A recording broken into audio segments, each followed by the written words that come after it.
I don't know if y'all can hear me, bro. I'm having all kinds of technical difficulties. I'm having technical. I can't even talk. I'm so frustrated. Nah, I know what they be talking about. The YouTubers be talking about when they be talking about their equipment. Oh, I need a new computer. I need a mic. It's coming soon too, y'all. I swear to G, I swear to G, I swear to G, I swear to G, because this shit right here is so frustrating, y'all. Oh my God.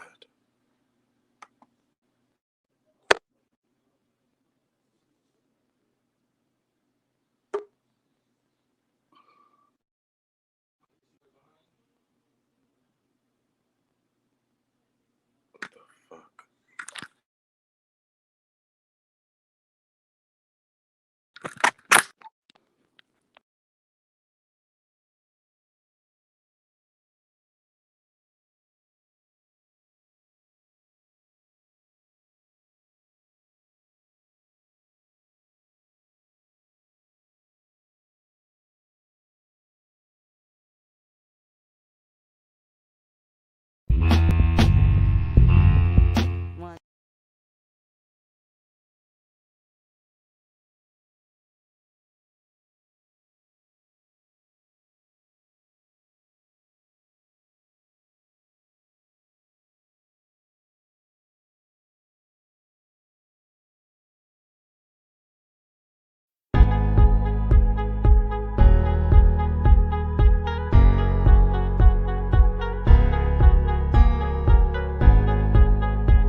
Dime qué tú quieres, papi.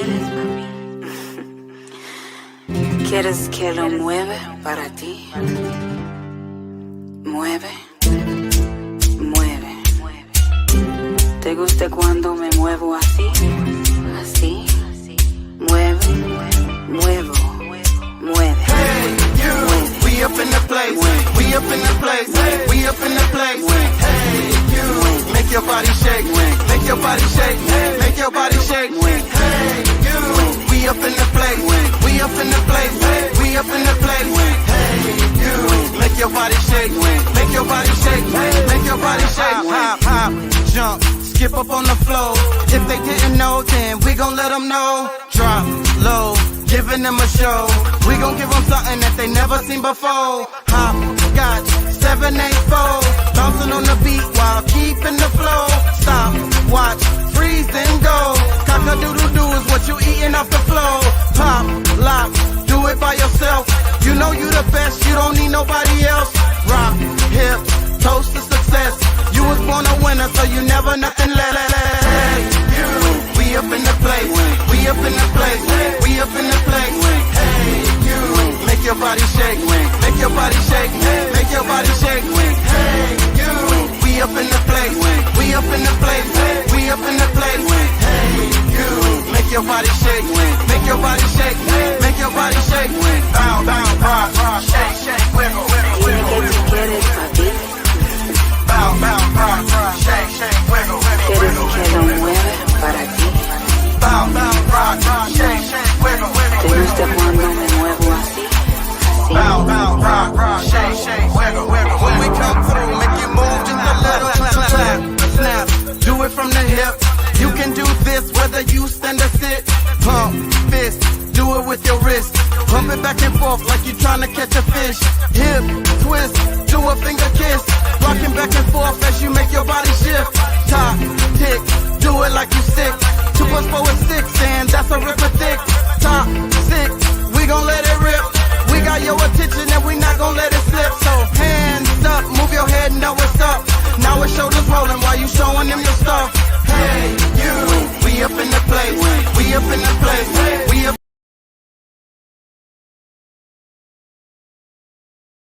We're gonna take a little break right now. When we come back, we're gonna take a little break right now.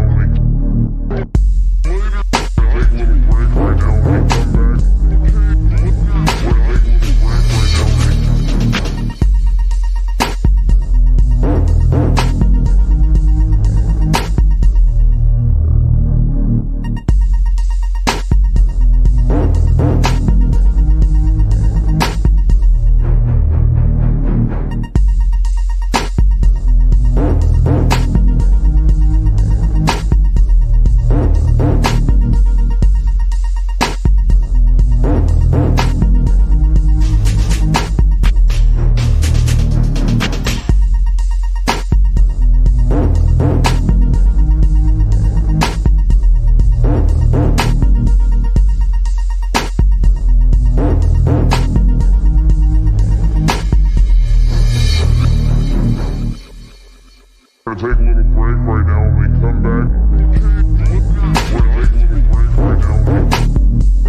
Hey, what's going on, y'all? Man, I'm gonna say again, this shit is way fucking harder than it looks, bro. Way fucking harder than it looks. I'm still trying to get my fucking shit together. I broke a light today. The first day I fucking scheduled this shit for a time, and then all this shit happens. My computer stopped fucking working. It froze up like retarded. Oh my god, bro. Y'all know I'm out of breath. I'm out of breath, bro. And I fucking didn't even get to load my fucking videos. This shit's gonna be interesting today. Oh my god. Look at my green screen. My shit don't look right. I'm here though. I'm here for y'all. Thank y'all for joining. Thank y'all for being here. We will have a show. Yes, sir, and yes, ma'am. Whatever you identify yourself as. Oh man, I ain't gonna lie, bro. I'm out of breath. I gotta catch my breath, y'all. I ain't gonna make y'all wait too much longer. I fucking gotta I have some stuff, but I didn't load it in here, but I have it in my my YouTube history. So we're probably gonna do some share screening today. That's probably how it's gonna have to work out.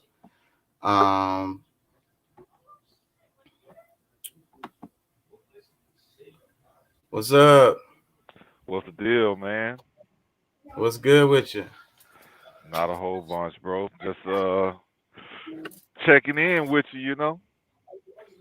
My screen look all fucked up. Usually I take my time and I get this shit all the way right before I hit the button. But today it didn't work out. What's up? But I'm gonna keep getting it together as we go. My computer was acting up.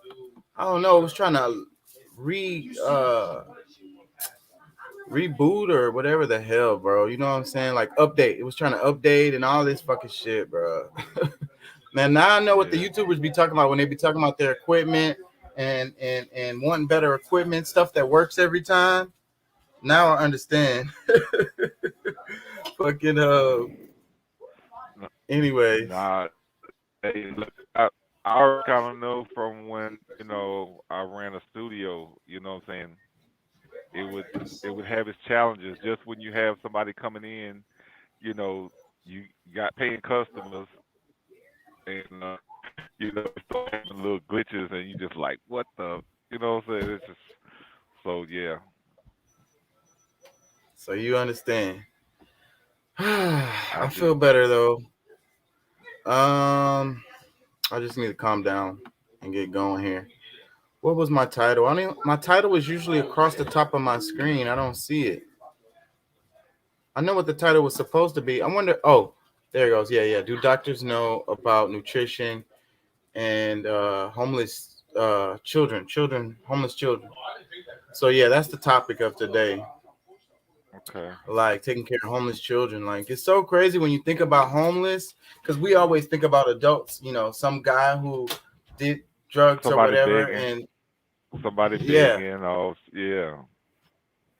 So, but there's kids out there there's whole families and there's children out there, and there's families with children. So that's the thing. That's a real thing that I think we don't realize, and the media doesn't portray that. It's like they portray homeless as the wino, Yeah. the wino bum. The schizophrenic that's running, that can't keep, his stuff together, and the crazy guy that's, talking to himself on the street, and all kinds of stuff like that. And there is a percentage of people like that, of course, but that doesn't represent the majority. That's just a fraction. Yeah, so that's what I wanted to talk about today. I want to talk about the homeless children and trying to programs to care for them, and I wanted to talk about the doctors knowing nutrition. So, and I got quite a few videos, but I didn't upload any of them on here because of fucking, I don't know, time constraints. I was trying to do something, some school stuff, and I got tired. I had to take a nap. So I was like, man, I got to do a show tonight. but I got to take a nap so I don't be all tired. Like last night, I was really tired in the show, and I think that affects the quality of the, you know what I'm saying? Yeah, I think that Yeah, affects it. well, I know how I felt one night, and I know I was just destroyed. I was exhausted, and I have different points where I might have been excited about certain subjects or whatever, and then you can tell the ones I would may not have been as excited about. So I hate when that shows like that. You know what I'm saying? So Yeah. So they're like, he obviously don't care nothing about abortion. That lazy answer he gave. That's funny. But that's why I like it in this way because I used to do music too, and I was all about analog. I don't like to this day. I still have like a little bit of a hate for the digital format, of recording because basically everything is analog. That's another thing that people have to understand. They get confused. But what I mean is the flow. Like Marvin Gaye. You remember Marvin Gaye, right? of course, His stuff was all done live analog. There was no real punch-ins. There was no like breaks. That's the reason why when you listen to it, it just kind of like, you know what I mean? And it's amazing too. If you go back and listen to it, it's amazing what they did completely live, completely analog, without no fucking but that's modification like we do today. yeah, but that's also why there's a sense of nostalgia with that music done during that time because of the type of energy they would put in it. Because like not that a lot of energy doesn't go into this because I mean you do have an opportunity to be a little more creative with But they didn't have no margin for error. That's why they what had to be well perfect. that's what I'm saying. Yeah, Yeah. exactly. So and so Well, yeah. So but and I actually love that that the aspect of the live, especially you got guitars, the piano, drums, and all that kind of stuff that's on time and like it's all there. Whereas, shoot, you can just have a little glitch in your computer, your keyboard, where your sound is, you had everything right, and then when you're doing a playback or record, it doesn't, what the playback from the record doesn't sound like it's supposed to. Like I mean, just little stuff like that. So I don't know. I'm and kind people of in want to between. go but people want to go to live concerts because they want to hear that kind of like real raw sound where what I say is the mistakes are there. Because that's where like even going back to the Marvin Gaye, even though I say it was perfect, it wasn't perfect. You go back and listen to it, you can hear mistakes. If you have Hmm. an ear, you can really pay attention. You can hear mistakes. They couldn't take them out really or whatever. They decided not to. So they're there. Well, But that's what makes loud music. look, have you been to a concert where the album was created more so, all like digital and all done through a And computer then they do it system? and it sounds like Eh, shit. And the Well, album sounds better. no, I mean, I've heard that too, but no, when you go to the live concert, it was hip hop or not, and it's a live band, like the Roots, uh, they like they mostly have like live instruments and stuff like that, and I think the feeling is more there because of the real instruments because like your body responds more to those frequencies, those The those vibrations, sound. exactly. Yeah, so I mean, I think it does make a big difference. I think a lot of our desensit what's the right way to say it? Us being Desensitized. us being desensitized the to the world, to all types of things, is because we're not getting those full And I didn't even mean vibrations. to. We stumbled on something deep because I didn't even mean to mention this, but yeah, because that's kind of like the Matrix with the fakeness of everything, the perfectness of everything, the digitally produced of everything, and we're all used to that, and that's what we consume. That when we consume, when it's regular, like me and you having this is boring, right? It's boring to most people because there's no the uhs, the ahs, the ums are in there. You know what I mean? The fluctuations are in there.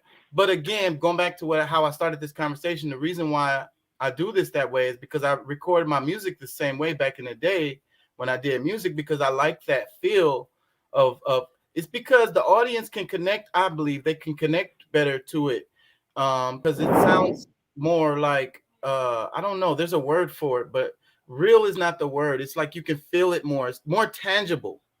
You know what I'm Yeah. saying?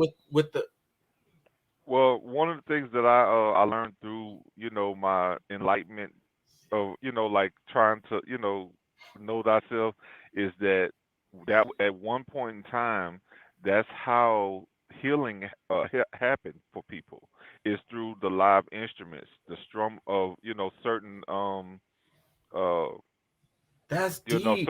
certain notes, like, just like the organ, it can wake up certain organs in That's your deep. body. Because I know that you know that the Ankh was like a tuning fork, right? A lot of people don't know that.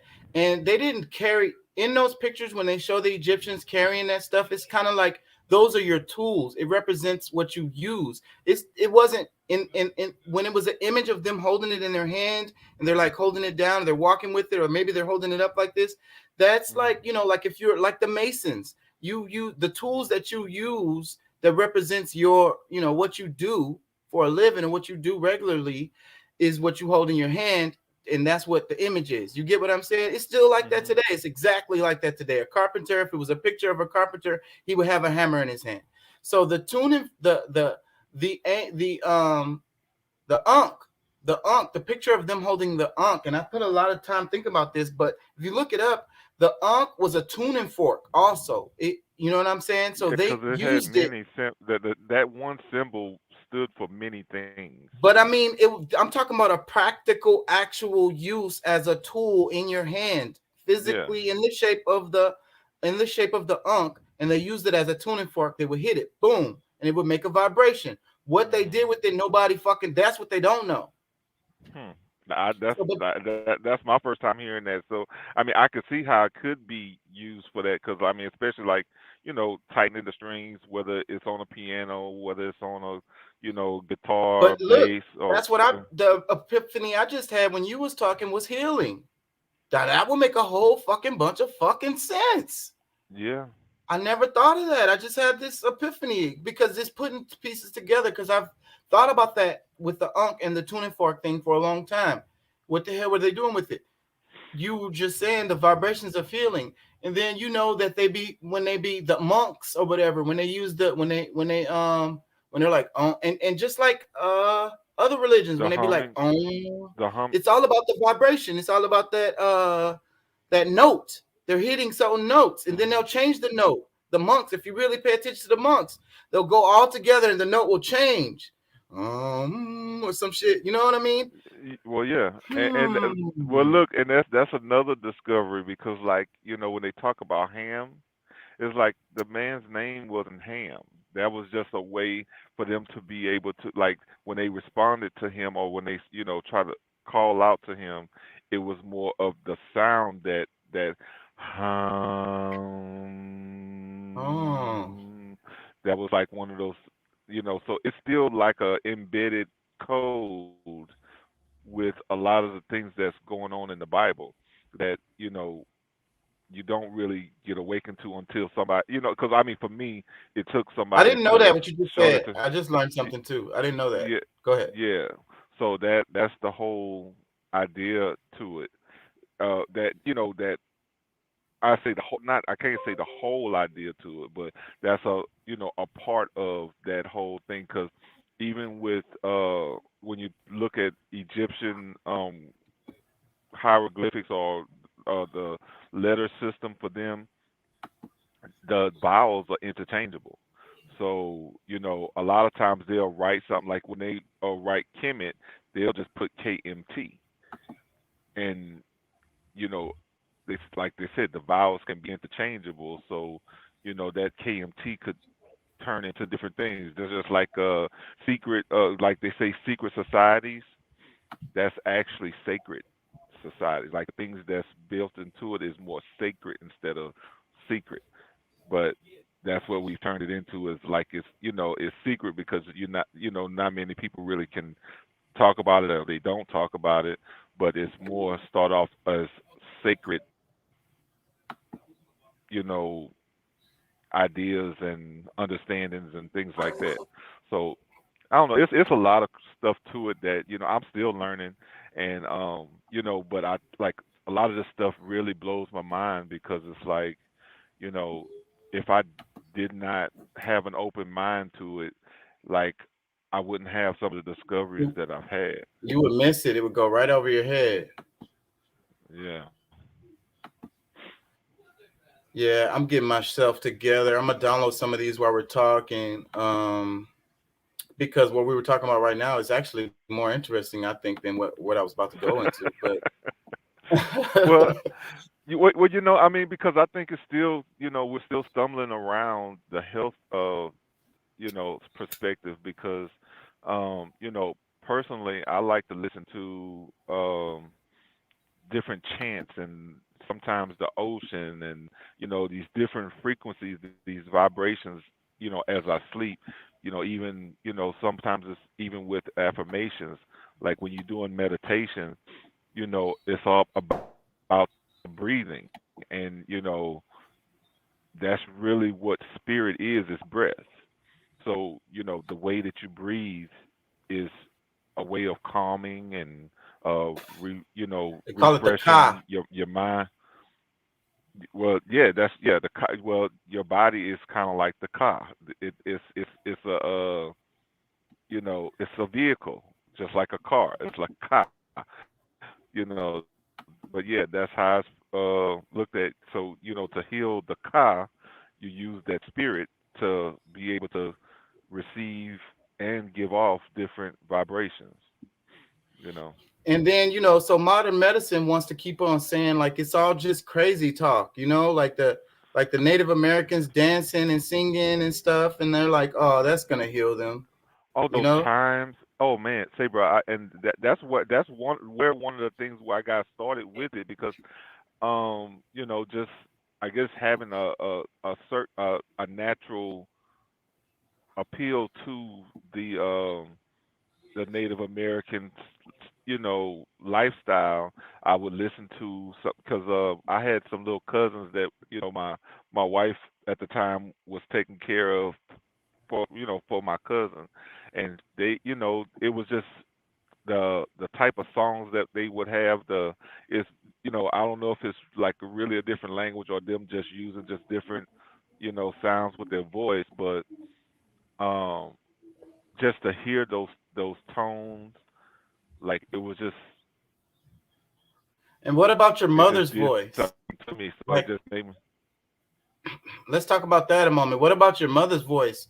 Like when you're a baby, because we all know, because it has happened. I saw a video. It's a video online.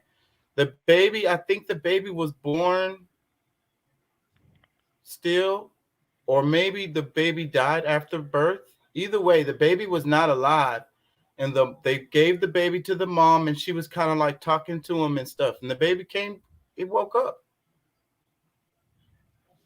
She was like Hmm, singing and humming to him. I could see that, and because I mean, if you think about even when for yourself, though, when you're speaking, like the inside of your body, they don't hear the words; they hear the vibration.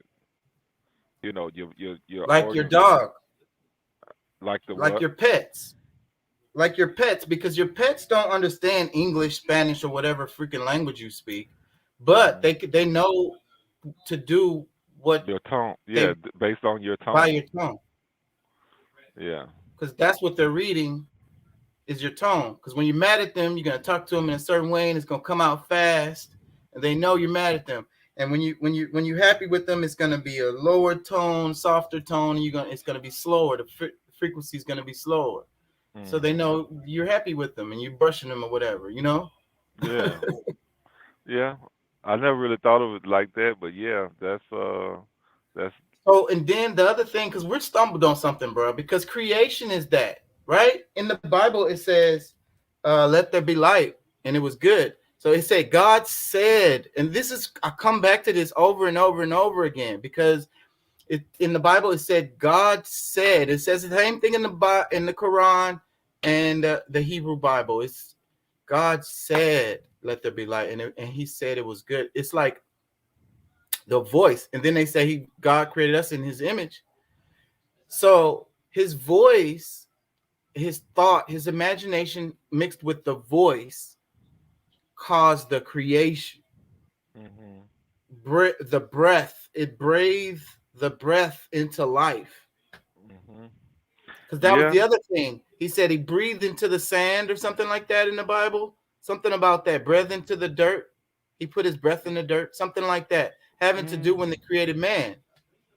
Yeah, well, the version I heard, I guess, because I've listened, I've read a few different versions, I could be getting but it all mixed up. the nostrils, like he breathed into the nostrils, and then that's what gave life, to that, because he formed us, from the mud, from the dirt, pretty much from the mud or whatever, and then he breathed into the nostrils, and then I don't know, like there's Yeah, but probably what different versions nostrils? If of. there ain't no human, if it was just dirt, there ain't no nostrils.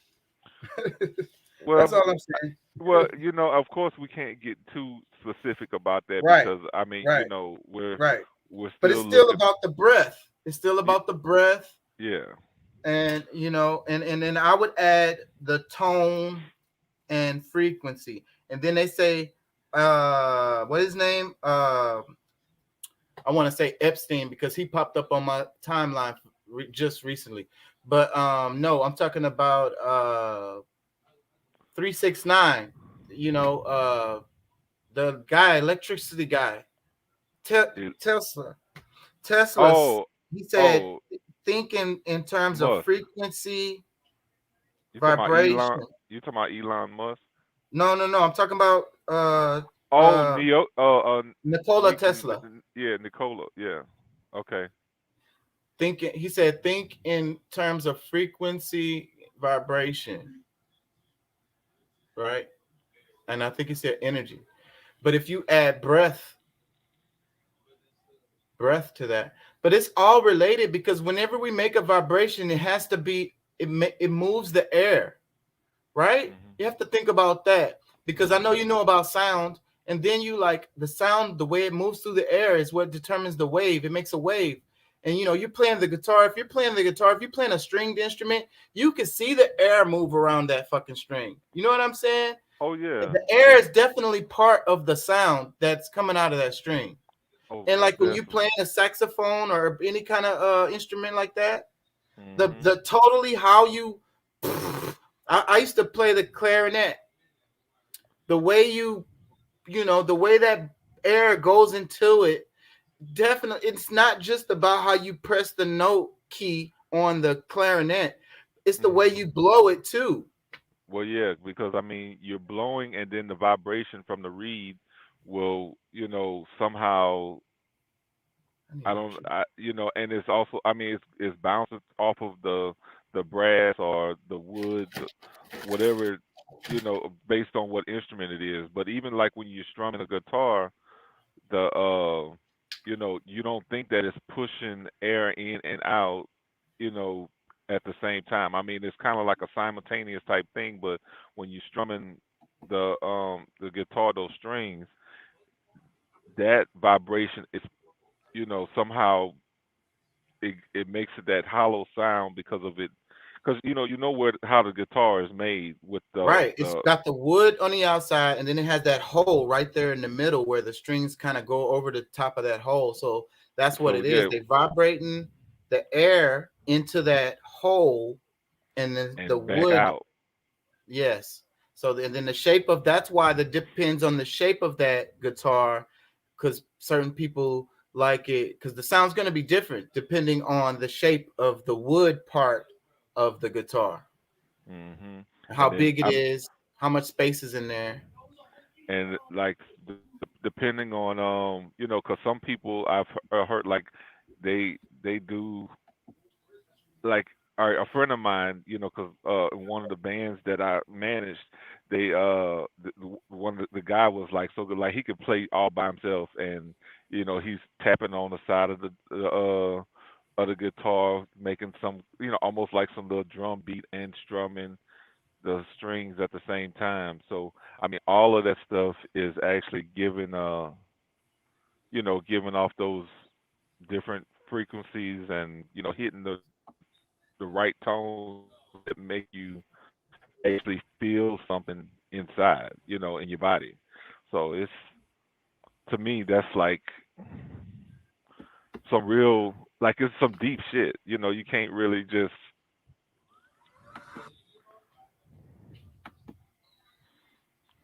cause I mean Yeah, it's man. We it's stumbled on scientific. something.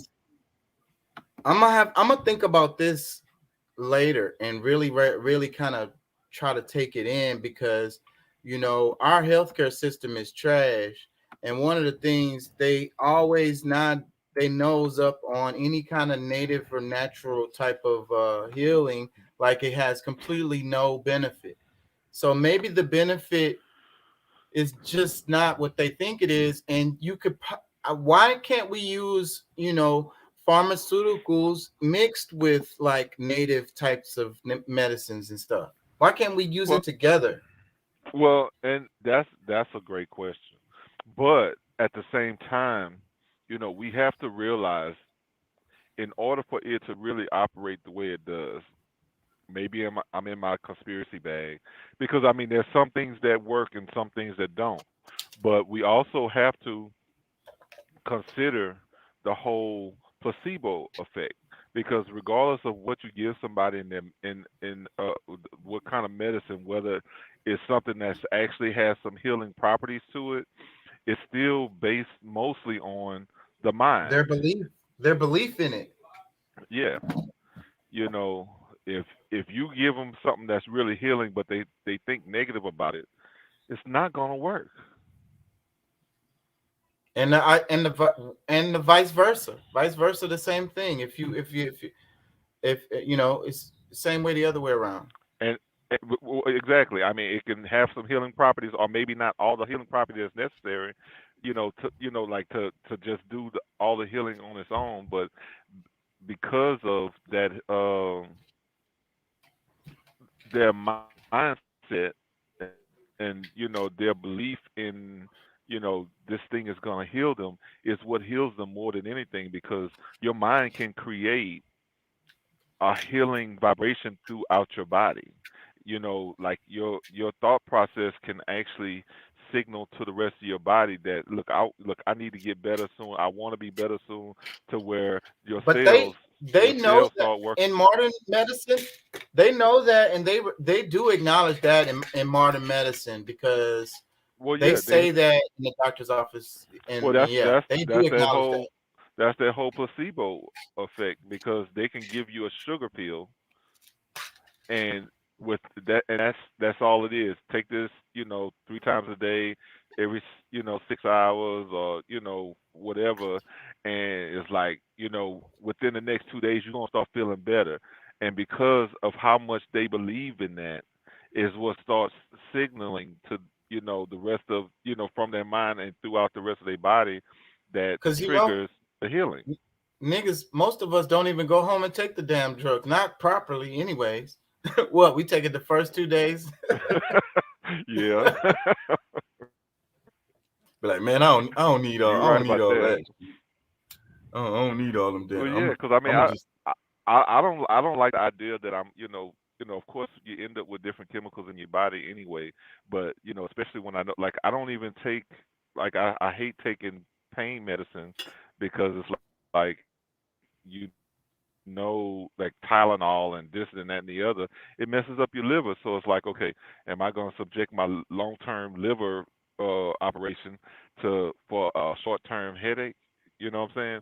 So a lot of times it's like, you know what? I need to drink more water. I need to get my blood flow going better, or things like that. When you kind of, just process it, a lot of times water will make you feel better. You know what Yeah, I'm saying? Just plain water will that's why help you you see feel me better. drinking water right now. I felt terrible yesterday, and like a couple days, I felt terrible, man. I don't know what it was, so I just started drinking a bunch of water. I feel a bit better. And another thing too, like that's I've been where taking I've been taking pain pills too, though. I ain't gonna lie, inflammation well, pills. well, a lot of times naturopaths will tell you it's like the beginning of sickness and disease is dehydration. You know, if your Yeah, body, our bodies are made to have a certain percentage of water, and if we don't, once our levels get too low, of course, like a lot of it's in your gut. So if you don't have enough water flowing through your stomach, your body, and all that, your stomach starts getting off balance. You get more acid in your stomach than you should, and then your muscles might be tensing up or whatever because it's not getting the type of flow it really needs to have. So I mean, a lot of it really does go to how much water you're putting into your body. Um, I mean, of course, your diet. I mean, there's certain minerals and vitamins that your body actually needs to truly operate properly. So your diet is gonna play a big part. But shoot, you can really live, you know, 30 days, 40 days and 40 nights on just water. yeah, and that's what I was about to say. Fasting is something that we also don't talk about. That should be in there too. And I think that's related to the vibrations a little bit too. Maybe I'm stretching, but I know that whenever I don't feel good, I don't. What I do is I don't eat, and then when I do eat, I make sure it's something that's good, like healthy. You know what I'm saying? Something that's fruits, vegetables, soups, broths. You know, I'm staying away from anything fried and too much meat. I'm gonna avoid. It's okay for little bits of meat, but not much meat. And I'm gonna go for fruits and vegetables. Eat breads, carbs are okay. Yeah, to a certain extent. I mean, I that's one thing that I stay away from as much as possible. And when I do that, is select things.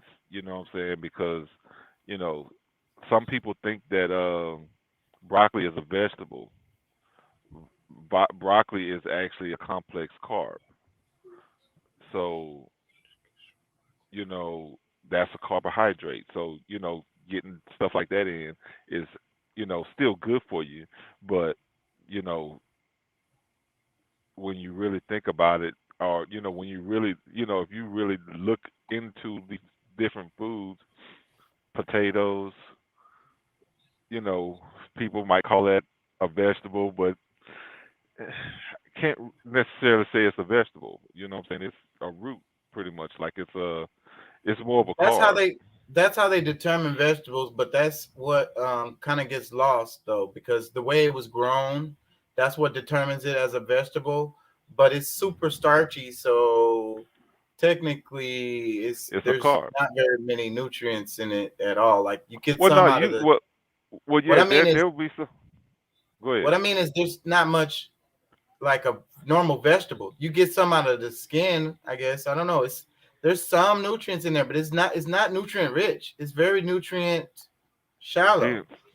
Yeah. And if you just ate potatoes, that wouldn't be enough. You would have nutrition issues Oh big yeah. time. Oh yeah. But But there's other yeah. vegetables you can eat just that vegetable only and be straight. You know what I'm saying?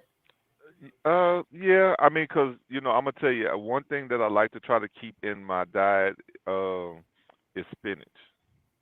I like lots of spinach.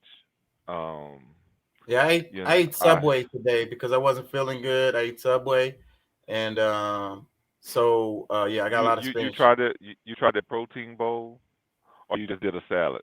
I did a sandwich. I got to get my Oh, a bread sandwich. too. Yeah, I have Yeah. to get my bread. Yeah, nah, I mean, cause I love meat, to a certain extent. But I try to, be picky on some of those things. I'm not really crazy about Subway chicken, but I I got turkey. yes. Oh, you know what? I use a lot of times I don't really think about the turkey. It's probably something I should maybe look into when I go there. But excuse me, I do the chicken, I do the steak from time to time, but I just do it with, of course, I get spinach, as much spinach as they willing to give me. Uh, I don't too much do just the regular lettuce because yeah, it's filled with water, but it's not really a whole lot of nutrients in it. Yeah, it's like it's Uh, zero nutrients really. yeah. So I mean, for the water intake, because I mean, some people think that when you drink, you're supposed to drink a gallon of water a day, which I mean, you can drink. You're supposed to get you know a, at least 80 ounces of water or so per day, just actual water. But a lot of your water is supposed to actually come from food.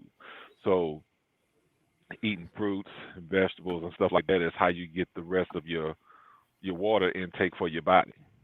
So yeah, And so I that think that's what a lot of people are missing. They don't realize that. And then some of the fruits that we eat is only like pretty much only water. Like we don't even realize we drinking a glass of water when we eat certain fruits because it don't really have much else to it. Some of the vegetables because too. well now through our Aboriginal the AMA, the Aboriginal Medical Association, our tribal medical association, they the doctor speaks a lot about us eating watermelon. Like watermelon is like a fruit of life, a tree of what I'm saying, a fruit of life, and it has so many benefits. Now, not the seedless watermelons.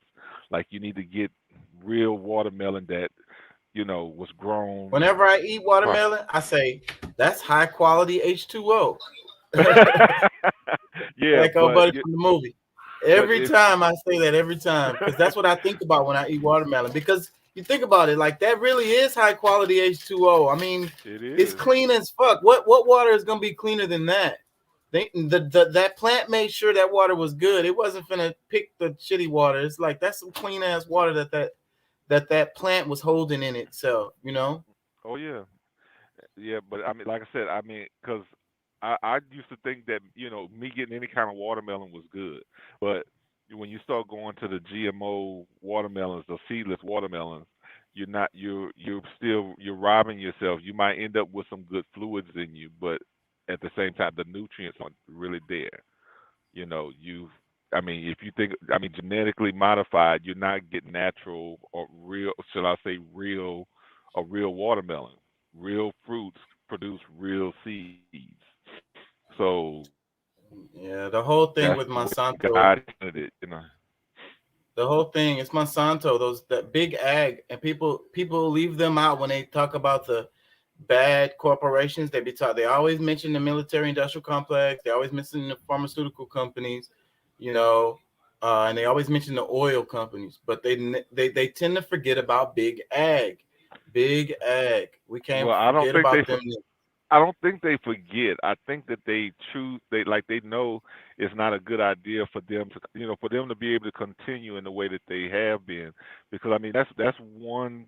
I mean everybody eats, and if you discourage people, because I mean hopefully that's something that maybe we're doing now is to discourage the eating so much of the processed foods or GMO type foods, because it's not really And we're giving us the so benefits fucked. that we think that we're getting. We're so fucked when it comes to that because the big they monopolize. So all of it, we go to the grocery store. So pretty much all that shit in there is gonna be coming from one of these big companies, and they have their ways of doing things that's kind of fucked up, like selling the seeds to the farmers. Like the farmers can't even use the seeds. They make the damn plants sterile, and they can't even use the seeds from the plants that they grew that season. They gotta go back to Monsanto and buy some more damn seeds. Well, the fertilizer that they use to grow GMO It's so much. foods, you It's cannot use for regular, like a natural food. So you it's the totally. pictures. You could pull up the pictures online when they're using those pesticides. Those niggas that be out there in the fields using that shit got full hazmat suits on. Like their head, face, body, their feet, they don't. It's in their shoes. They got a whole full You body know, suit that they wear you know when why, they're doing right? that shit. That's what I'm saying, and that's what we're gonna be eating. Exactly. Like it's actually killing us by eating it, and I mean because the main supply of food comes through those sources. That's one of the reasons why it's really important for us. Like our grandparents, I know mine. I mean, they didn't really eat like the healthiest way, as far as they ate plenty of pork, they ate whatever, all kind of meat and this, that, and the other, but they had nutrition rich, And they lived a long vegetables. time. Look at the life expectancy now. Like we was talking about before, it keeps going down. And you think that the food don't have an impact on that? My grandparents, they all lived in their 90s and shit. Yeah, Um, and they ate bacon and freaking I mean thick and chicken, look thick thick ass bacon with bunch of fat in it and on it and all that kind of crap. And almost every day, every other day. But the difference was because, like I say, because I'm privileged to this for being able to be in the country or going out to the country. Because you go out yeah, to the country and you eat a chicken that they had just running around. First off, the chicken gonna be way smaller. It's not like when hmm you go to the grocery store and you got these big ass fucking looking like a turkey leg. I don't buy that shit because something ain't right with that. oh yeah, And like no. I Look, if you go to this website called What the Health, you'll see a lot of the stuff that goes on behind the scene, and like and I've it will seen it. probably really, It'll gross you out. yeah. They poke it full of saline. They give them a bunch of it's really the drugs that they give them that makes them grow big real fast. They give them all these hormones and Hum- Steroids. all that shit, steroids. So yeah, Hmm. but what I'm saying is you go to the country, right, and you go get a regular ass chicken. These niggas ain't got time to be pumping this damn chicken full of steroids and But antibiotics and yeah, all this shit. That chicken ate exactly. whatever the hell was available during the time of his life. And And then and when it's time for them to eat them, we eat them. And like I say, the wings gonna be like this big. the drumstick thigh gonna be about that big. But hmm that's gonna be the chicken is gonna be the most delicious fucking chicken. The flavor is totally different. It's like something they're doing. Like you don't even have to season that chicken. Put some salt and pepper on that chicken. The one that was out there in the country growing, running in the yard. Put hmm some salt and pepper on that chicken. Cook it however the hell you want. It's gonna be fucking delicious. The Because I mean, chickens, you they're actually feeding them corn and different little things that actually gets them to it's the thing. Because I mean, you're giving them natural stuff. I mean, if you even think about the cows, like shoot, I mean, we ran a dairy farm. I mean, I think even growing up, being a part of the dairy farm, my grandfather running a dairy farm and actually having real milk, real butter, and like we didn't really do cheese, but just actually having that real cream that they pumping and churning and stuff like that. I think might have been healthier or more tolerable to us than whatever we're getting because now they because because of it because they pasteurize it and I forget the other words. But it's really supposed to be. It's better to get rid of like pesticide, like parasites and stuff like that. But the point of it is that more natural, the chicken or the cow or the carrot or the apple is grown, the more healthy it's going to be for you when you consume it. Super simple, right? Like super, super, super simple. If you're yeah. not trying to And, maximize your and, profit by pumping it full of hormones and chemicals and worried well, about the and two, pesticides, because well, just think the about the niggas first. that have the small farms, you use natural ways to fight against the pests, Hmm but you're gonna lose certain amount of crop. the thing is, these big companies don't want to lose no crop, like none of it. It's like Yeah. if I plant 100%, I want 99.9% of that shit to reap. You Yeah. know, but that's not how farming really works. You know, in nature out there, we're fighting against nature the whole time as a real farmer. The nature's gonna take back some of that shit, and that's just part of it. That's part of the game. Well, let me ask, what did our grandparents use for For fertilizer, I yeah, remember like trash, like old food, like the food leftover food they would make like they would compost. yeah, they have the compost, but they also mix that in with cow dung. You know what I'm saying? Like Yeah, poop like from wherever. yeah, from and just using stuff like that is what I mean. It was a part of that process of the cycle of life. You know what I'm saying? That Right. And fertilizer. then that's kind of like using the trash, because that's another thing that I noticed is different between my grandparents and us. And that's why we have so much fucking trash. And all the packaging is another thing, because they been went crazy with that. But our grandparents used everything, like even like the bones. Like after my grandma, she would cook something like I don't know, a roast or something. And then the bones from that, she would make it into like a broth, or you know, Make a soup from ruse it. or whatever you call it. Yeah. Yep. and Make soup. and, and like I say, a lot of the scraped food went into composts and shit. So basically, it wasn't as much trash as we have. We didn't produce as much trash. We used everything. Yeah. I mean, we used to burn.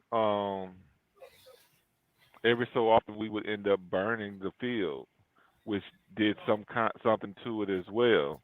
Um, you know, I'm not sure, exactly the whole chemical makeup of what that burning did, but for whatever reason, it it worked. Like it was.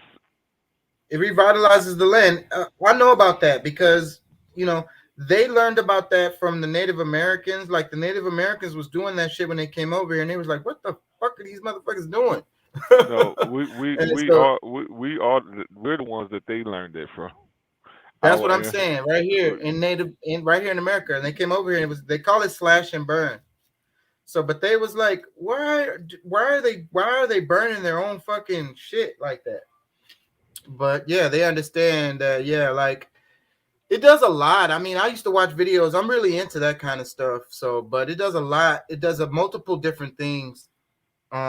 But mostly it just allows life a chance to kind of start over, like all the seeds. It also ignites dormant stuff, because what happens is a lot of stuff just kind of lays there dormant because the circumstances aren't right well, for it to come out, so it's well, just going to be there chilling. So when something like happens like a fire, it ignites something within some of those seeds that it's well, time to come out. as I think about it, it helps bring carbon back to the soil. Yeah, it's a lot of shit going on. And it also has to do with like the sunlight, as far as like the plants know, somehow they know that there's not other trees or other shade, something blocking. They know that they have free reign to the sun. And the thing with the plants is they're always competing with the sun. So they all know they got free reign. So then it's like first come, first serve. It's time to go. Wow. And then they just take off. Yeah. And they Yeah, all competing with each other. It's all different species of plants, and they're all competing with each other for the amount of sunlight. You know what I'm saying? So yeah, that's part of it too. But like I say, the carbon, it's a bunch of different things happening when you do that. yeah, And that's the thing about how we grow the same crops too. That's the problem. We grow the exact same crop over as far as long as miles probably, and it's the same as crop. That shit is fucking up and the soil yeah, because it's pulling those crops are pulling specific nutrients from the soil.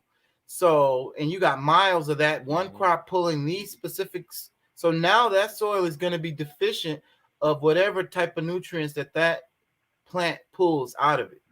You know Well, what I'm that's saying? one, but that's one of the things that what was the guy that the peanut guy? Well,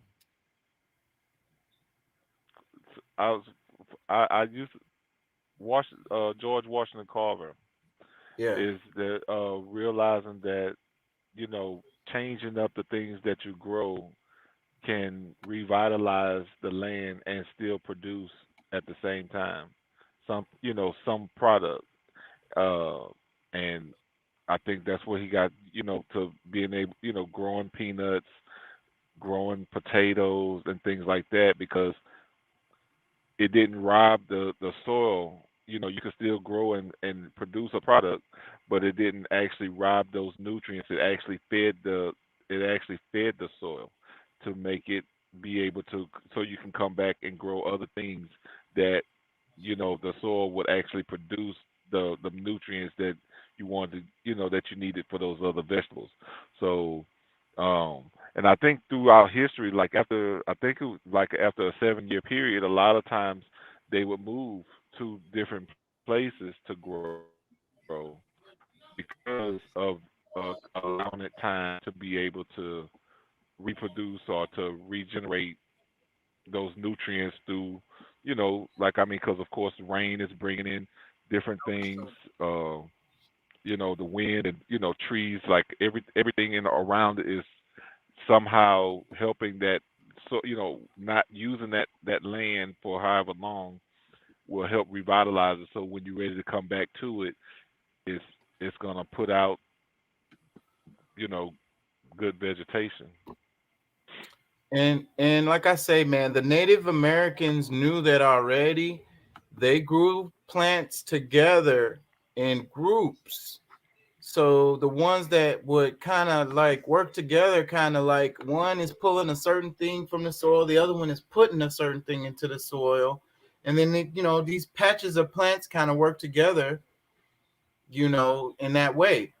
And Yeah. it also grows kind of wild, like it looks like it's wild. Even though they sow these plants, they sow them in a way that they do them. But when people walk up on them, they don't even notice it's a garden. They It's a think bunch it's of just, weeds. yeah.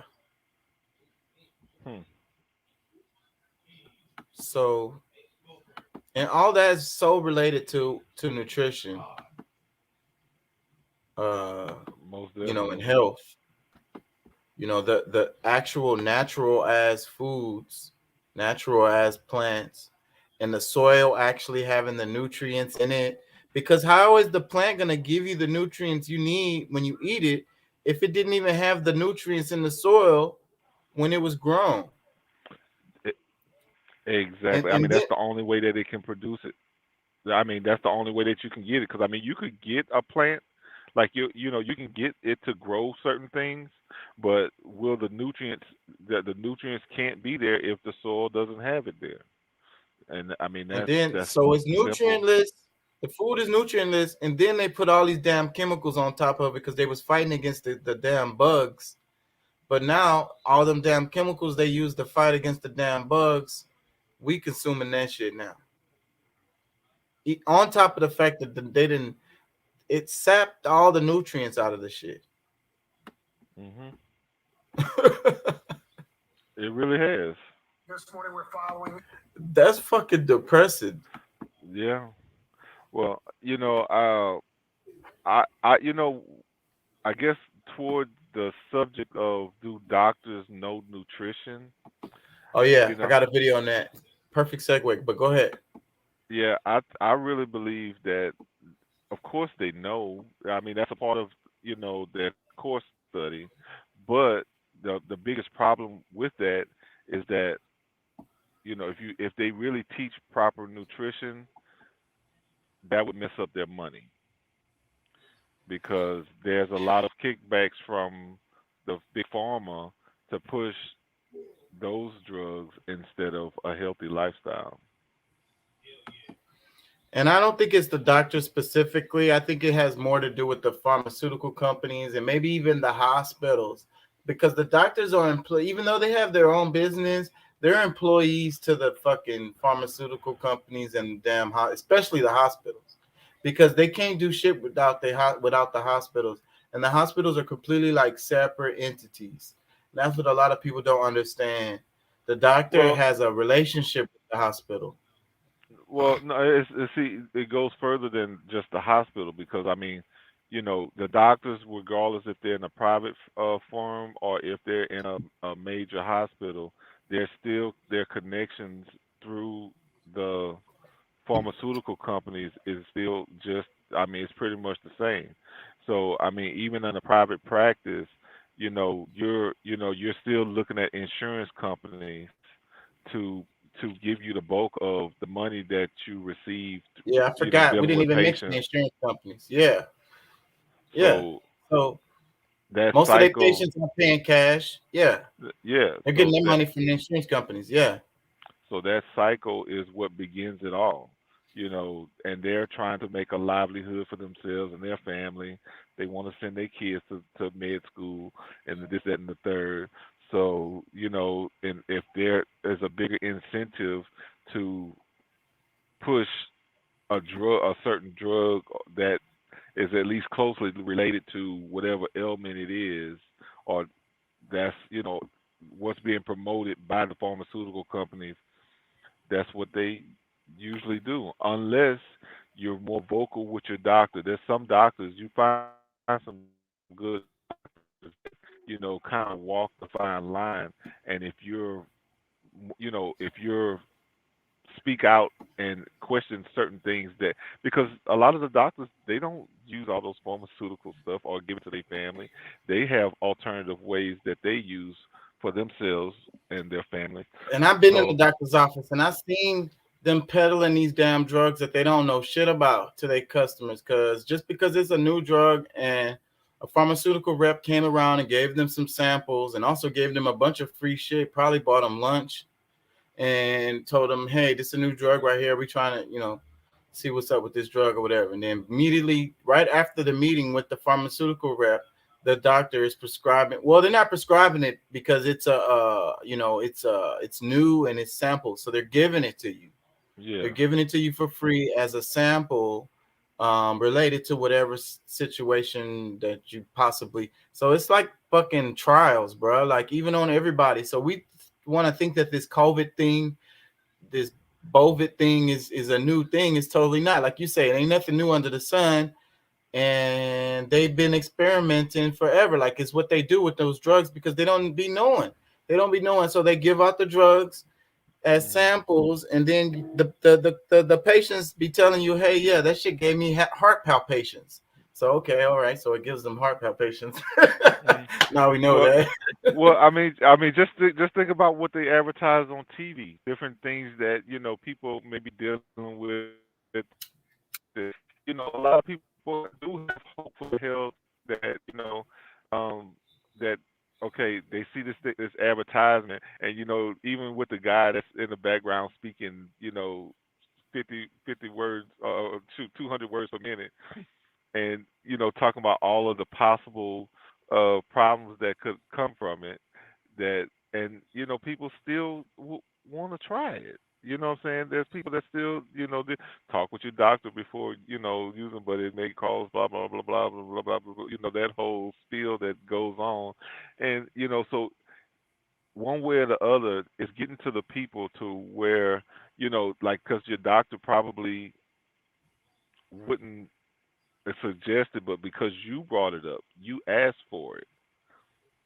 And Now, they'll have the sign on the wall or something You'll think about it. It'd be like an advertisement, or maybe you just saw the commercial, like you said. And hey, what about AstraZeneca? Yeah, sure. I guess if you want that shit, yeah, here, go yeah, right here. yeah, go ahead, Hey, try it. Yeah, we take, got some take that shit samples at in your own damn risk. Make sure you read the damn. They do give you caution, but you just don't here. listen to it. You just be like, that's the blah blah blah shit that they have to say. A lot of people are like that, and I mean, they may not realize how harmful it could be, or even if it really outweighs all of those possibilities, outweighs the actual problem. People willing to be guinea pigs with them new ass drugs, and they're like, well, if it fuck me up, I'm just gonna sue. Well, if you dead, bro, you can't sue. Maybe your family can get some money, but you gone. And then another thing I be saying about that sue shit, like you all fucked up. It's kind of like people be talking about, oh, I want to get into a wreck. No, you don't. What if you all fucked up? You all fucked up. Maybe you got paid, but you all fucked up. The quality of life afterwards is like, because I mean, the more money that you could potentially get from an accident, that means you was fucked up. Exactly. They ain't paying you for if you got you got $1 million, you got $10 million, nigga. You probably lost the arm. For a fender bender, like you might get a couple $100. You might get a few $1,000s, but that's not gonna be. I mean, shoot. Some people might be happy to get a few $1,000s in a lump sum just to be like, oh yeah, but I mean, dude. I mean, when you really realize that money it won't last at all. It doesn't last. And you don't know the long-term damage, because even those small wrecks, you have injuries from them small little wrecks that you think it wasn't nothing and you didn't feel nothing. Years down the line, fucked up. And it affects you later. A lot of that stuff. I mean, shoot, if most people, when they're in an accident, when the accident happens, you don't feel it because of the adrenaline that you're feeling in having an accident. Right. And and that's your body like protecting you from trauma. Yeah, but the trauma still happened. It still happens. So when your body comes back to the next day or the next 2 days, you feel some shit. You start feeling it, and like I said, I mean, it's really not worth it to even especially hoping for it, because if your mind is set on, a lot of times you will end up in an accident. Create that. Yeah, you create it for yourself. All right, let's move on, because that's some fucked up shit. I'm sad I brought that up and brought that out into the universe. But you was talking about nutrition. Do doctors even know the shit? Let's see. I got a video on that. Check it out.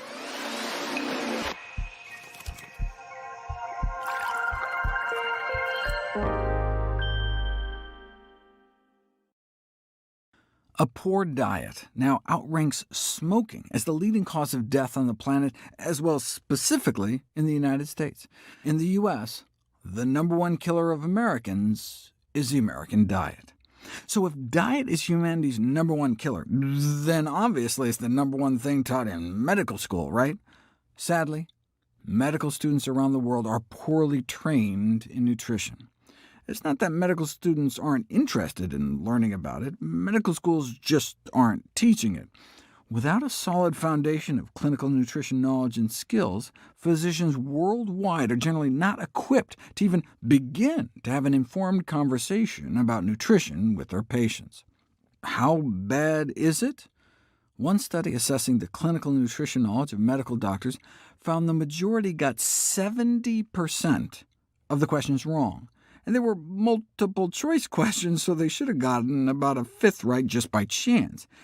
And the wrong answers were not limited to difficult or demanding questions. For example, less than half could guess how many calories are in fat, carbs, and protein. Only 1 in 10 knew the recommended protein intake, and only about 1 in 3 knew what a healthy BMI was. I mean, this is like super basic nutrition knowledge.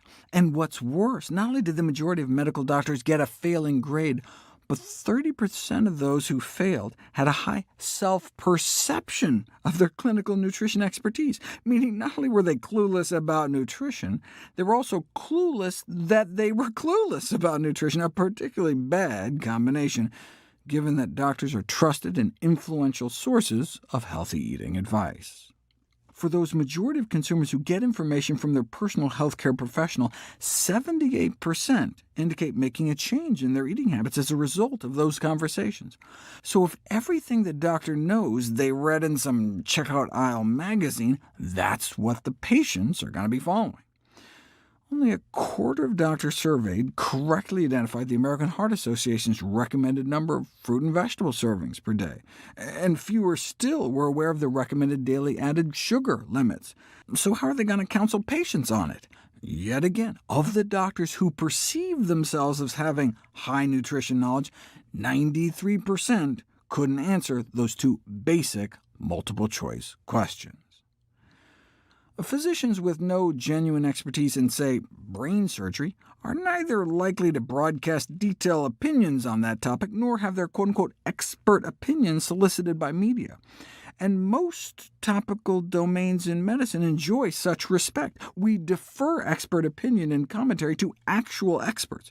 Not so with nutrition, where the common knowledge that physicians are generally ill-trained in this area is conjoined to routine invitations to physicians for their expert opinions on the matter.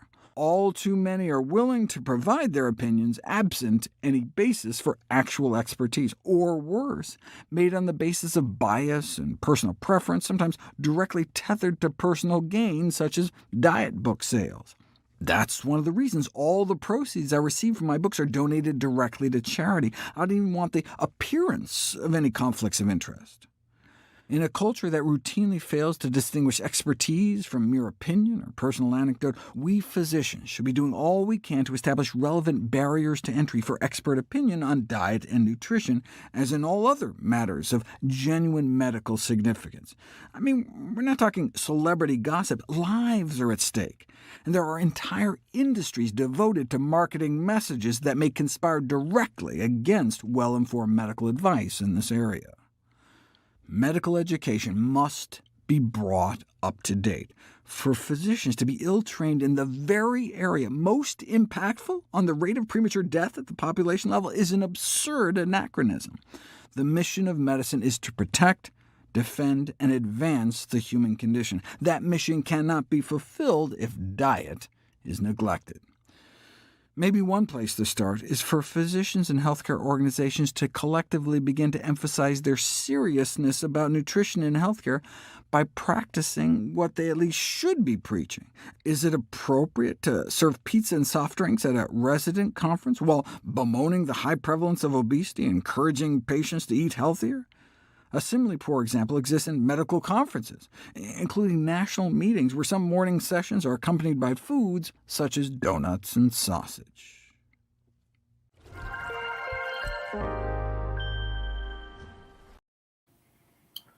We like donuts and sausage, though, and pizza. Man. Yes, I love pizza. I love donuts, especially. What's that? However, I forget the name of the one. Shipley's, yeah. So what do you think about that video? Is it surprising? I don't know. I guess for whatever reason I feel like they are taught that, but I guess it makes more sense that maybe the time that they're spending teaching other forms of treatment than nutrition, that they're probably not getting taught what they should. Because they said that, because I think they still take those nutrition classes, but it's not as much as an emphasis based on what I'm seeing in the that report. So yeah, I guess it does make better sense that they're not getting taught what they should be, and even if they are, they're not sharing it with as many people as they could. Yeah, I think the main point I got from that video was how the people were arrogant, and I noticed that about professionals that I've worked with. They tend to be very arrogant on areas and then they think they know, and then they are the last ones you can, like the doctor. How could you correct the doctor is saying some bad nutrition stuff? Like, you're in the doctor's office, right? And then he gives you some nutrition advice, and he's like, you're thinking to yourself, like, that's wrong as fuck. Like, in that circumstance, you can't really correct the doctor, right? Well, they already think you're stupid. You know, that's a lot of doctors because of their, you know, many years in college thinks that a So lot of even if times you think do they're about. correct them, they're not Well, trying to hear. you know, like I don't go to the I don't have, I haven't been sick enough to go to a doctor in a long time. But you know, when I am in a challenging mode, it just goes into asking questions that you know the answer to. You know what I'm saying? Just to kind of see what kind of response they're gonna give you, because there are other solutions, but they're not willing to share them with you.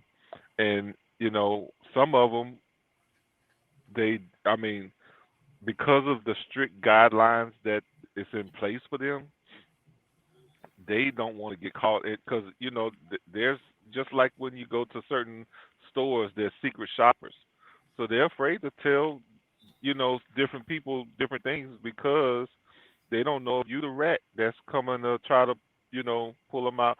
So I mean, it's really a catch 22 through the whole system, because doctors are led to be afraid to share certain information, because this is not the way that they're supposed to, you know, you know, handle their business. I agree. Because I one agree with thing, that. yeah, That's one thing capitalism. is, yeah, that's it's still a business. Like it's not as much built around health as it is as than it is making That's the money. fundamental problem.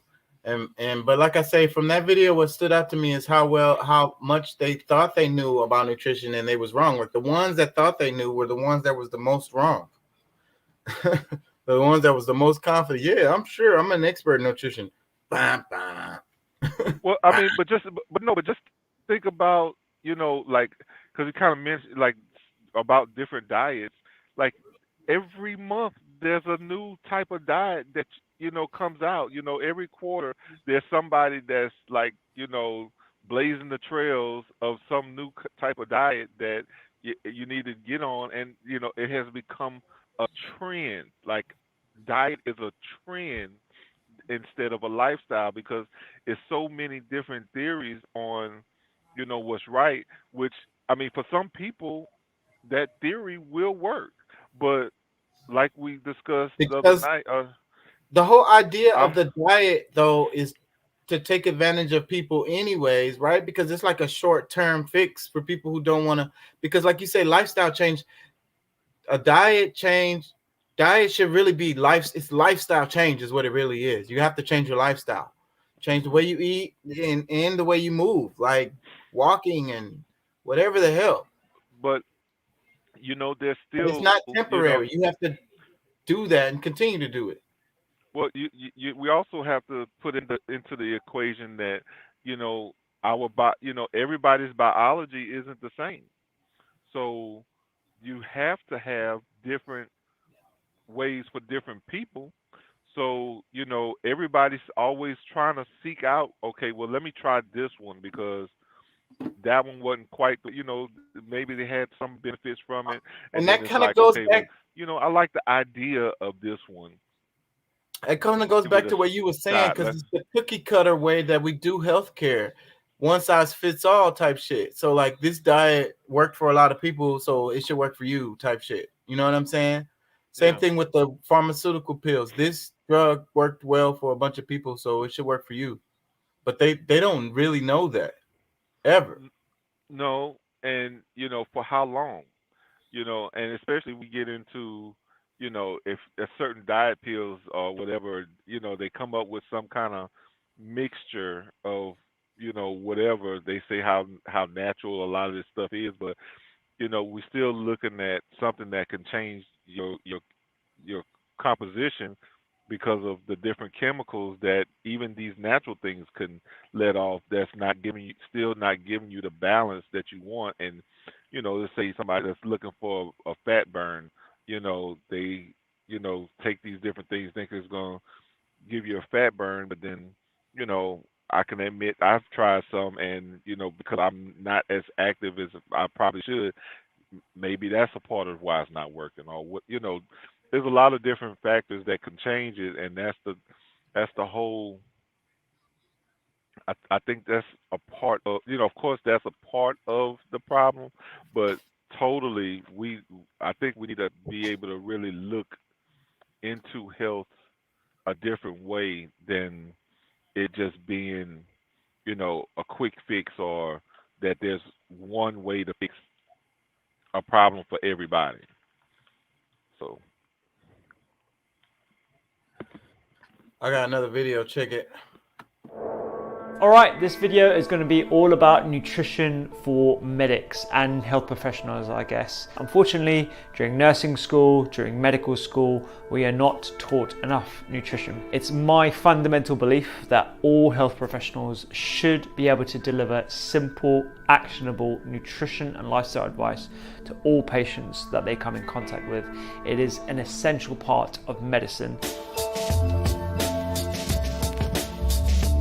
The first thing to say is that my non-profit that I started, Culinary Medicine, is now in a couple of medical schools, and we are trying to extend the course beyond the 2 medical schools that we're in to every single medical school in the country. But until there are lots of resources that you can familiarize yourself with before that becomes an eventuality. How did I start on my journey? Well, about 9 or 10 years ago now, I literally just went back to basics and I started doing PubMed research, looking through reviews, going to conferences, just trying to pick up bits of information wherever I could.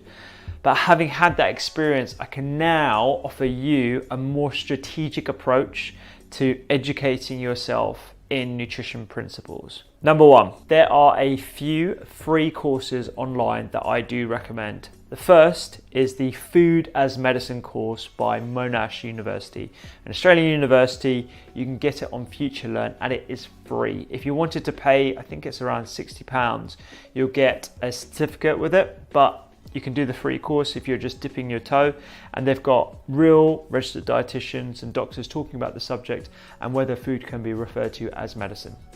It can, spoiler alert.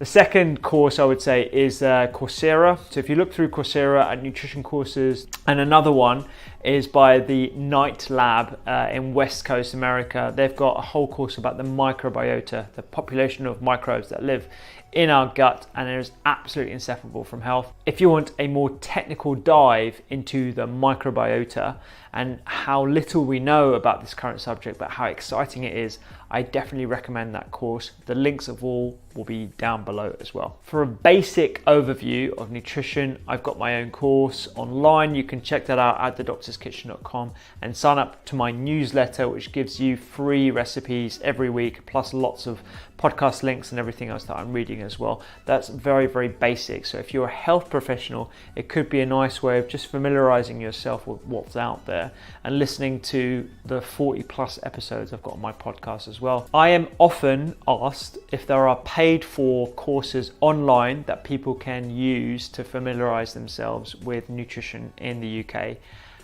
Categorically, I am not aware of a good course for professionals that is purely online. There might be some, but I'm not aware of ones that I've come across that are worthy of the amount of money that some of these cost. And they range from anywhere between £500 to £2,000, and I just don't think they're worth that amount of money if you're serious about getting into nutrition research and actually being able to deliver actionable advice to patients. There are courses like mine that are more geared toward the general public, but not ones that I think are worthy for health practitioners. Which qualifications are therefore worthy? If you are serious about getting into nutrition, then there are two. There are diplomas and masters. The masters that I'm doing currently at the University of Surrey is perfect for those who still want to maintain their clinical career whilst doing a master's part-time. Others, like the masters at King's and UCL and others up and down the country, are full-time. So you have to essentially go there 4 to 5 days a week. And for people who are actually practicing, unless you want to take a year out, if you can afford to do that, etc., it's not really practical. The masters that I'm currently doing at the University of Surrey, the masters in nutritional medicine, is a lot easier for professionals to do because you can do it in your own time. You go in for a week or so, every 6 to 8 weeks, depending on which module you want to do, and then you do your essays in your own time as well. I think it's a lot more practical for those who are looking to combine their clinical career with extra education in nutrition. But those are more formal. Do your own research, okay? So I started by just sifting through all the journals and reading through different websites, okay? Review articles are fantastic, and you can find them on the BMJ website. If you look at PubMed, BMJ Nutrition, which is a new journal that came out in 2018, is a really good resource for all things nutrition related. The American Journal of Clinical Nutrition is also great, and a whole bunch of others as well. With publications, always take them with a pinch of salt, particularly when it comes to nutrition, because there is so much vague information out there. With nutrition research, it is quite tough because we rely heavily on observational studies and a lot of lower quality evidence, which is why there is so much controversy with anything to do with nutrition. Overall, when it comes to nutrition science, you need to be quite wary of people that brand themselves as nutrition experts or are quite dogmatic in their views. Actually, nutrition is a very fluid and dynamic science, one where we need to be open-minded to a lot of situations. I never thought the keto diet, for example, was useful. However, there is some evidence to suggest that we can use it in certain therapeutic scenarios. So be open-minded with everything, and just make sure that you're being safe. There are simple core principles, things that I talk about in both of my books that apply for the majority of people, and that's a very good starting point. However, there is nuance to the subject, as there is with anything in medicine. The third thing I recommend are all the incredible resources from registered bodies that we have here in the UK and abroad. Two of note are the BDA website. They have food fact sheets that are directed at patients, but they also have ones for professionals as well. They're really good for looking at things like dairy, saturated fat, gluten-free diets, the evidence base behind low carb. Really good sources of information that are quite compact, easily readable, and some resources that you can give to patients too. The other one is the Nutrition Society website. They again have got very basic resources there for both professionals and for patients. Go check those out. It's a good starting platform. Another couple of resources within the same vein, SACN, that's SACN, that's a really good resource. They provide quite hefty reviews of things like saturated fat consumption in the UK, and it's a UK focused body. And the other one I'm actually a big fan of is examine.com. It's a really good website that's geared more towards supplementation, but they do have articles on dietary advice as well. Finally, if you really want to get a holistic view over a weekend or a week or so, go to a conference. The American Journal of Clinical Nutrition, they held a conference in, I think it was Florida at the time. This is going back 5 or 6 years. And honestly, that was an incredible immersive experience into what nutrition has to offer, as well as a networking opportunity by speaking to other people. I hope that's been useful. It gives you an overview of the journey that I've been on, but also a strategic way of tackling the issue of poor nutrition training amongst health professionals. Go educate yourself, have fun, learn about the wonderful world of nutrition. What'd you think about all that? I know it was a lot, but I think it's resourceful. So I try to make sure this channel, actually providing something for the community, because like I say, I'm pretty good at researching stuff. So these damn videos that I found, the ones that I picked are packed with like information. Yeah, I like it, because I was just thinking, man, I'm gonna have to go back to the do the playback so I can get some of that info, see if I can kind of do some research myself. But as I was listening to that, I'm asking myself, why do we even, not that we shouldn't have doctors and be able to rely on them, but why is that not like a course that we're taught in school? Like a definite course. I mean, it's a part of life. It's vital to our lives. And I've said that before. It's what the fuck? We're teaching them algebra and we're teaching them damn dates and names and shit. So nutrition would be fucking a valuable ass class, bro. Like, and how to deal with paying bills. That should be a class. Well, they. I mean, I don't know because I And mean, by the time I got into high school, home economics was gone, and and that was health. Wait. I want to say this too, though. Like the stuff that they teach doctors, a lot of that stuff you can teach the kids too, and that's gonna help them. Like and it's an emergency, little kids can help in an emergency before the people get there if they know oh yeah, something. first aid. Yeah, first aid should like first aid. What's the shoot? What's the call it when you pump on the chest? I can't think of the term. Um, I can't think of it right now Well, either. like the Heimlich maneuver and the I don't think a little CPR. kid would be able to see. I don't think a little kid be able to They do that. they could for somebody else their size. Oh yeah, another small one. Yeah, You yeah. know.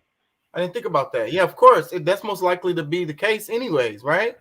So they can protect their little schoolmates or their little sister or little The brother or little something. exactly. So, I mean, those are different things that I think, and it could actually inspire different things in them at an earlier age to be like, wow, it might inspire them to maybe want to become a nurse or a doctor or something. Because, I mean, a lot of kids, unless they're directed early in a certain way, the majority of kids getting to college have no idea what they really want to do or what they like enough to try to do for the rest of their lives. Right, You because know, they don't know what they like. And that's what I be talking about all the time. That's what we need to be doing in school, letting them find what they like. So then that way, so for them to be able to find what they like, they need to really be experienced a lot of different stuff. hmm Multiple different experiences, like taking the kid to a play. I be saying like, and that might sound lame as fuck, but y'all do that though. Y'all do that, right? I think y'all do that because yeah, taking the kid to a play is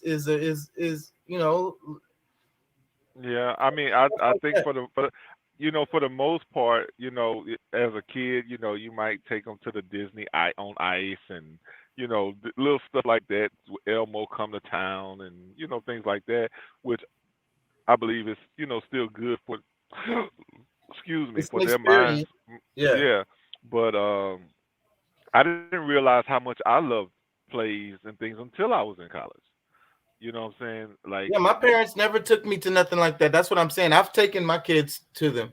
Anaya don't like it. She says it's lame, but whatever. But she's well, experienced it. well, the because I took music appreciation, that was one of the classes that led me into like because that was maybe a part of your course study. Like you go to this play, that's a grade for you, and like Pirates of what was it? Pirates of Penzance. The Caribbean. Nah, it's Pirates of Penzance or something like that. It was a good play. But like there's a lot of different ones that like I said, I didn't, my mom wasn't really into the arts like that, and Take them to the museum. You got the yeah, Butterfly Museum. You got the Arts Museum. That's what I was saying down there in Hermit Park. All that shit is down there. Fucking, you got the Science Museum there. It's like you can watch them do open heart surgery up in there. what Patrick said he wants to be able to cut people open one day. So I'm You can like, take them down there. I don't know if it's changed since it's been a while, but I think it's the same, and it's real. It's real. It's on a screen, but it's real. It's a real thing. It's really happening. You know what I mean? yeah, So wow, let me play yeah. another Dr. Nutrition video for everybody out there before we But yeah, move. but I was saying like learning it in schools or even in churches. You know what I'm saying? Where they That's have a CPR classes or that's a you know, we kind of do that, but that's a good idea. As a community, we should take some of this stuff we're talking about. We could take it on as a community and teach the kids this stuff ourselves. Like I say, paying bills, CPR or whatever. What was the other thing we was talking about related to the doctors and just start teaching them nutrition, Yeah. teaching them all that shit. And as a community, have like a little, I don't know, church will be fine. Because like my mom, she's the only person I know that still does this. Even though, like, 'cause I mean, with a debit card, I go on my phone and I look through all of my stuff. It's all listed. My mobile app for my banking. But my mom, she still fills out those little forms, the little thing in her checkbook to be able to keep all of her stuff. What money she spent here and this, that, and the other. She still do it the old school way. Even though she's swiping, she still goes in and write in her checkbook, certain things. So I think still just going back, even teaching little stuff like that to them, because my son, she's showing my son, how she takes care of her finances by, you know, writing down all these different things that she's I doing. think So that's big because the physicalness of writing it also putting it in your mind, and you're kind of like you're counting it in your mind still. Like it forces you to slow down for a moment and realize what's happening, because that's what I be telling my daughter, because about the transactions, they be happening fast. We swipe cards, swipe all day. You don't realize you just spent $1,000 or whatever. You know what I mean? Because you went to multiple different stores and stuff, and in your mind, it's just like it doesn't. And then you don't have no respect for the money either. Like it's like, it just turned into stuff, and then you don't even know how much it cost, how much it all was spent, and how much it took how long it took to gather that money that you just spent like that, and like the whole thing. That's why I like to spend cash sometimes. me too. I'm gonna tell you, man. I definitely, I always grab me a couple of $100 for the week just for, It because I keeps mean me from sometimes, spending. It keeps, because yeah, I'll be like, I'm gonna spend this cash, and when the cash is out, then I'll be like, nah, I done spent all the cash, so whatever. I'm not swiping my card. That's what I tell myself, because when I be swiping my card, like I say just now, even though I'm telling my daughter this, I don't be knowing how much I spent. You know what I'm saying? I mean, even though I can look on there, I can look on my Chase app, or I can look on my bank statement, I can look at it. When I yeah. think about it, sometimes I go back and look at it, but it's too late now. I done did all the swiping. So like when I spend cash, it keeps me more grounded. The transaction is more physical, and it's like I know, all right, I had $100 bill. Now it's a group of 20s. You know what I'm saying? hmm Now I spend a 20, and now it's a cup, some dollars and ones Psych- and fives. Psychologically, it makes a difference. You know what Yeah. I'm saying? It makes you more aware of, what you spent, what you have left, you know, what's important, because like that's one of those things about, you know, if you look at, or if, especially like when you have cash, it's like, all right, there's certain things that you want to do or need to do throughout the week. If you've already allotted a certain amount to do whatever those things are, and because I mean, of course, I always have my cards with me, but you build up a certain, you know, responsibility of Right. how you're using those. So, but still in all, as far as teaching them that thing, because it does, I think it does teach them to respect, the money more, especially, not to say you get a over what's this overdraft, whatever. Shoot, you get enough of those that start to teach you, but at the same time, Woo. I went through it. I didn't learn my lesson on that shit. yeah, I what got I'm my daughter has a bank account now. She has what they call high school checking or whatever. saying. It's Green connected light, to is my it like account. green light? Is it green light? Don't give me the line of what it's called. But I Okay, did have not. to go through some shit to get it for her. Like they needed a bunch of shit. So it wasn't that easy. But if she got the account, and she has her own little card, and I could just send her money, like she'll call me and be like, I want to get a soda or something, and I could just transfer money from my account to hers, and it'll hit her account like right then. Don't cost me Yeah. nothing. Pretty Well, cool. yeah. There's a thing called green light that my son's mother set up for him, and I can, put money in it. She puts money in it and whatever.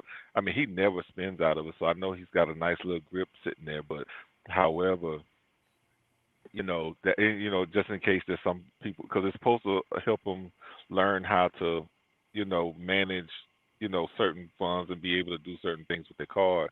So just for those listeners out there, that's one thing that you can do to kind of get them in the mode of understanding money and respecting money more than they may on their own.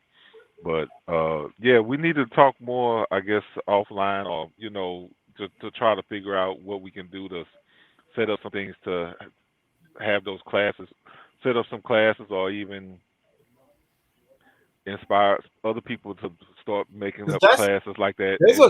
This is a huge opportunity we're talking about right here because of the nutrition. Being that's why I played that video, the last one, with all the damn resource material in it, because like I said, I was thinking about this, and it's like this is a great opportunity because it's missing, right?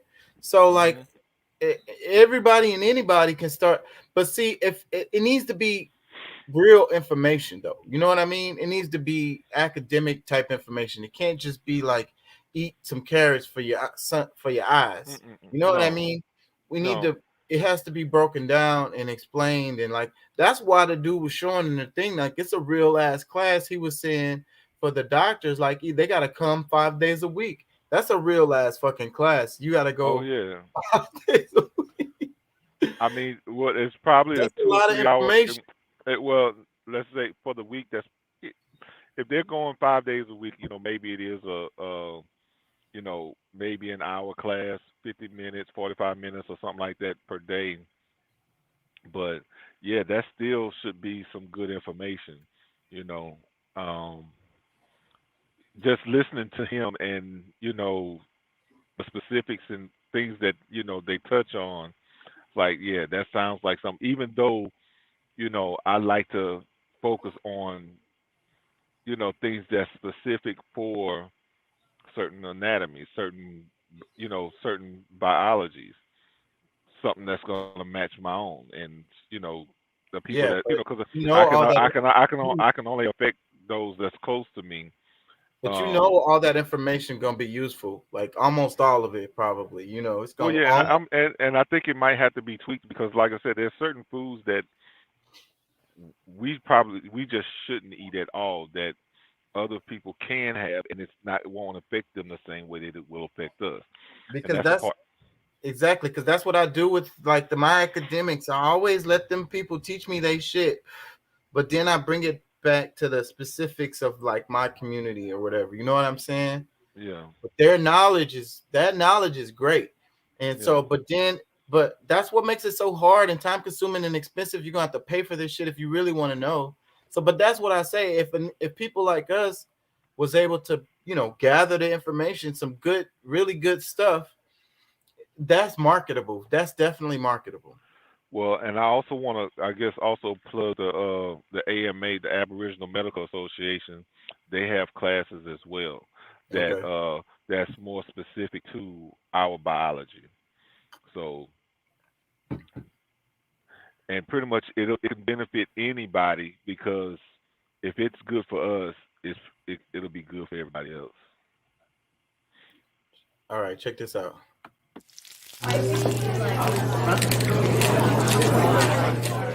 It's like when you're in surgery. Right. You have to keep your hands up. You can't touch anything.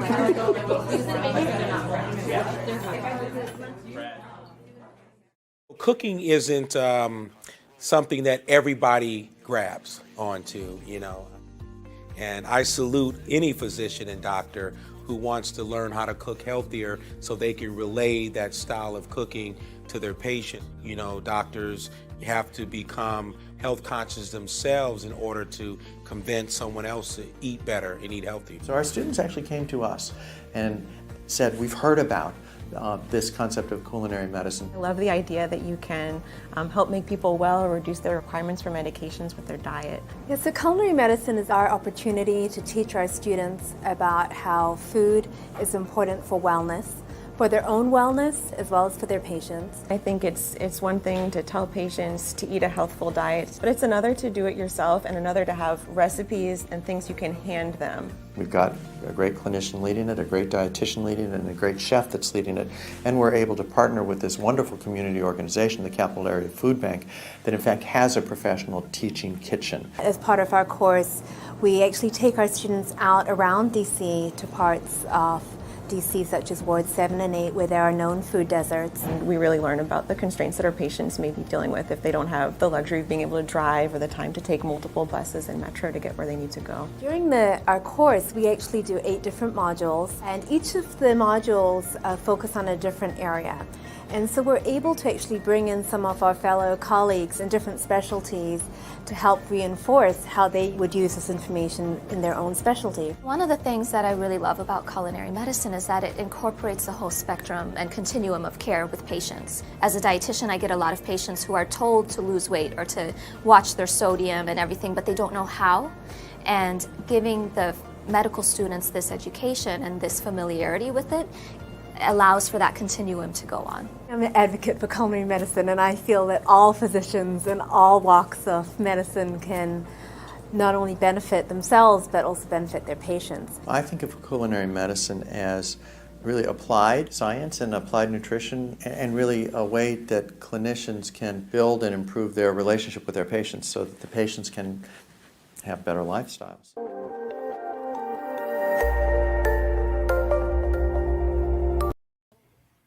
I like it. I like it. I mean, it makes too much sense. I mean, I don't think that's something that should be just for doctors. That should be something that anybody can have some access to. I would love to take that class. I'm a pretty good cook, but as far as it, looking at it from a scientific perspective, I think changes all of it. And why don't we have this shit all over the place? Like this should be rampant. Where is this? This can't be in the U.S. They said D.C. I think that was Washington D.C. Oh, really? Okay. Well, that's cool. It's in Maryland somewhere. So yeah. But yeah, I think that should be something that should, because I mean, what percentage of people actually go to college? But 100% of them need to understand this. Right. But especially the damn doctors. You saw how in the video it seemed like the doctors were so ignorant to this stuff. Even in that video, they were really smart people. You can clearly see that, but they were super ignorant in this area. Well, like the one lady when she was cooking, she was like, "Oh, it's like surgery." Yeah, bitch, it is. Bitch, you keep it really is. I mean, and that's like one of the benefits of being it, because I mean, I was one of those that helped my mom, cook, when holidays and stuff come in and this, that, and the other. So me understanding, like, because it is a science, you know what I'm saying? I mean, cooking is a science. So, but to actually get into the, where you can understand the chemical breakdown, how much, because like certain foods we overcook. We probably cook a lot of the nutrients out of stuff that might have been nutrient rich. Some foods probably shouldn't be cooked, and there's a certain way to maybe eat it where it's more highly beneficial, more beneficial for us. Celery. I think about celery while you're talking, because what's the point? You can't really cook celery. Shouldn't be cooked. It doesn't really. You're not doing anything when you cook it, like. Yeah. So I mean, I'm sure there's other leafy greens and things like. I mean, just think about cooking spinach. Especially putting it in water and like you're taking the nutrients. But how Asian people all of your nutrients ends up in the water. That's even with like collard greens and mustard greens. Like but that's what Asians do though. They make the little bitty cup of broth and then they dip it. It'll have seasonings and stuff in that broth too. And they'll dip the spinach in there and then they'll eat that. But afterwards, they're gonna drink that. The broth, yeah. So I mean, I don't know. I think that's something that should be widespread.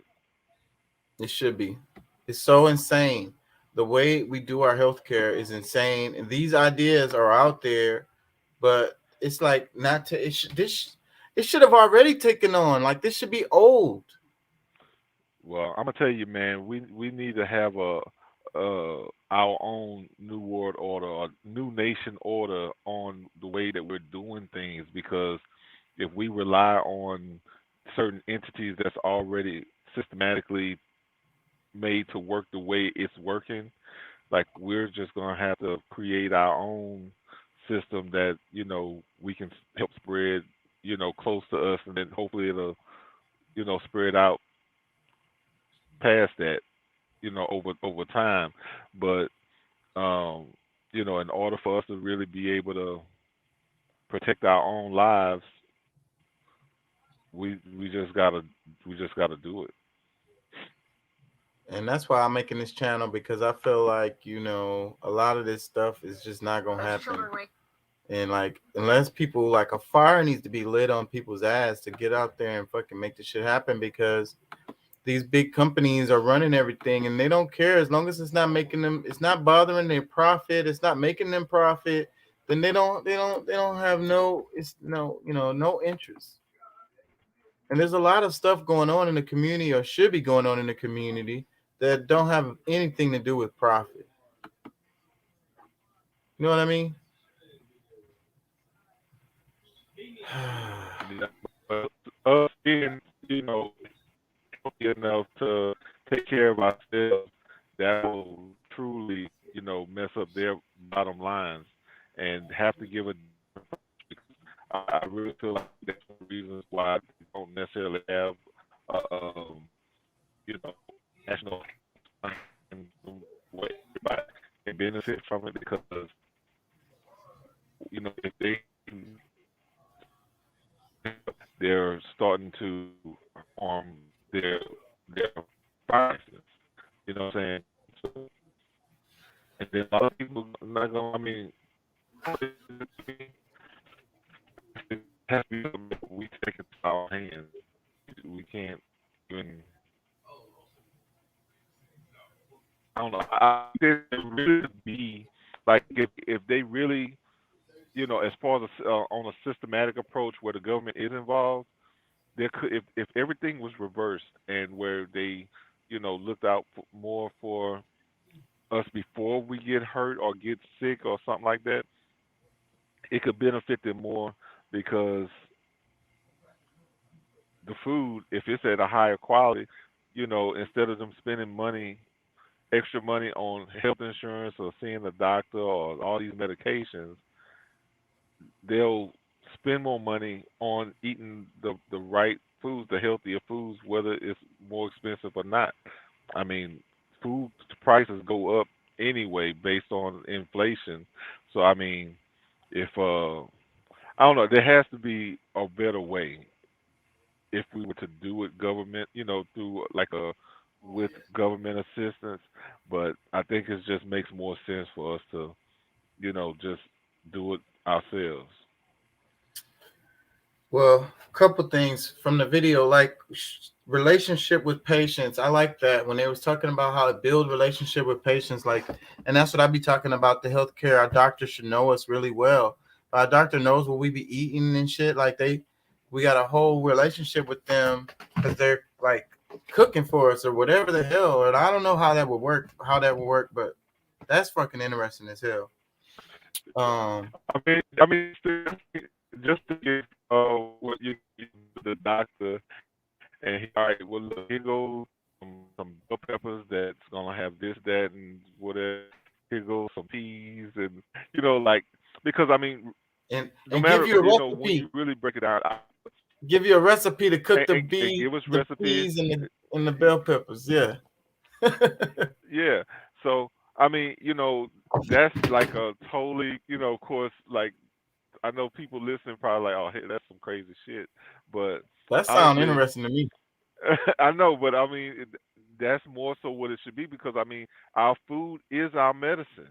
Food should be like, no matter. I mean, the food that we put in our body affects us one way or another. If it's bad food, it affects us negatively. If it's good, good foods, it's going to affect us positively. So either way, whatever we're putting in our body affects us, and we're going to have to determine on how, what side of the fence we're going to be on. Yeah. Damn it, I keep dropping this. Well, we've been on this subject for like going on 2 hours, but a couple things I want to say before we move on is like they was talking about fecal transplants. Have you heard about that? It came up in my class too. And it's kind of like a medical procedure that they knew had benefits, but lately they have been doing more and more research into it, and they have found that moving fecal material from one person to another can improve their health. It'll put these bacterias into their intestine and help them heal. I'm out. That sounds too disgusting for me. And that's part of the reason why it's been having a hard time, is because it's pretty damn disgusting, because they haven't found no like clean way to do it or whatever. I mean, they have to literally go in and take some fecal material and then go and put it in the other person. So that's pretty damn gross. Well, I think they try to do something like that, prebiotics and probiotics and things like that. But the only thing is really how effective those pre and probiotics really work. Because they got evidence that of this shit being this is gonna be in the future. This is gonna be a really popular thing. It's coming. Because it has a whole bunch of they're looking at the science of those bacteria in your stomach, and they can't produce those bacteria, and the best place to get them from is from poop.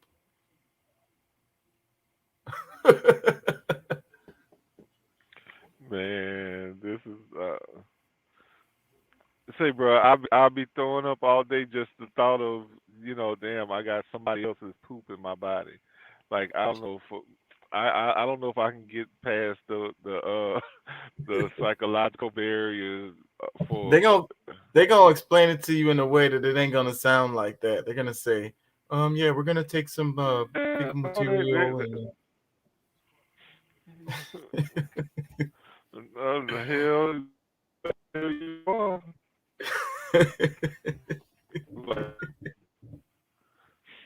I was like, well, look, you want to buy some of mine to be to put in somebody else? Look, I'll sell it. I'll capture it for you and I'll deliver it too. It might end up being in the future being something like that, because if you have some good bacteria in your poop and everybody wants it.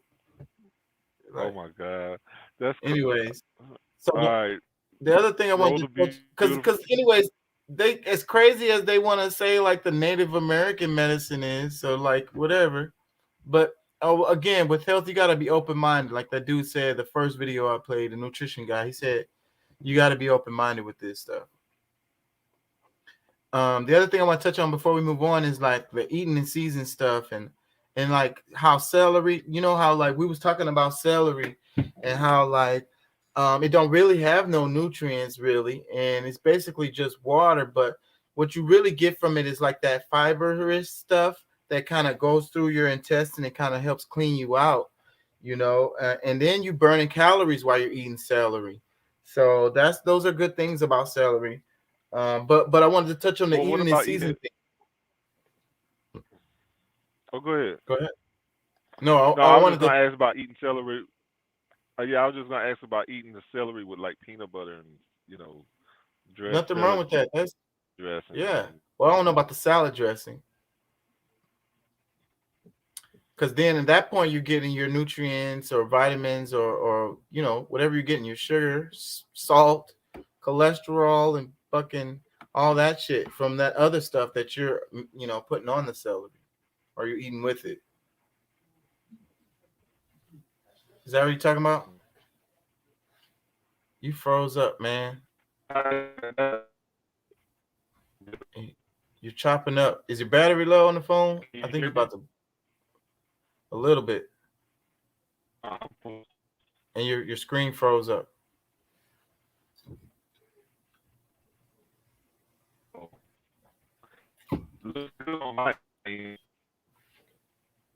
Yeah, I don't know. It's still kind of froze. You're not even moving. Am I freezing? Oh, it's probably the internet then. You keep getting a little spinning from time to time. Hold on, let me close this shit over here. Did I do a hold on, let me see something.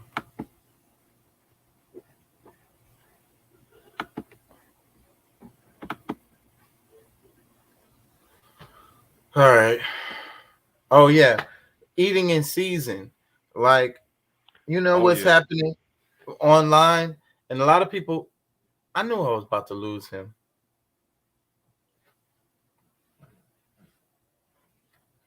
I was gonna say online, it's a craze online of like ordering these fruits and vegetables from around the world, and they're healthy and natural organic fruits and vegetables. But if you aren't in that region, if you're not from that region, then those fruits and vegetables may not be good for your body, like at all. It may be good for those people who live over there. You should be eating fruits and vegetables that grow in the area where you live, where you the area where you have grown up, because that's what's going to be more natural for your body. And if you're eating these exotic fruits and vegetables, your body isn't going to be able to, your body may not even be able to break those fruits and vegetables down because they don't have the experience of doing it. It says device not connected, bro. If you can hear me, probably need to charge it or something. It won't let me connect you. I'm gonna play a video while we get it together, and then maybe we could talk about. I was trying to finish up the nutrition shit, but we've been talking about it for a minute anyways. Let me play my transition clip, because we're moving over to the next segment.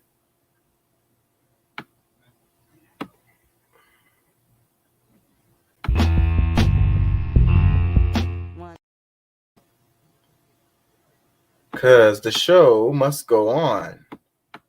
Correct? Yes, it must. We have a couple of just little pictures of us since we can't have a lot of stuff in here. So a few personal items that we like to keep with us no matter what. All right. Did you brush them good? Let me see. All right, good. Currently, we are staying in a homeless shelter. We've been here for about a month and a half. No car, no belongings, but our backpacks when we got here. Here, we gotta mask it up. Ready to go.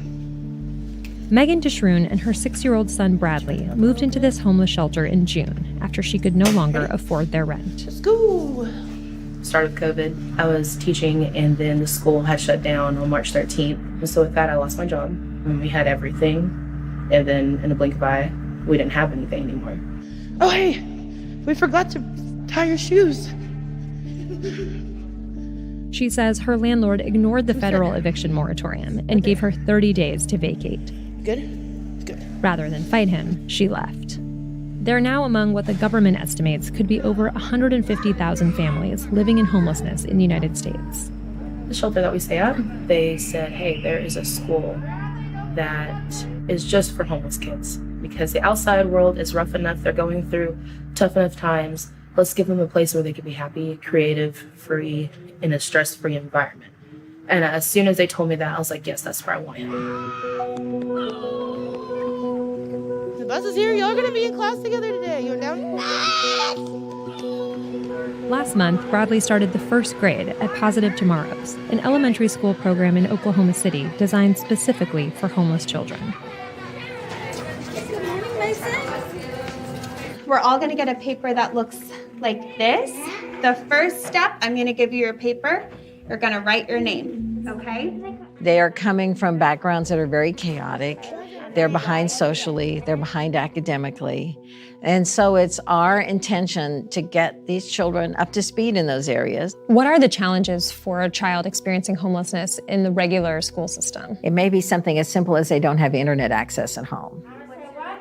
Or else you're always the kid who comes to school without school supplies. You can grab a crayon or a marker. They don't get to do a lot of things. They don't get to do birthday parties. They don't do sleepovers. Sometimes they're kind of outcast. So when they come here, they are just like everybody else. Is that it? You got it. Positive Tomorrows is one of only a handful of programs like it across the country. Students who live in the area are accepted on a first-come, first-served basis until the school is at capacity. They come from a variety of unstable housing situations, including emergency shelters, transitional housing, motels, and couch homelessness. Oh, so it wants you to match your letters? The school was founded in 1989 and is paid for almost entirely by private donations. Everything, from the architecture to the curriculum, is designed explicitly to support students experiencing homelessness. So we call this our family room. This is where the kiddos eat. Call that our backyard. Kids were a part of the architecture process, getting to sit down and just draw plans for what they think a school should look like. What did you hear the most from kids that was important to them? So I think personal space, and as you'll see, we have some cubbies that have their name on them, especially if you're living in a shelter or with your brothers and sisters in a car.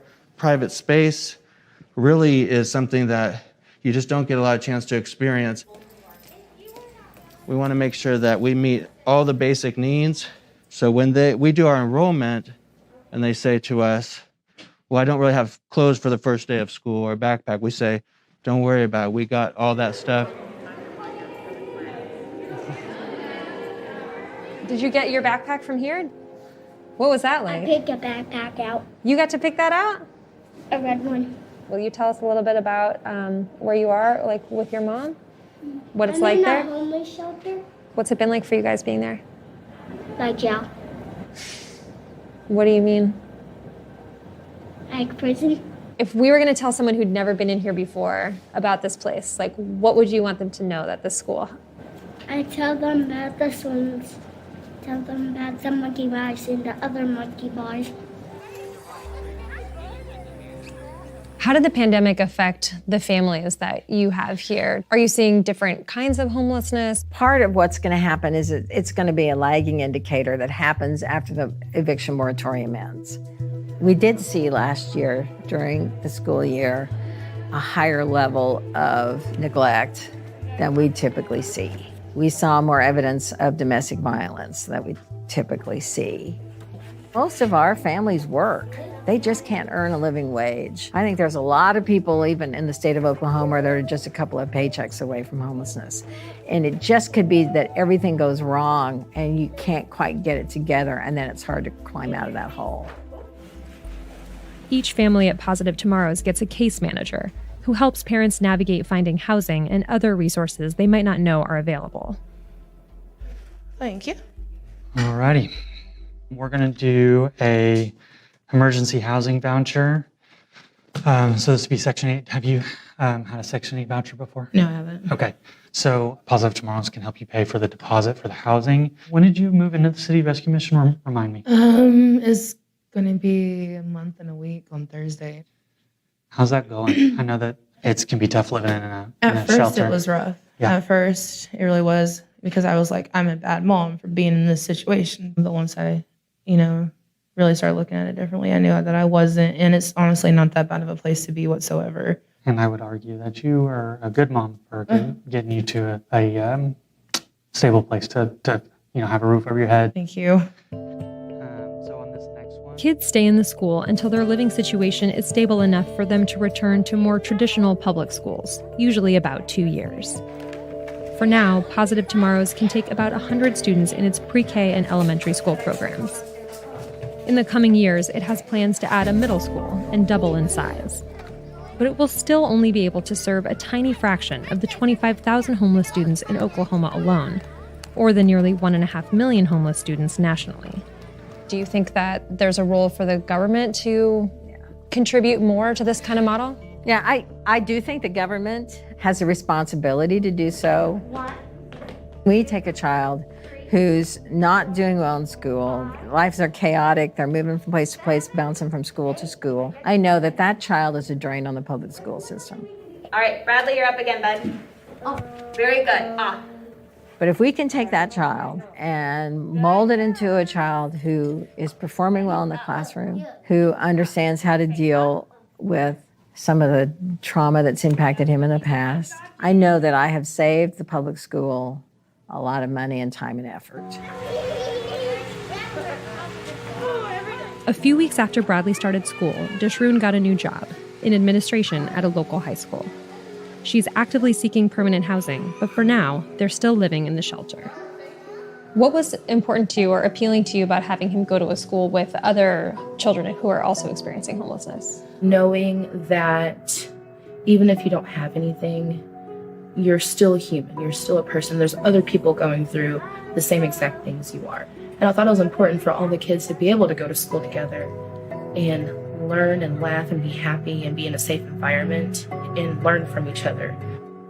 He's 6 years old.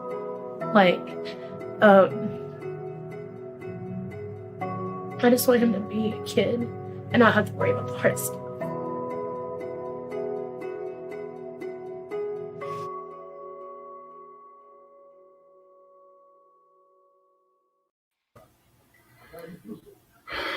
Pulls at your heartstrings right there. Yeah, man, it's you know, the present. I mean, it's and it's. I mean, I like that program. I mean, you know, it's able to help some people, but I mean, man, I guess I never really realized like how many people it's really affecting. In one, we're just talking this. That's just Oklahoma, right? I mean, shoot. And it's one small little neighborhood, probably. Well, we're saying one of the neighbor. I mean, because they said that it affects over 25,000. Was that in that city or in the state? Oh shit! Don't give me the line. It don't matter. That number way too big, right? Well, no, it makes a difference because I mean, you know, you think about it. I mean, because if it's carrying over from city to city to city to city, that 25 to 50 to 75 to 100, you know what I'm saying? If we're looking at it on the state level and it's 25,000, it's not as bad as it, you know, potentially could be. That's why I'm asking if that's, you know. I don't know. I'd have to. I missed that. But Oklahoma, I was downloading videos and stuff. Yeah, I caught some of it. The little kid, when the lady asked him what it's like in the shelter, he was like jail, and she was like, what? He was like prison. Yeah, like, but you don't understand what I'm saying? Yeah, she's like, wait a minute. She's like, what do you mean? And it's like, you know, of course, the kid, hopefully he's never been to jail, but for what he assumes jail to be like, I mean, that's you know, anybody who, you know, even if you haven't been there, if you say it's like jail, that's an expression of it's bad. Yeah. You know what I'm saying? Like, you know. He's like, bitch, you don't understand what the words coming out of my mouth? Like prison, bitch. It's horrible. You mean tell me you ain't never seen no damn what Adebisi lives there. What was the HBO show that had the prison show? Damn, man. I hate when that happens, but you know, and I just erased my damn notes too when I rubbed it on my chest because I use a dry erase board. I just erased half my damn notes now. I can't read the shit. I had some other comments on the video. It's only one left. The other kids I wanted to talk about how, like, imagine how it feels for the other kids. You know, I mean, when they go to regular school, right? And they're homeless and shit. And then how the other kids are going to treat them in school. Like the other kids don't know they're homeless. And then they don't have their school supplies and all kinds of issues, not paying attention in class. The teacher giving them a hard time. The kids giving them a hard time. That shit would suck. Mm-hmm. Imagine. Yeah, I could only imagine, man. I mean, you know, I I didn't grow up anywhere near that. I mean, of course, I went to school with some kids that I'm certain was uh, living in some, some level of poverty. Well, you know what? There was one kid. I'm not gonna say his name, but how he knew that I knew he had some, like combing his hair and like certain clothes he wore. Like you could say some of it was too big, some of it was too tight. And of course, when you're in school, you just kind of, because people make fun of them. You know what I'm saying? Like people, really made fun of them, and you just really don't know. And of course, like you said, like kids, they don't really realize, you're not awakened enough to realize what the world can do to you. All you know is what you live with, and then it's And you think all the other kids' household is just like yours. For the most But part, you got they just in that show, it was talking about people living in their car, sleeping on people's couches, because that's homeless too. Oh hell yeah. Yeah. And then the other thing I think I wanted to talk about was the tiny fraction, because I think they mentioned that it only, it's first come first serve basis in that little program that they had, and they said once the school's full, that's it. So like, there should be lots and lots of there should be no kids out there like that. There should be nobody out there like that. I mean, as rich as this country is, no one really should have to be in those situations. Of course, I don't know if it would, how bad it would have been for the corporations if they, were to, pay us, like the jobs that they sent overseas that they can pay for pennies on, pennies an hour, or, dollars, or whatever it is they pay per day. What difference would it make for them to really pay us to fill those same jobs? I mean, some of them have reached trillionaire status. Most of them multi-billion-dollar companies. I mean, if you really think about it, like, how many times does it take for, let's just say, all right, let's just say, if we look at just the homeless, for them to be able to have the average income that the average income is around 40,000. You break down 40,000 into 1 billion, and that's not, what I'm saying, like how many billions would that be per year? Like how many people? I can't do. I'm on my phone, so I can't do my calculation. But I mean, I don't think that it would take that many billions away from all of the different corporations that's running, and to be able to combine and fulfill those needs of the people. That's what makes me mad. We throw away money. The amount they spend on paper clips, one of them companies, or if you combined all the companies, the amount they spend on lunch could pay for that shit. Yeah, I mean, and if you think about just the hunger part, because like, shoot, you think about how much, these big corporations, whether it's McDonald's, Wendy's, I mean, I'm just talking about just fast food, and not even just say about some of the fancier restaurants. How much? Look, I remember. I might have been in my early 20s. I went through training at a restaurant, to work in a restaurant.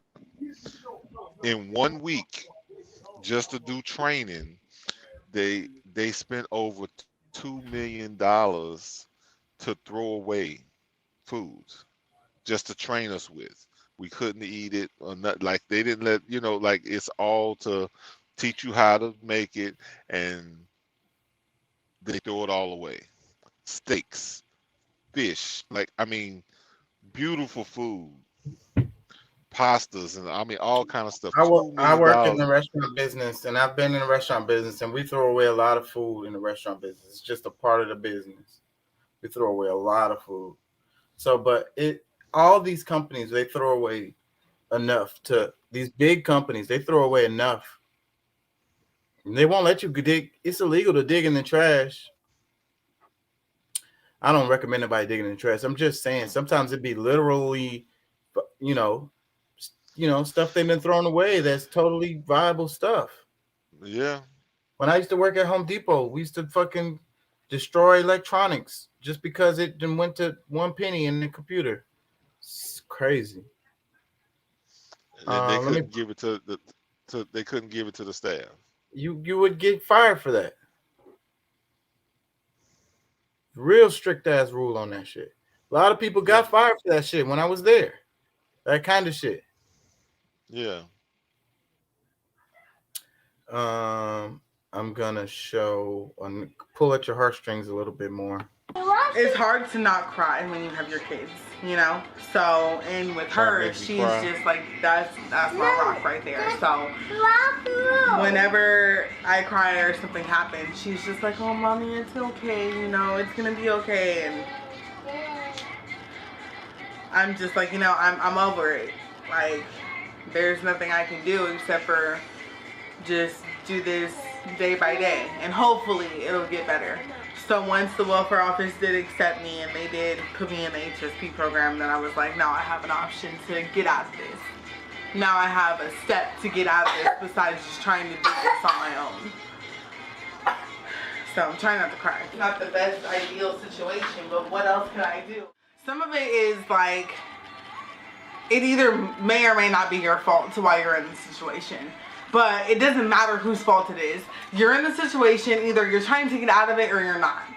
So that's up to you. But as far as the shelter goes, yeah, they need to have something for people, even single dads who have their kids. It's not just single moms, there's dads that have their kids that don't have any drug addictions at all that are in the same situation. So it's like, yeah, there needs to be a shelter for everyone. And make sure that there's somewhere for the kids to be. And a lot of the time, Salvation Army doesn't have anything, or people just don't want to have their kids around drug addicts because it's not safe. Like, what can you do? Like, what is it that you can do when you have children and you're on the streets? Take them to Salvation Army on a whole bunch of people that are just out of their minds? No. Like, it's not safe for us to do this. It's not safe for us to do that. CPS is on this. CPS is on that. It's too much. So it's like, yeah, there needs to be somewhere for single parents with their children to go, whether that don't have any addiction. Like, that's just what it is. So they told me that there was a 3 to 6 month wait list. They said the wait list was closed. In order for me to be on it, it would actually have to be an emergency. And I'm like, okay, but this is an emergency. Me and my kids are sleeping in our car. So they were like, okay, well, our wait list is closed. There's nothing we can do. I called, what is that, St. John's or whatever. And I called them before when I was pregnant with my daughter. And they told me that the only way they would help me is if I was fighting an addiction. So I'm like, so because of the fact that I'm not fighting an addiction, you can't help me. And they were like, well, if you're not on drugs or alcohol, then there's really nothing we can do for you. Like, I don't understand. How are you a shelter and you can't do anything? And there was like a few more places that said the same thing. If I'm not on drugs, then there's nothing they can do. A couple of other places were like, well, are you going through domestic violence or anything like that? No, I'm not. So because of the fact that I'm not going through domestic violence, I can't get help from this person, or I can't do whatever this is, so these are my kids. Nobody else does anything for them. Their dads don't pay me to do anything. My son's dad left and went to Mexico. Her dad's in jail. I do this on my own. And it's not because I have to. No, it's because this is what I was blessed with. Regardless, it doesn't matter what situation I'm in as long as I get them out of it. It has nothing to do with me. It's not about me. It's about them. I gotta figure it out. I gotta figure it out, because this isn't a situation that anybody wants to be in. I mean, there are some people to blame, but mainly I'm kicking myself in the ass because I could have got on a waiting list for some things when I did have a place, but that wasn't an option for me because I left out of state. So this is what I'm left with now that I came home. So, just take it one day at a time. Yeah, it's gonna be stressful, but there's really nothing else I can do about it. I just have to do everything I can to make sure that we find somewhere. And then another thing is a lot of people, they have rooms for rent, but they don't want to rent to anybody with kids. So that's also an issue. Like, why would you sit here and post something about you having a room for rent, but you don't want to rent to nobody that has kids? And I also had somebody tell me that if I only had one kid, it wouldn't be an issue, but because of the fact that I have 2 kids, it's a problem. So, you know, it's hard all the way around.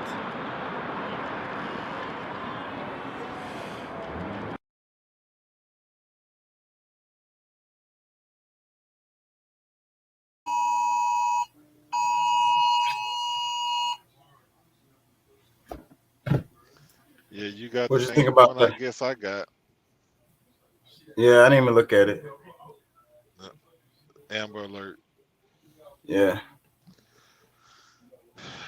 Yeah, man, that's kind of messed up. I ain't gonna lie, man. I mean, if it's come down, because to me, it's just like, okay, it's honorable to try to be honest. But I mean, if it's you protecting your kids, I guess I'm at the point. Look, just lie. Yeah, I just finished smoking a rock. You know what I'm saying? Like I just Yeah, that nigga was beating my ass I- last week. I know it ain't no bruises, but yeah, I did get my ass beat by yeah, something. yeah. I smoked more of the crack than I was supposed to, and he smacked me up and all that because I smoked his part too. And so I'm a drug addict, and I'm getting my ass whooped. And I drink alcohol. all You the know what whole I'm saying? shit. Like, look, I'm gonna tell you, there's no those like I don't see like I mean I don't like to see people abusing things where they can they have opportunities to do better, but when you don't have no other choice, I mean, It's funny lie. that you said that. It's funny that you said that because I was thinking the same thing. And this is at the end of the day, this is America, bro. Like, maybe they come back and they be like, "Oh, you lied," and I don't know. Who knows what the fucking penalties would be, though. That is kind of scary because they come down hard on you with shit like that. But you gotta do what you gotta do sometime.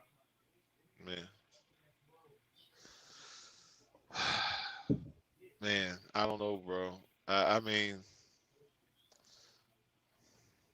it's hard. I mean, it's hard for me to fathom because I mean, the only thing I mean, I'm just looking. I mean, of course, I'm on the outside looking in, and that's the only thing I can think is like, look, I'm gonna find a way to provide a place for my kid, or my kids or whatever. So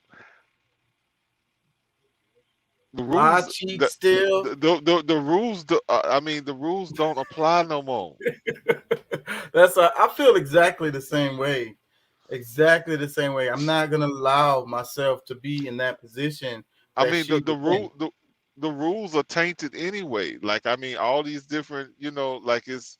I'm gonna do whatever I have to do, whatever, and I'm not gonna allow myself to fall that far. But what I'm saying is, if I'm in a position like that, it's no holds barred, bruh. It's no holds barred. Look, my new addiction gonna be selling fucking crack. I mean, I don't know, like whatever I have to do, I'm telling you. I'm a very at this point, I'm a dangerous person. I'm very dangerous. Yeah, bro. I mean, I feel sorry for her, but I'm kind of like, damn, that's not smart. Like, how, I mean, you think they about to give you a test? I mean, shit, if that's the case, I mean, shit. I don't know. Like, I've done it most of my life. Like, try to follow the rules all the time. Try to do it the right way. I mean, man, look, I think I have to even to a fault at sometimes. You know what I'm saying? And that's the thing. Like, I guess at this point in life, I'm really like, okay, look, you know what, Mr. Goody Two Shoes only get you so far. You know what I'm saying? No good deed goes unpunished. And here Yeah. in America, this place was designed by criminals for criminals. That's what it is. And once you get up to the higher level, once you become they hate criminals too, though. They hate lower level criminals because they don't want them to get up to the level of them. Because once you get up to their level, now you are one of them. So you don't, you are the one that stomp on other criminals. You're the one who makes the law and everything. You're the one who becomes politicians, everything, totally everything. Basically, whatever you want. And it's in that term and that whole term of being above the law is bullshit. Like everybody that's down there making laws, if you can make the law, you are above it. Like you could create it. Like you know what I'm saying? I wrote the damn deal. I wrote the damn law. I wrote the law. Nigga, I am the law. Nigga, I wrote that shit. I'm gonna write one tomorrow for your ass. But there's even a law or a statute or something in there. There's no how does it go? Like I don't know. I guess like some people can't exercise the law on them. At some point, I think I'm gonna have to look it up, but that's like we can't. Some people can't even really even charge them in certain crimes because of their position. You know what I'm saying? Like I think it's even might even be like black people can't even charge a white person in a crime. Because they're beneath them. It's under the law. You know what I'm saying? You don't even really exist. Basically, when it comes down to it. But however, that whole idea about no one is above the law is bullshit. And I was also taught that laws were made to be broken. And look at the police. Close the door, man, please. And look at the police. They killing people with impunity. Does the law apply to them the way it applies to the regular person? Can you accidentally kill somebody and say, I feel for my life? Will that work for you? Will it work for me? No, I mean, I have to. I would have to prove. Because I mean, when the only thing that if it was probably another black person. I mean, if it was a black person where they're fictitious, and I can probably exercise some of those same laws that they use. But as far as like going up against somebody who is actually considered a human in law, I would still anytime you harm someone or endanger like what is it injure any type of injury, whether it's bodily or property or anything like that, you still can get charged and based on evidence and whatever. So I mean, but yeah, I mean, I don't know, man. It's crazy. Check this out. I got one more video of the homeless stuff. It's only 3 minutes. Check it out.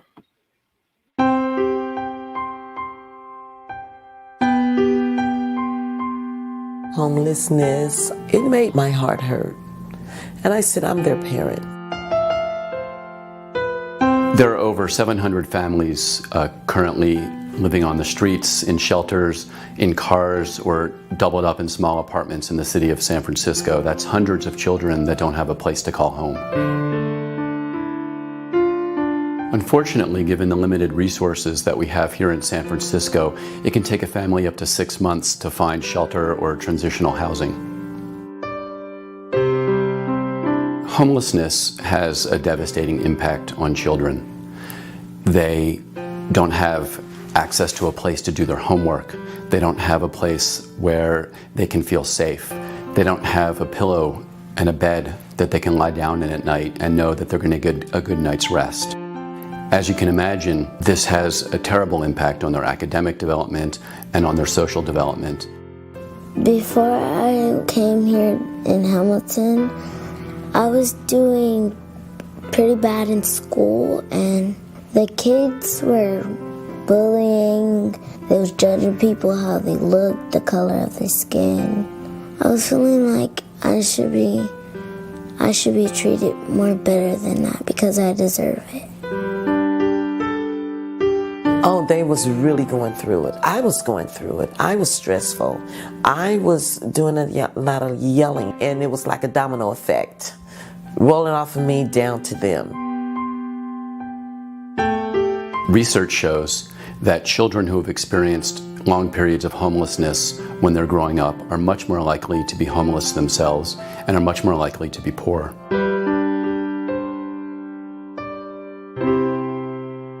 Everything we know about family homelessness shows that rapid rehousing, finding families and their children housing as soon as possible, is the best way to address this problem, and that is exactly what we do at Hamilton Family Center.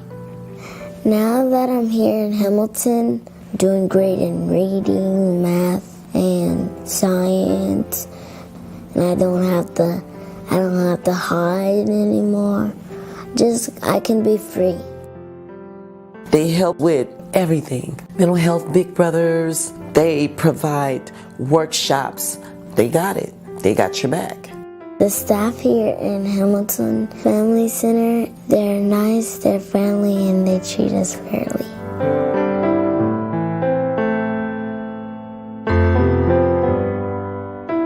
In addition to addressing the devastating impacts that homelessness has on children, rapid rehousing makes good economic sense. It costs the city $60,000 a year to care for a homeless family. Hamilton Family Center, for less than $25,000 a year, can get that family off the streets and into permanent housing. I'm feeling better. I'm feeling good. I can take my kids to school proudly and say that I'm grateful. In 2013, Hamilton Family Center will help over 200 families find permanent housing. With your help in 2014, we can help even more. That's more children with a place to do their homework, a place to get a good night's rest, and a place to call home.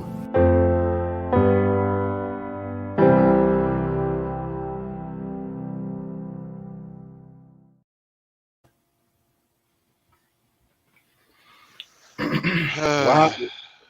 It's so painful, bro. Why do we even have to have programs like that in the first place? Why is it even like, rely on the generosity of random people to hopefully get these people, and there's no system in place for this stuff?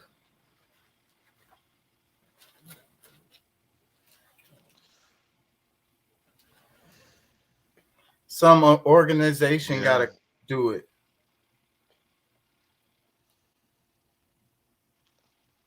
All the taxes we spend, all the money we spend, I think everybody would agree.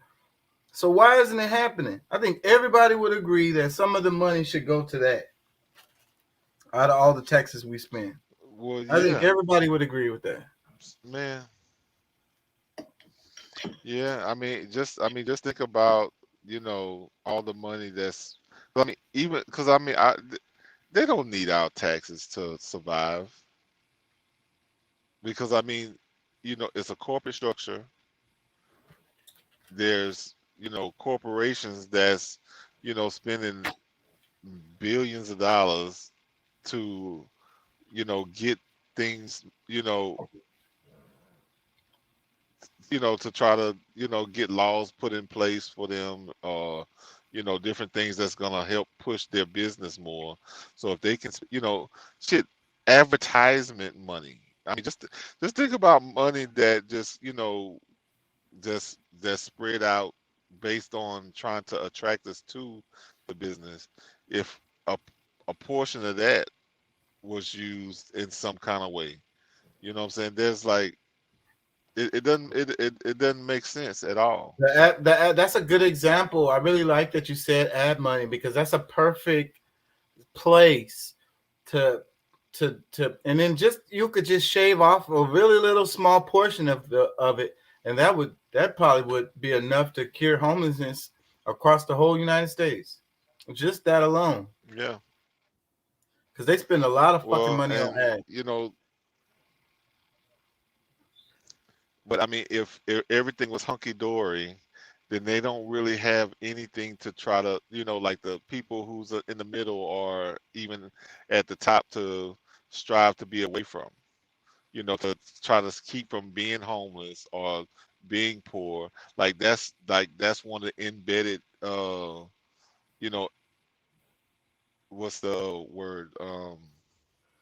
I guess inspiration for people to strive to not be that, because I think one of the fears or one of the things that they worry is that if they provide for everybody, then it gives nobody incentive to work for anything.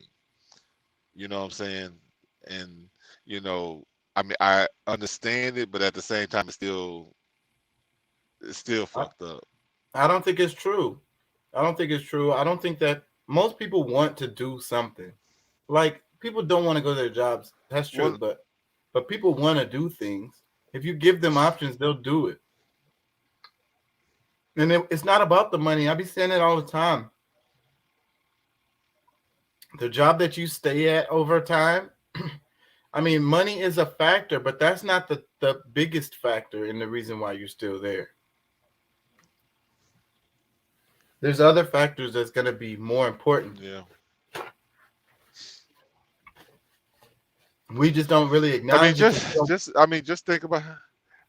We don't think about. Well, just think about this, because there's people out here that's making so much money on, through the internet, selling products, or, there's certain little things that,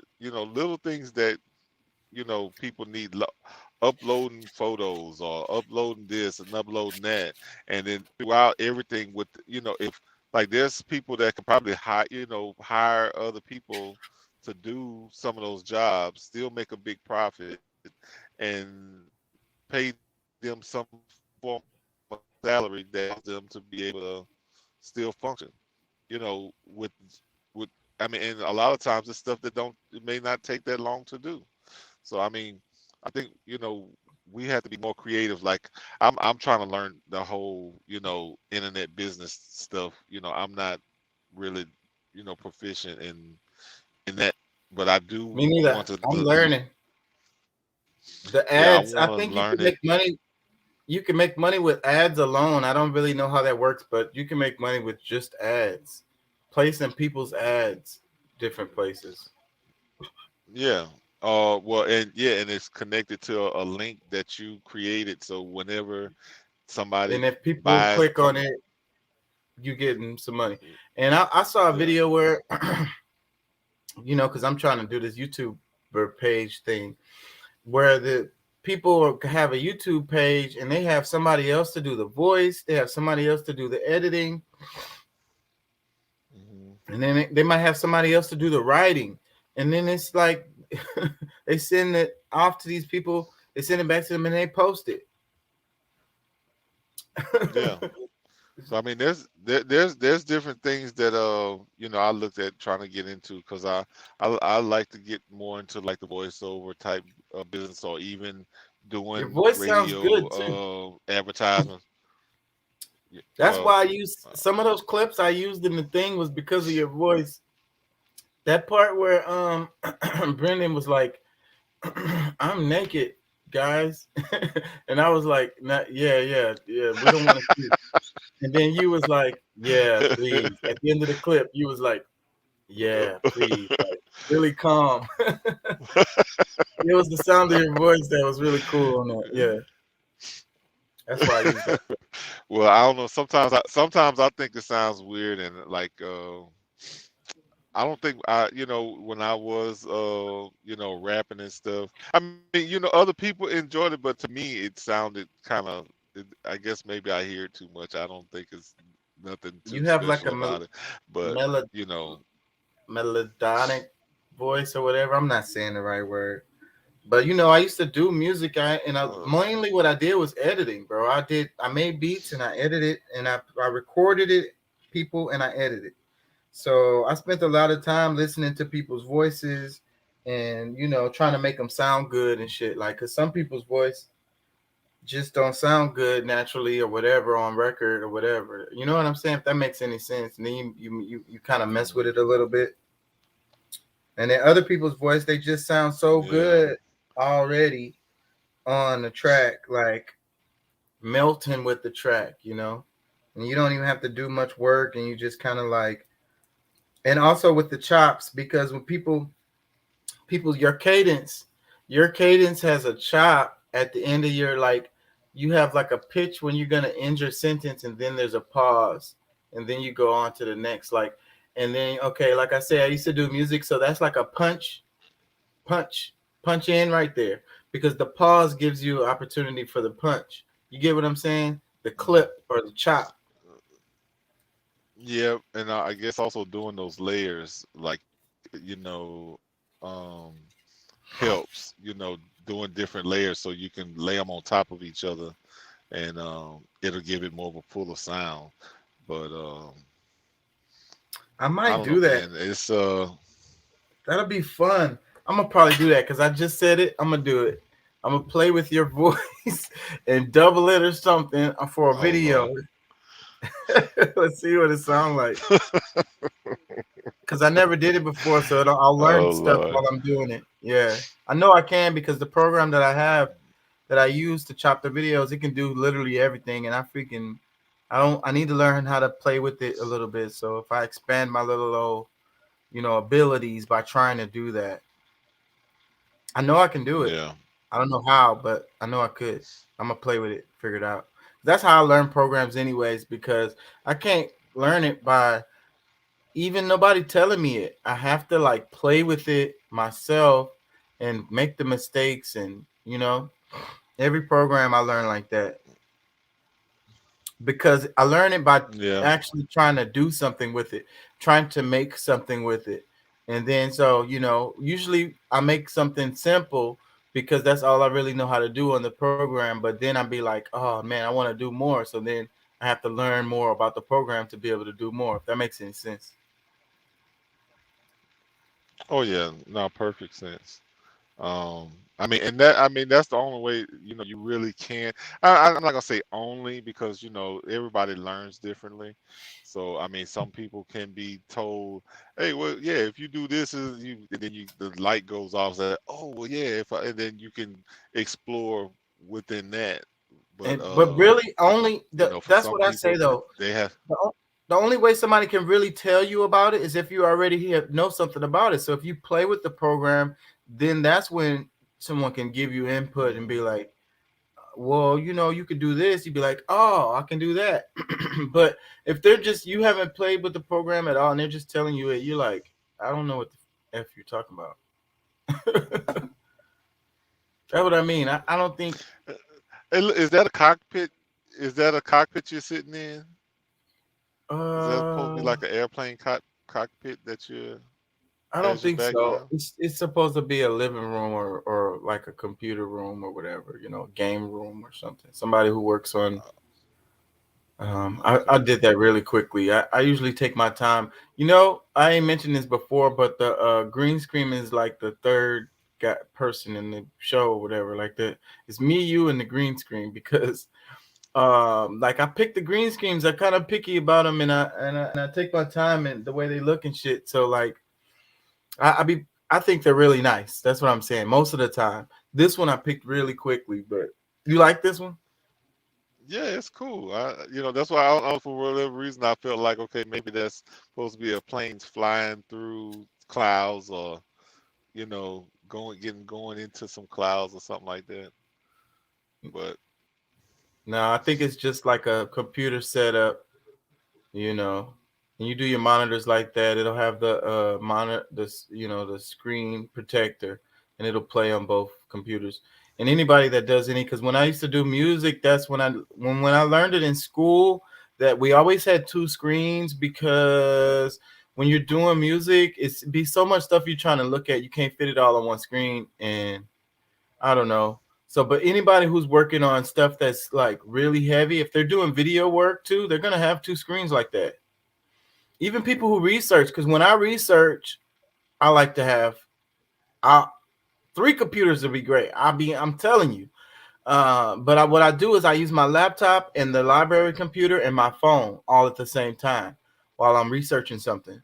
It really helps because of the browser windows, and you can only have so many open, and then flipping back and forth. If it's already up on the screen, you can flip back easier.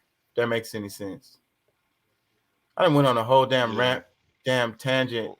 But what kind of computer? Explaining that What kind of setup. computer you got? Is it like on a level of like a gaming computer where you can? It's got The one I good have, speed. the one I have now, no.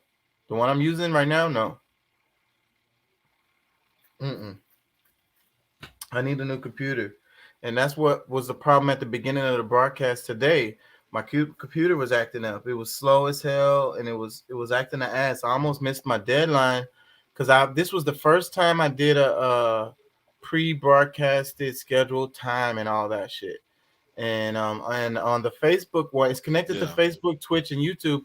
On the Facebook one, it sent me a message that said you can be early, but you can't be late. Facebook not allowed to be late. I don't know what the penalty is for being late, but I don't want to find out because they be having all these damn crazy ass rules related to this kind of shit. So they probably make it be like I can't broadcast for a week or 2 weeks or a month or some shit. Just because I was late or something. I don't know what the penalty is. But they be having all kinds of crazy penalties. That's why I started off on my phone, because the time was about to expire. Because I scheduled it to start at 11:25. I was really planning on getting on earlier than that. That's why I picked 11:25, because I figured I'd get on before that. Anyways, I'm all on a tangent. Let's talk about Biden. Let me play this little video. Check it.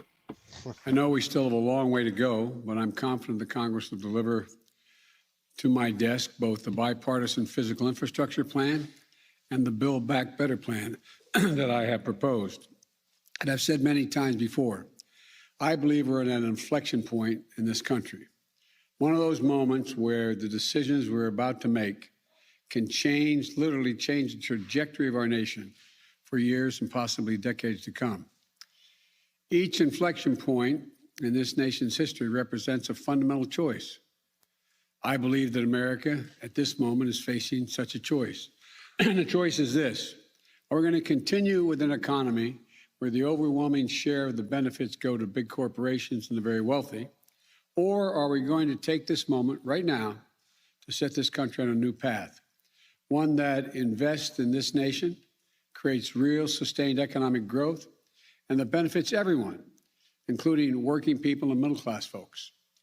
That's something we haven't realized in this country for decades. The data is absolutely clear.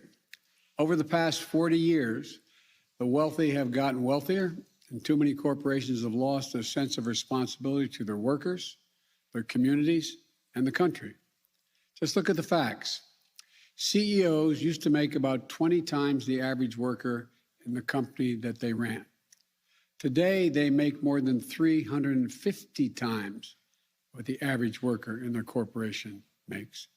Since the pandemic began, billionaires have seen their wealth go up by $1.8 trillion. That is, everyone was a billionaire before the pandemic began.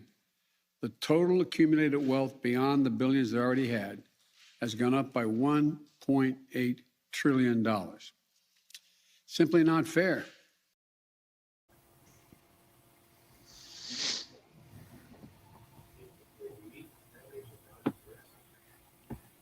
You look confused. Oh shit! I didn't know I was on screen because I was scrolling through videos.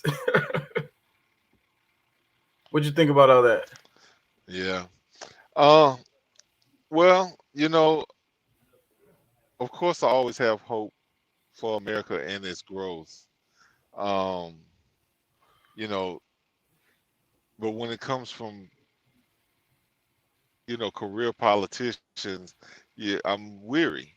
And, I would, instead of just telling us that, it's growth for everybody, I'd like to know in what areas and how, why, you know what I'm saying? Well, Like, I feel like the information is out there, but I want to clear it up a little bit just for the people, because they have the infrastructure bill.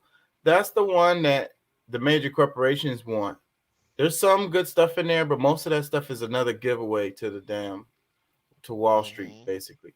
But they have another bill. It's called the reconciliation bill, I think is what it's called. And that one is the one that has good stuff in it because they've been gutting Social Security, they've been gutting Medicare, Medicaid, WIC, all those kind of programs have been getting taking money from over the past years. And so they got this bill that they're trying to pass that's gonna revitalize those kind of programs and kind of like create new ones or whatever. It's actually pretty good. It's the one thing that like Biden was kind of part of, like his what he campaigned on. One of the things he campaigned on. So they've been pressuring him. The Democrats are pressuring him. I don't think he even really wants to do this bill, but he's under pressure, so it's gonna look bad. So, and he was saying, put it on my desk, but it still hasn't passed. It's looking like the infrastructure bill is gonna pass, and the one that actually gonna help people not gonna pass. Because that's usually what happens. But we're gonna see. Yeah, I mean, I don't know. What you I think mean, about all that? there needs to be some change. I mean, yeah, I think there needs to be some change that's that's really that's going to inspire the current workers and also future workers, like people, kids that's in high school. Like if we're really talking about the future, of course, it has to be something that is going to be preparing the kids that's going to be going into the market soon to be able to walk right into some of these jobs, or that they claim that it's going to be creating. Like I don't know if, like, I don't know, like I need to look into it again with this I guess this new bill, because I kind of looked at the last one and I could see where like it really wasn't gonna be what they were promoting it to be, and we get hoodwinked so quickly and easily, and then once it's done, it's done. Us really being able to say that it's something going to truly be beneficial for the people and not the already uber rich. I mean, that's where I think a lot of people are really, concerned. Thriller, What's up? What's up, fellas? what's up, You man? just popped up. Just popped up. I'm glad you joined, bro. Happy to see you, bro. Chaka been watching me play dress up for like an hour. Oh, yeah. Because when I entered it, dude, you can see me, right? I just tried on like 4 different outfits. No, I wasn't looking. I've been scrolling through videos. I ain't gonna lie. If you was down there, I didn't see you. I ain't gonna lie. I didn't see you. I'm downloading and uploading videos while we're doing this damn video. That's crazy, but I'm multitasking in this. Pat, what's up? Not much, man. Same old, same old. Hell yeah. Dude, I Giving still my haven't left horrible Houston. opinions to the world. Still in Houston, huh? One more day. I gotta tell. Yeah, I gotta tell. I'm in Outback. College Station right now. College Station. I'll be in Houston in the morning though. Them Yeah, man. I'll be Longhorns, kind huh? of floating around all around Texas. Huh? College Station, is that Longhorns? No. No. I'm no, sorry. that's Austin. Oh, my bad. It's what is it? It's TS women. No, women. no. A&M. A&M. Yeah. Pat or Johnny Manziel. Yeah, Texas A&M. The Aggies. The Aggies. They get all the damn money. It's a lot of racist shit related to that shit, and historically and where the money comes from and goes to those schools. It's not fair the way they do that shit. But it benefits you to go to one of those schools, though. I look Texas A&M goofy is as one hell of on this one. Bro, the lighting in this room sucks. I can't even do it. I like literally tried every angle. It's just, I look like I've been awake for 5 days. You should have made the little freaking. You should have made the little like flower thing you did, bro. That shit was busting. You good at framing. What was it? He in one of the videos we did, he said he made a little setup with a little table on the side with like a flower and shit, kind of like how you would do. Like even like those news sets, a lot of times they look like that. My mom, all right, so let me get that straight. My mom, she had a residential cleaning company, but she also decorated houses. So I tried to be like, well, what would my mom like decorate the background with? You know? Okay. One of those what would mom do? Yeah. Pretty cool. Here, y'all check this out. Those children range in age from 3 to 19. And tonight, that oldest sibling, now the legal guardian of her brothers and sisters, KPRC2's Jacob Rascone spoke to her only on 2. Jacob, the story is just simply heartbreaking. Shaka, that video ain't playing. In so many ways, Keith, we're talking about a woman who came here from Mississippi hoping for something better and was on her way. Her oldest, the first college student in the family, and then tragedy over the weekend. Sharika Elder moved to Houston 3 years ago, hoping to build a better life for her family, including Janela, the first person in the family to attend college. My mom has 5 kids. I'm her oldest daughter. I'm 19. Her brothers Jason and Xavier are 7 and 15. Her twin sisters Layla and London are 3. Janela, now their legal guardian. My brothers, I have to raise them up without their mom. Police say Sharika and a friend were in her Suburban Saturday morning when the friend's ex-boyfriend, Marcus Bass, opened fire on the car, wounding the friend and killing Sharika. If you could pay attention to the truck, it's blood everywhere. So she bled out a long time. And I pray my mama didn't suffer, you hear me? And I know she did. The twins' car seats still in the back seat. They were not in the car at the time, and Janela says still don't understand where is mom. And I'm going to get to the bottom of it. I am. I feel like my mom would want me to get justice for her. Janela tells me that the gunman, the shooter who took his own life, did know her mom, but not well. He was the ex-boyfriend of her friend who was injured but survived. A family friend has set up a GoFundMe account for the burial of Sharika Elder. We'll put a link to that on our website, click2houston.com. Live at HPD headquarters. Bro, that's sad as hell. Oh, y'all caught me napping. What you think about that? Man, that's some wild shit, man. I don't know, man. I just see weak dudes when I see something like that, man.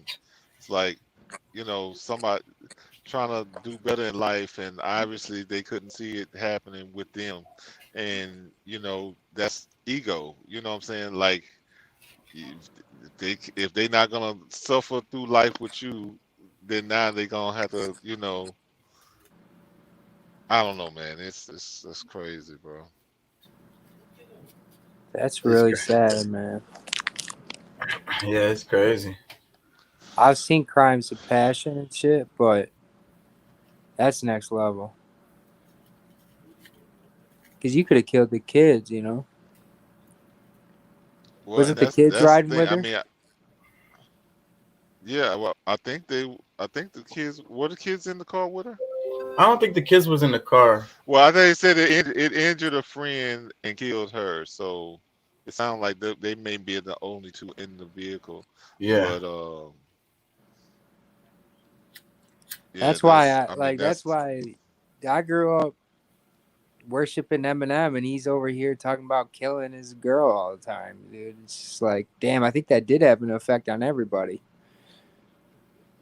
Sorry, Dad, I don't mean to put the blame on you, Slim, but fucking A, bro. Stop glorifying me. I used to jam, Yeah, I mean, him too, some of but us. I could see it having an impact. That's why whenever I did music, I was always thinking about that shit and being careful about what I said. I don't want to be leading somebody into doing some fucked up shit. Yeah, just Yeah. that song with Dre, too. Guilty Conscience. Yeah, that's one That of was them. But the that was one early in where his career, though. I the think friend, later on he what's kind of toned that down. what was the song Yeah, where he did. the Kim. the fan Stan. no, the fan Stan. Yeah, Stan. that one. That was a crazy one. Yeah. And I mean, to me it's like, okay, you do have to realize that music, like all this stuff is entertainment, but for some people that I guess have the limited view of reality could be taken by that type of you know music or rhetoric within the music. So I don't You know. can't tell me he didn't know because he was rapping about it, too. He's like, music can alter moods and talk to you. You know what I mean? He's like, but then he goes on, well, can it load a gun and cock it too? Yeah. Well, next time you assault a dude, just tell the lawyer it was my fault and I'll get sued. But at the same time, he also made a song. He's like, this is for the kids.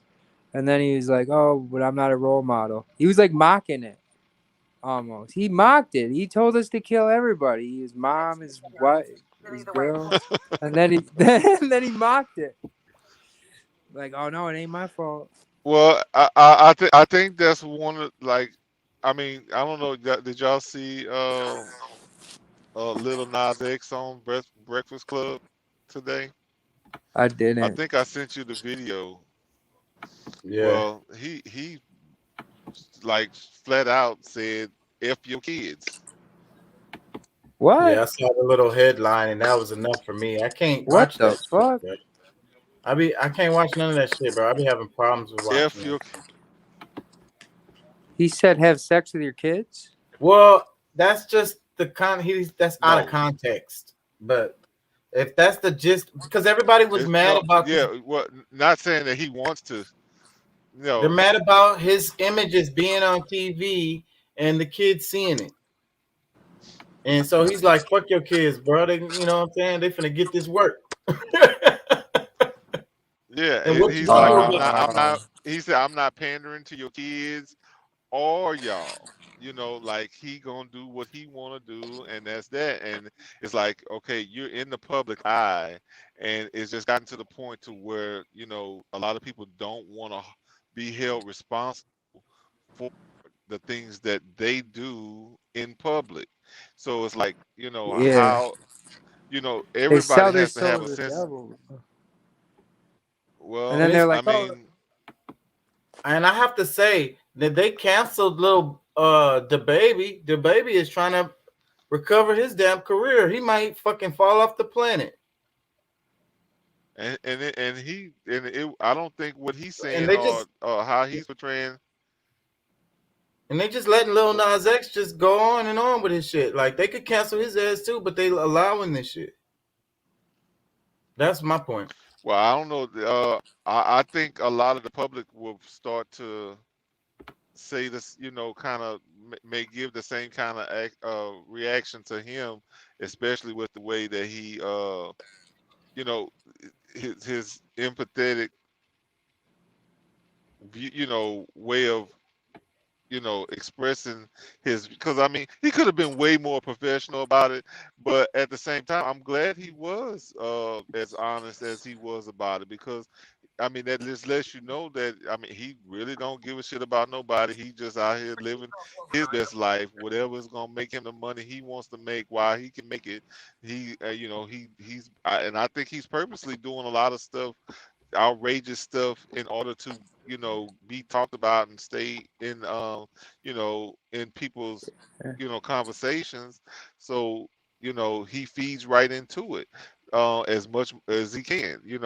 Like that's one of those things. I Yeah, mean, a lot of that's a artists do that type of thing to be able to be talked about, but at the same time, I don't think everybody is being as detrimental to our society the way he has been recently. You know what I'm saying? I mean, everybody knows Kanye West when he's getting ready to put out an album. There's something controversial that's coming out. Something, you know what I'm saying, and that's a part of the marketing. And And I totally I get it, say that but every time. we don't. all the He catches them off guard. He does it every time. It works every time too. they say Yeah, but I mean, Jerry there's Jones. some genius in it. It's some genius in it, but he's not doing anything that's truly detrimental to everybody. It looks more detrimental to himself, and like he's crazy, Yeah, and he does do that. all these other things. But you know, I feel like that's what Nas X is doing too. So I mean, I can't necessarily say that it's the record companies that's actually responsible to, maybe because they do back him, but at the same time, if he's doing his own kind of marketing or whatever, we can really just point the finger at him. There's got to be some background. I ain't gonna lie. For Guys, the music The new company has something Kanye to it. stuff. I heard one of the songs. I like it or whatever. But I'm kind of dodging the Kanye stuff because I ain't gonna lie. I feel demonic energies coming out for that shit. Like he got some shit going on with that shit. The new shit, the Donda shit. There's some devil worshiping, Donda? resurrecting the dead, like zombie fucking vampire shit he got going on with that shit. And I'm not feeling it. You think so?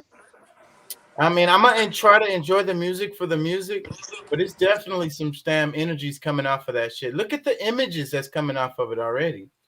See, I yo, hadn't seen this the image. I only listened to it. I haven't really Yeah, listened to it, but the images have been all over my fucking timeline. yo, I I ain't gonna got lie. a I done lot to banged it say. quite a few times. Like that whole because I've listened to Drake. I listened to to Kanye, and look, I don't listen to Kanye probably about 6 or 7 times, and that one time was enough for me on Drake. Yo, Drake, what the fuck, bro? I was just telling you guys everything was about sex, and then he got to do that. And I'm not feeling the Drake shit either. Like it's all big on the line, but I heard some beats and vibes that was cool. But it'll probably catch me later, I guess. I'm a hater of Drake. I've always been a hater of Drake. I definitely don't like him when he sings. I like him better when he raps. But that sounds so good because it'd be like 20,000 writers on that shit. Very well written when he raps. And then they have the beats are really fucking well made. The beats are well made. So Yeah.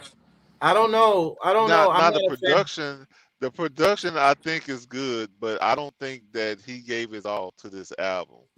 Well, It's it's just supposed to be, Shabib doing it's the. more of it's mixtape quality to me. I flipped through it, and I don't know, bro. But like I say, I'm feeling the Kanye more. Like you said, I do. I agree with you. I'm feeling the Kanye because I heard a couple of Kanye tracks more that vulnerable.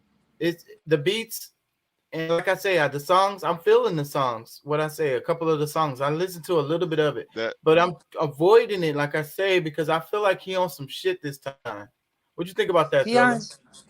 I think, dude. All right. So first of all, to get on the bad news, good news thing, all news is good news because you stay relevant. That's a Jerry Jones who owns the Cowboys. That's his statement. So like, anytime you're getting in the news, people just a lot of times just skim through, bro. So all they see is your name, and if they see your name 10 times, they're bound to click on it finally, or they know of you, so they feel in the loop. Oh my, do you know of Kanye? Yeah, I know of Kanye. Same grandma or whatever, So, yeah. But with the Kanye thing, it is demonic because as soon as he got a bad rap and then he went broke and then got bailed out, now he's a billionaire. But same thing as Trump, you know, they both went broke at one point, but he went back to he was a monster. He was my beautiful, twisted, dark fantasy. And then he went back to the whole religious, like Jesus shit that was like making him. So it was almost kind of cheesy at that point. Like you're using just like I say, pastors, a lot of them, they want to be worshiped so bad that they're up there being a pastor. It's hard for me to listen to them because I know their motives. It's the intention, it's the integrity, you know, that I have to question. You know, I mean, is it you want to be worshipped so bad that you got to flip it and be all about Jesus again? Because, like, you know, Kanye went and performed at the prisons and stuff like that with the whole Jesus thing. And it was just like, all right, bro. Right now, I think fame got the best of you, bro. Yeah, I don't know. I think he's expressing himself as an artist, and you know the thing about the sickness, you know, if you want to call it a sickness that he has, is that bipolar, is that he is going to have some dualities, and we all do have duality. So I mean, through different times of our lives, we're gonna feel different things and express it in ways that might not be totally understood from the way that you're trying to express it. So I mean, we just like all three of us kind of have a different perspective on that same thing that we listening to. But like I said, I really appreciate. I could see like he spent time, the quality. Like I think that is what he's doing. He's embracing the dark side. That's what you're saying. He's embracing the dark. He's embracing the shadow. You know, he stayed in that stadium the whole time when he was making that, and he made everybody come there to do all the recording. He dressed them up. They had to wear. He gave them the clothes though. He gave them Yeezys to wear, some kind of khaki pants, and he gave them those top whatever, the vest or whatever, that shit that he's doing now, his clothing or whatever, with the shit he's advertising. So, you know, he's doing a lot of good. And it has to do with his mom dying, because that's what it is. So I guess he was reflecting on the death of her. Well, that's who Donda is. That's what 808s and Heartbreak is too. No. 808 and Heartbreaks is from when he broke up with the old girl. What's her name? Amber Rose. Amber Rose. No, this is yes. He's reflecting, man. I'm a fan of that guy. He's reflecting on his mom's death, right? Yeah, because that's the name of it. So, you know, and then he's talking about resurrection and shit, you know, and then he got the cross, and then it's like the red. He think he Jesus out here, bro. Yes, that's what he's acting like. That is what he's projecting. He's projecting that, you know, worship. Well, I mean, he's done that, or he's done that before with Jesus. Yeah, but this time, I don't know, man. I'm just saying, this time, I don't know, it feels different this time. I tell you what he's doing with the Chicago thing and trying to raise awareness with going. At one point, he was trying to get political, and he ran for president and all that. So I do commend him on all of that, and maybe one day we will see Mr. President West. You know, and he does do some good things. And what I be saying, and for you to be able to do good in the world, do some great good, you're gonna have to be done some evil shit, because that's the only way that gives you the opportunity to do the great good, is by you have to get up to that level high enough to be able to do a great good. And to get up to that high level, you're gonna have to do some fucked up, horrible ass shit, evil shit. It's like the villain in the damn comic book, man. The nigga, he used to be the superhero. He went through a bunch of shit. Now that nigga the villain. Do any of y'all have a favorite track on there yet? The intro. Like, is there one song that Donda. The chant? Yeah, because you wanna know that was vulnerability at its finest. Again, that sounds demonic, bro. That's what I was thinking when I was hearing that shit, bro. At the same time, guys, I haven't listened to bro. He doing a fucking seance with y'all niggas. He's doing some kind of damn spiritual ass. He ain't no dumbass, bro. He knows magic and shit like that. Yeah, How don't be doing powerful that is on it? me. Please don't do that on me. Please. How powerful will it be to get all y'all saying that shit at the same time, bro? Well, why is it gotta be demonic? It's demonic because you're talking about resurrection. That's against God as far as death, meaning like his mom is gone. She can't come back. If she came back, she would be a zombie. Or like in Pet Cemetery, she evil, like she gonna kill people, like in that movie Lazarus. But I mean, Yeah. but at this. But at the same time, we can do that for another man. That we can do it for Jesus. It's okay for Jesus, but for another human being, that's not. That's that's not. Y'all know how I feel about Jesus. I'm sure. I don't believe in no resurrection of How? Jesus. Well, I don't. And because I Okay, grew up well, what I'm Muslim just saying. anyway. So I We mean, don't if you put it in the Muslims same, didn't believe in that. We believe Jesus was a prophet, but we don't believe in the resurrection of Jesus. but there's churches every week doing that same thing, Right. with that same name. That's demonic too. Okay, You know well, what? I You know mean, what's at least weird you're is weighing it the It same way, is. but The I the didn't really. blood, I mean, eat the blood and body of Christ. Eat the blood and the body of Christ. that's Eat my kind of flesh. gross. My flesh, your flesh is my flesh. Think about that stuff, man. And what I be That's some saying about the DMX. cross that standing for well, death. Why they put that on well, not. the over where you bury people? Well, yeah, no, I mean those type of rituals are real, and I think that they can awaken something. You know, if it's really his mother or whatever. But I mean, at this point, it's a certain type of spirit or energy that you're gonna awaken, And and hopefully it's a good one. that's You know, it's not gonna be, because that's Bro, what I'm saying. there's people who's doing it all the time, and we don't have nothing to say about that. You know what I'm saying? Like most people kind of I've caught encourage myself it and slipping. join in. I've caught myself slipping in I mean, songs. I tell Chaka all the time, bro. I feel like I'm possessed. That's why I don't release them, bro. That's It's why I just that skipped through some of that the shit. song. I skipped through some of that shit, but I like it. I ain't gonna lie. He's a genius. I cannot say that he's not. This nigga's a fucking genius. He can do whatever he wants. He knows a lot of shit. So he getting people on that. He tells me I need to unplug. That's what he tells me.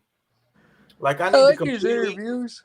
I need to completely unplug, bro, and not listen to no popular music. His interviews are better than his music. I can't wait for Kanye West to come out. So I mean, not Kanye. God damn it, who's about to drop? Kendrick. I can't wait for Kendrick to drop because hopefully gonna clear all that shit the fuck out. I hope so. Man, it ain't gonna do nothing to Drake shit. Drake shit still gonna bubble.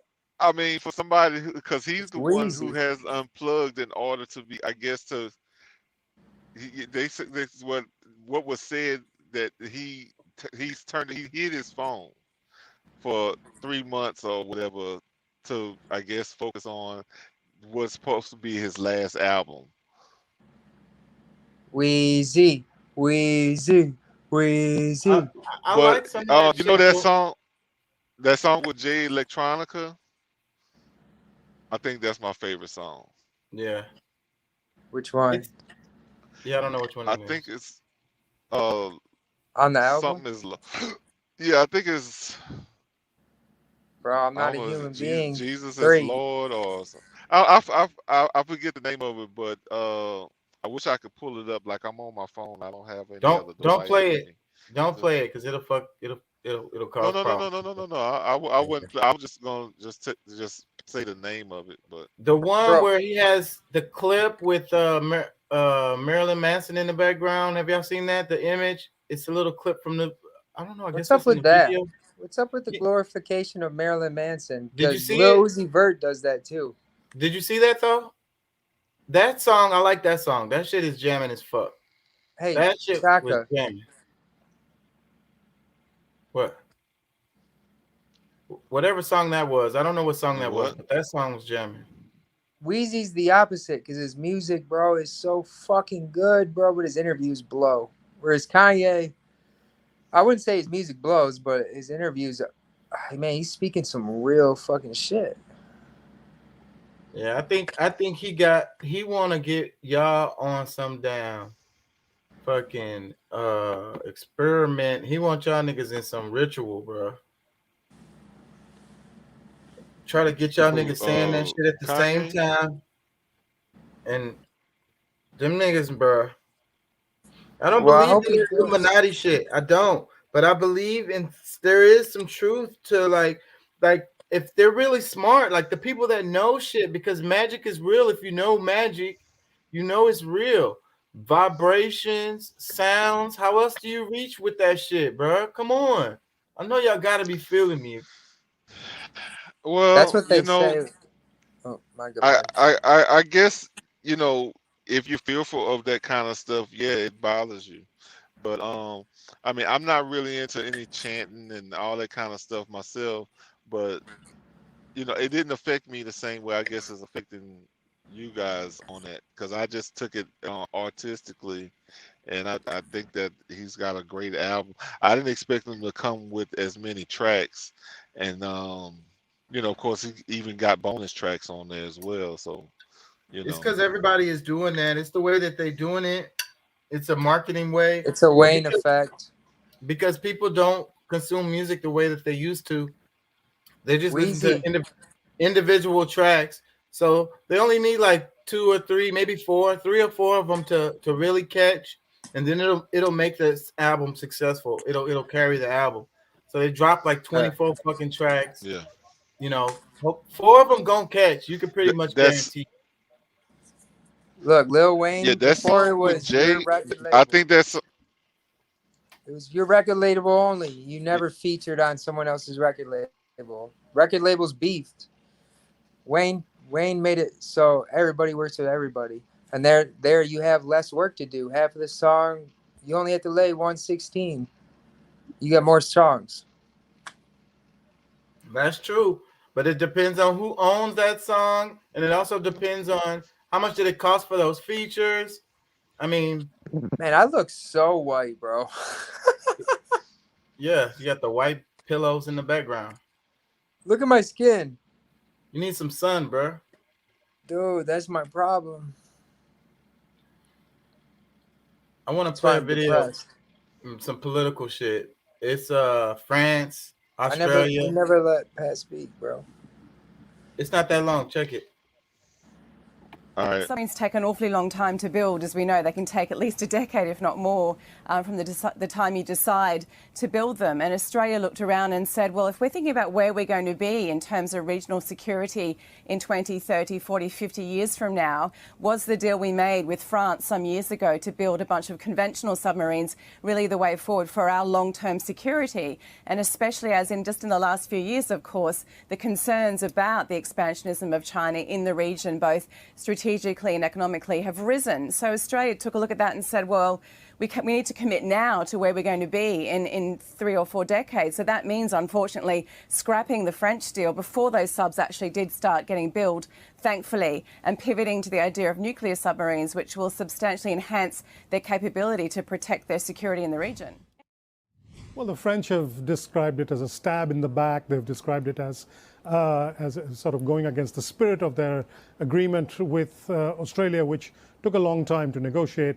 But they seem to have directed most of their anger at the U.S., not at the Australians. It's the Australians who have changed their minds, but it's the U.S. that is attracting most of the anger in France. Now, from the Biden administration's point of view, this is a signal that the U.S. does not really see Europe and France, in any case, as a partner, a reliable partner in the confrontation with China in the Pacific Ocean and the South China Sea. And that's not a decision Biden has arrived at by himself. Trump felt that way. In some ways, Obama felt that way. Basically, Europe and the major European players don't have the same degree of confidence that they used to enjoy in Washington. Not good. Do y'all understand? One of the things, hold on, let me explain some of this. So at first, Australia was gonna make some protection that wasn't nuclear. So, but apparently United States companies probably pressured them into saying, whatever securities y'all are making is not gonna be good enough. Y'all need to go on and get some nuclear shit. So, and we're gonna sell it to y'all. And then I was talking about in the other video about how like what's so important about like, and also how like both political sides always agree on the arms dealers because they're the ones who's really running the show, the military industrial complex, and they sell weapons. So that's what it was. So France and them or whatever was trying to sell Australia some shit, and United States being the bullies that we are was like, hey, that shit you finna buy, that's some trash. But we got that top grade A over here. You know what I'm saying? Come get this over here. You know what I'm saying? And Australia was like, yeah, we got the real plutonium. Yeah, you know what? I'm sorry, France. My bad. I want that. United States got that A1 Perico. So you know what I'm saying? I'm going for that. So Not good, bro. But it's even more impactful geopolitically because now you got these nuclear arms because it's more of a nuclear arms race is starting to happen again because remember Trump pulled out of the nuclear deal with Iran, and so Iran was like, fuck that, we're gonna start making nuclear shit then, and everybody is making nuclear shit. Bro, again. more buttons. One of these motherfuckers are gonna press the button, bro. It's not good, bro. I'm so afraid of that. Man. I really don't have much to say about that, man, because it's like it's chaos, and I guess at some point, I mean, it could come down to, because I mean, really, a lot of times when they're doing this whole, having nuclear weapons is mostly to bring fear into other countries, because I mean there's nothing good that comes out of using any kind But of that's how they nuclear. use it. It's a major deterrent. So in a lot of the countries, that's why they haven't fucked with North Korea. You know damn well they wanted to mash North Korea ass. But North Korea, bro, I feel like that's just okay. Look at this. As soon as they figure out how to fucking deal with the nuclear fallout of a World War they're III, afraid North Korea crazy ass might push a damn button. And you got South Korea right there. That because like I be saying, y'all think these missiles can reach far, they can't, but they can fuck the fuck up. Even though I mean you wouldn't want to shoot North South. I mean it's complicated. But what I'm saying is they would have to shoot somewhere close to them, and they have those abilities.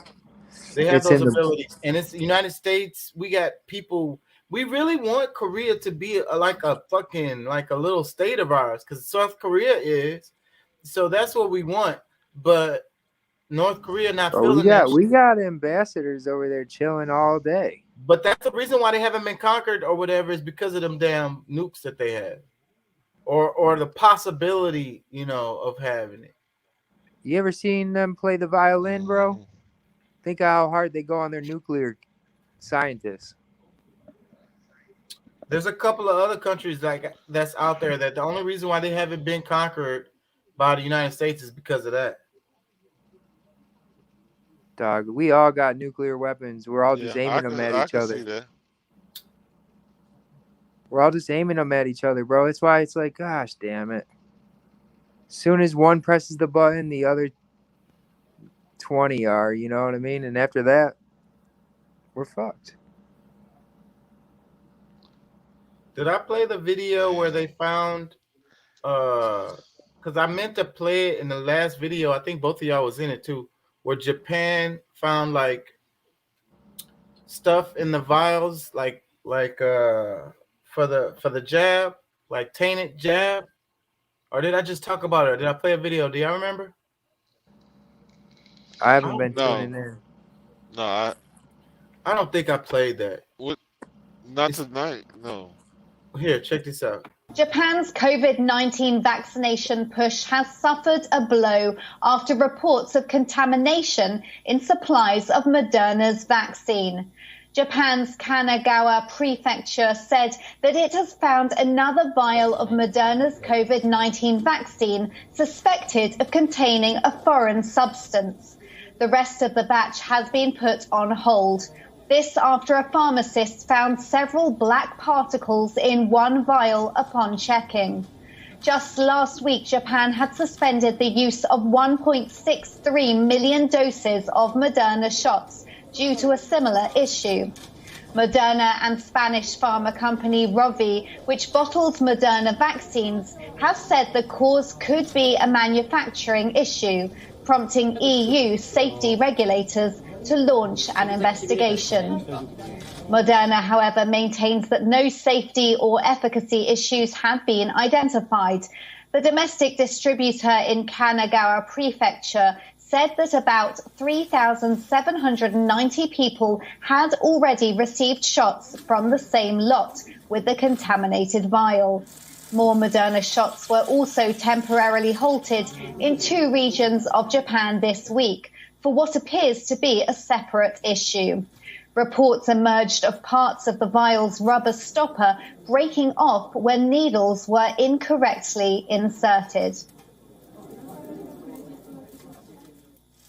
Our correspondent Phoebe Amoroso is joining us live from Tokyo for more on this story. Thank you for joining us, Phoebe. Now, Japan has reacted by suspending batches of the vials, and that's slowing down its vaccination drive considerably. How badly will this affect its inoculation drive, and does Japan have any alternate vaccines to fall back on? Prime Minister Suga has been very keen to reassure the public that this will not have a significant impact. Japan's vaccine program has really picked up pace incredibly over the past few months. It got off to a very slow rollout, from being slow to approve the vaccines to all kinds of supply and logistical issues, but that pace really has ramped up over the past few months. So in total, 46% of the population currently has received 2 doses, and that includes 87% of the elderly population. That has helped to keep the death rate fairly low. But as you mentioned, 1.6 million doses of Moderna have been withdrawn. That is not an insignificant amount. Japan does have 2 other vaccines to rely on. Right from the outset, it has been using Pfizer in private clinics, as opposed to Moderna, which is in large-scale vaccination centres and also in workplace vaccinations. And just from today in Tokyo, it has started using AstraZeneca. There was initially a bit of reluctance to use AstraZeneca due to some reports of rare blood clots in Europe, but that is now also being ruled out. The issue with Moderna is if this contamination scare has an impact on. What you think about that? Go ahead. I just think the world, bro, we ain't gonna sustain like this. We ain't sustaining. We were already crumbling, bro, before this fucking virus. Now, the longer this shit goes on, bro, them nuclear weapons are getting dropped. Especially when they have technology to live forever. Yeah, I mean, I wouldn't push it that far that it's gonna push it to nukes, but I do think it's some bullshit that there's we're looking at something that's a health issue, that's something that's supposed to help us heal, and the quality of what they're producing is there's no quality there. You know what I'm saying? If you don't know what batch you're gonna get, and we're hearing this from internal media or whatever. Like, would say anything like that here? Like, would they? Because they tell us about the COVID deaths, but they don't want to speak about the V deaths. you know, the ones that happen, you know, because of for whatever reason. I mean, okay, let's give it the benefit of the doubt that it works and it's good or whatever. But then you got a situation like this where it's tainted. It's got, you know, things in it that's, you know, whatever the particles that they're talking about. I mean, how many of those have circulated here? Yeah. Just That's more what my shit, concern man. is, you know. So I mean, that's some bullshit. They Uh, keep they keep us killing each other, bro. Like literally. Pat, like, y'all don't need another reason not to take that shit. I don't know. I already got enough reasons. It's like, that'll go another one right there. Hey, before yeah, especially because that look one episode. Holy before I shit! saw this, I had enough reasons. They just piled it on top. You know what I'm saying? I feel you on that. Guys, I haven't got the vaccine, and I'm from Pfizer land. I'm from Kalamazoo. That's where I'm gonna be heading back to. That's their headquarters. I still don't trust the motherfuckers. I was gonna get the vaccine though. Yeah, I was man. just gonna say, That's, you know what? Fuck it, man. you know, Fuck it. and I think too with the rush to try, like they're trying to push the thing out so fast, and like everything that's, you know, you know, that's why there's a chance for, you know, you know, nothing's perfect, but for it to be at a level of this, you know, that kind of imperfection where there's, you know, foreign particles in it within it, you know what I'm saying? Like you rush into, like, it should have been only a segment of people to be able to try it, but you know, you know, and those, that's of course that's the willing, you know, and then you get into a point where, you know, they're trying to make mandates on people, you know, taking it, and like who's gonna trust to really do that or feel comfortable even giving it a try, you know, and that's why I believe that our media would just disguise it. They're not gonna, like, this is something that's available to the people in another country widely. Like that's obviously going all around Japan and probably other countries as well, of the, you know, mistakes or, you know, problems that's going on with at least that specific uh those specific vials or whatever. But we don't, you know, we don't know what other countries is touched, not Yeah, they from could use our it as a media. chemical weapon right now.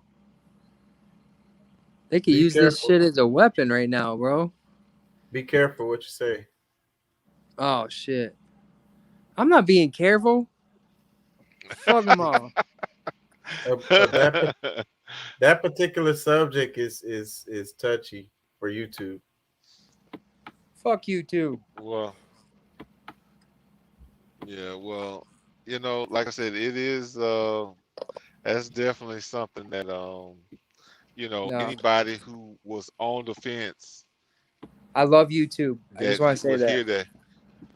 that, yeah, that would hear something like that is totally out of the market.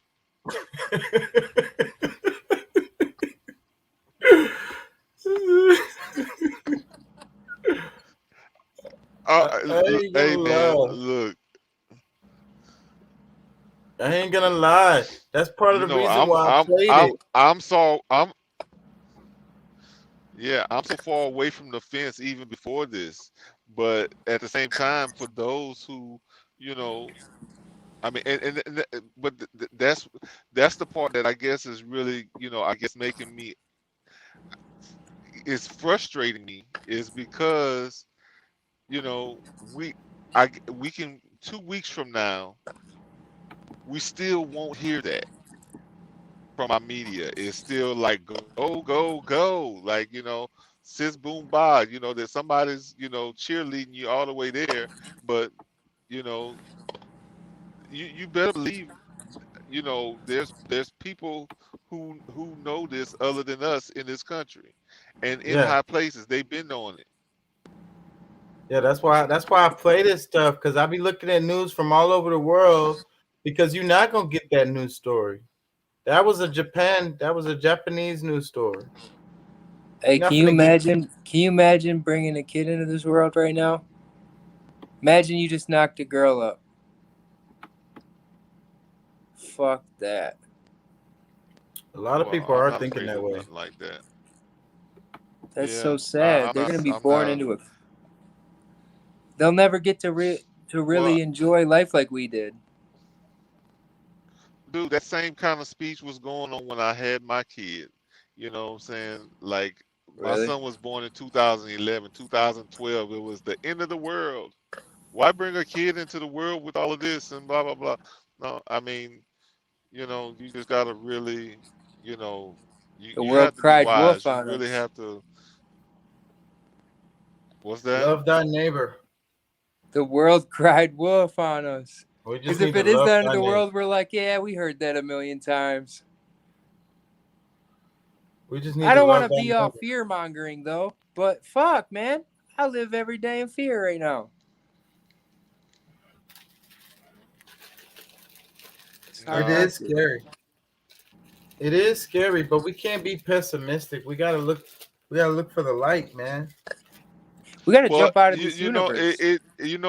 all that stuff has to be put in perspective when they talk about the end of the world, because when they say it's true, but the end of what kind of world? Like, I mean, there's the basketball world, there's the football, you know, there's all different types of worlds when you really put it in perspective. And they might So be there's talking a about certain the end of the Matrix. The end of the world as we know it, and things finally gonna go back to nature well, in real life. well, that's the thing. I mean, End of there's this so many fake world. glitches going on with it. If you really look at it, there's so many glitches going on with the Matrix, to where you know that looks more like, you know, more likely. You know what I'm saying? All these things that we're looking at, like, you know, that's like what could be fearful. You Oh, know, those are glitches, and depending on how you know you use this information that you get, is really And gonna, you know, be a determining factor.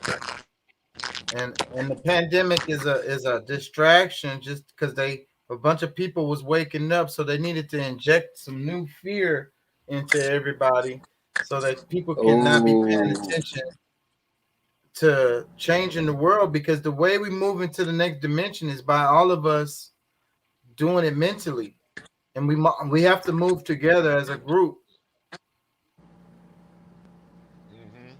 I mean, there's just too much Yeah, I separation, mean, bro. The rich get richer and the poor get poorer until there's enough of that motherfucking population that wants to revolt, and that's how you have them rebellion and taking over again, and then it restores order, and then the same cycle happens with the new power. But in order to keep that down, you got to do all this shit so you keep power, right?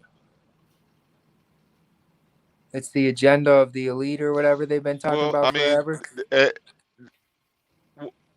well, that's the thing about it. I mean, the energy never dies. It's just going to transfer, and that's the same thing that's going on with the power that's existing now. It's going to have to transfer. It's not going to just totally die out. It's just, you know, a matter of, you know, people that's, you know, in place to be able to take over, and, you know, because it's not going to be seamless.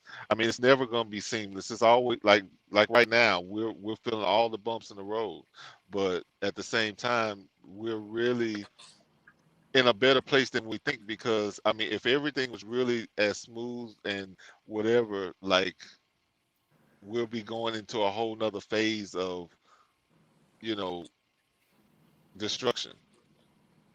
So I mean, I think, you know, just really based on how we, you know, perceive what we're seeing and how we play our hand is what's going to make a difference. But the question I wanted to ask is, I mean, just imagine if we really, because I mean, there's people that's doing this already, but if we would really had some focused meditation worldwide or Yeah. nationwide, where we really could put all of our energies and focus on certain things, how we could actually, make a change within this matrix to be able to shut it down and be able to also move right on into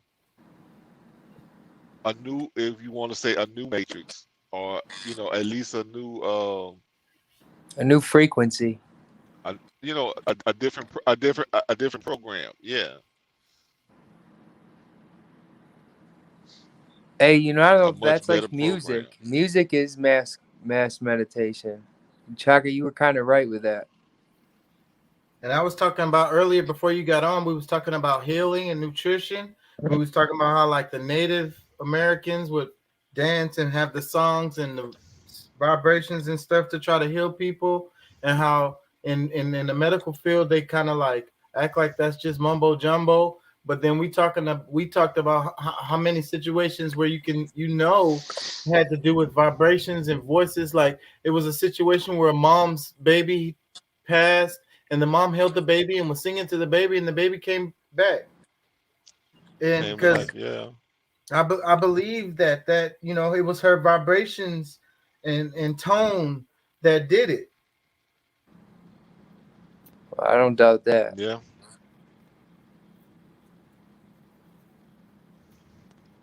I need to fix my vibration, guys. I've been negative Nancy. Well, get I your was shit going together. down the. I was yeah. I need to get my shit together. Shoot. Yeah, man. Fear is not the way, like when you start feeling it, you gotta just recall yourself back in. Like you gotta, speak to yourself in a different voice than you have been, and just kind of, shift yourself before you allow yourself to go too deep into that negative realm. You know what I'm saying? Call yourself back in, and you put yourself back on track as soon as you can. Talking to yourself there's nothing wrong with that, but you got to be speaking the right type of stuff into yourself. Yep, because your mind, you create. Universe is mind, and creation is. And then we was talking about your voice, how your voice and the breath creates life. So that's the same thing you're doing when you're manifesting these thoughts, and you breathe them out when you speak them, and that's how you can give them life. Mm-hmm. Damn. That's exactly what you're doing, because in meditation, that's mainly you controlling your breathing, and when you have that focus on what it is that you want to manifest, or those things that you're trying to make tangible. That's what that breathing helps. Is what puts life into it. So we really have to be careful of how we think, because that's one of the things, like that. If you really understand how propaganda works, one of the main things that keeps the things that's is controlled chaos, is what they're doing. It's controlled chaos. They have it to a certain control for themselves, but they have you thinking all over the place, where the things that you would normally focus on, if if they didn't always have some new thing come about for you to see negative, and steadily you're disrupting those waves that could those frequencies that could actually be pushing us into a more positive, Right. those Instead of positive thinking about vibrations. something awesome, I'm thinking about, oh shit, it's the end of the world. Exactly. And then you know, if you think about it to another level, you might be creating the end of the world. Because if it's enough people thinking that way and meditating on that, then they're creating that. Hell yeah! Thank you guys for saving are me right now, because you saved my whole speech there. Because all these people that are gonna be watching are gonna be thinking of that, so you saved it. I appreciate that. Because the message is always been infinite parallel universes, and you jump into the one that you believe in. You know, right? So we need to create a universe that's more of a utopia, you know, more happiness, more like people, more less nukes. Yes, definitely less guns. You know, more equality, but not really. You know, like Pat was saying, I believe that they ain't gonna never be like equality because you can't. That's that like the feminist shit. It's like man and woman the same, like they're competing. I don't think that. It'll never, ever be. And it's not just men and women. It's also other ways. So I agree with that. But just more like, what's the word? Equity? I don't know what the word I'm looking for. You know, just fairness, right? Equal opportunity. Loving thy neighbor. Balance of frequency? Shared lessons? Fuck. Sharing is caring. Us just loving each other. More love in the world. Instead of like, we be in traffic, but I know it's part of the damn hamster wheel because the thing, you know what brings tears to my eyes is zoos. That's the thing about the fishbowl. My mom's like, get a fish. I used to enjoy the zoo. I used to enjoy the zoo, but now every time I see them animals in cages, like I'm about to break up right now, I think about humans in cages, bro. That's what I think about. You know, we're putting them in cages. Any one of those, you can't create an artificial. Every time they say it's gonna be, you know, a habitat that's as close as it is to their environment, but that's a fucking cage. I don't give a fuck. You can call it a habitat.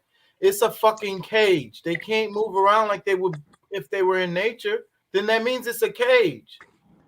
You know what I'm saying? And we're just watching them in the cage. And the thing that what gets me upset is the behavior. So like a kid or whoever, someone's going to the zoo and they watch a gorilla or banging his head against the window or, you know, a zebra doing weird behavior. They're doing this weird ass behavior because they're not in their natural environment. They're in a cage. They're locked up. So they can't behave normally. So you're laughing at them. They're having a mental fucking breakdown right fucking now. You know what I'm saying? They fucking losing it. They like, this shit is not real. I'm fucking losing it, bro. I can't move around like I'm supposed to. That's fucking torture, bro. That's torture. I think the only circumstances the only circumstances where it's okay is when it's like the last of the species and you're just trying to fucking keep their genetics alive. But other than that, it should be none of these animals. It's different with some of the animals like fish because they have such a really short attention span and lifespan. If the animals have really short lifespans like butterflies or something, that's different. But any kind of sentient being, anyone that lives over a certain amount of time, you know they have consciousness. You look at it in their eyes. You see the sadness in their eyes. You see, I don't know if you can't say it's humanity, but you can see the life. You can see the consciousness, awareness. They're suffering. If it's especially the bigger the animal is, the more it's suffering because like I went to somewhere like an aquarium and I really love, you know, I love fish and animals and stuff. I went to some kind of huge ass aquarium and it had like a walrus or a seal. It had like a seal in there. And it's hard for you to really understand how big these damn animals are until you see them in person because you see them in those TV and in the movies and stuff. You can't tell how big they are. This fucking thing is fucking huge. And anyways, it's in this damn tank and it's just swimming in a circle, bro. And you just see it. It looks at you as it swims by. It doesn't have enough space to do anything else, really. So it just keeps swimming in this damn circle, bro. There's enough room in there for it to comfortably do that. But that's all it can really do. And every time it goes by, it just looks at you. Damn. Yeah, it's like, oh, you too, huh? You ain't gonna be the one to help me out of here, I guess, you know.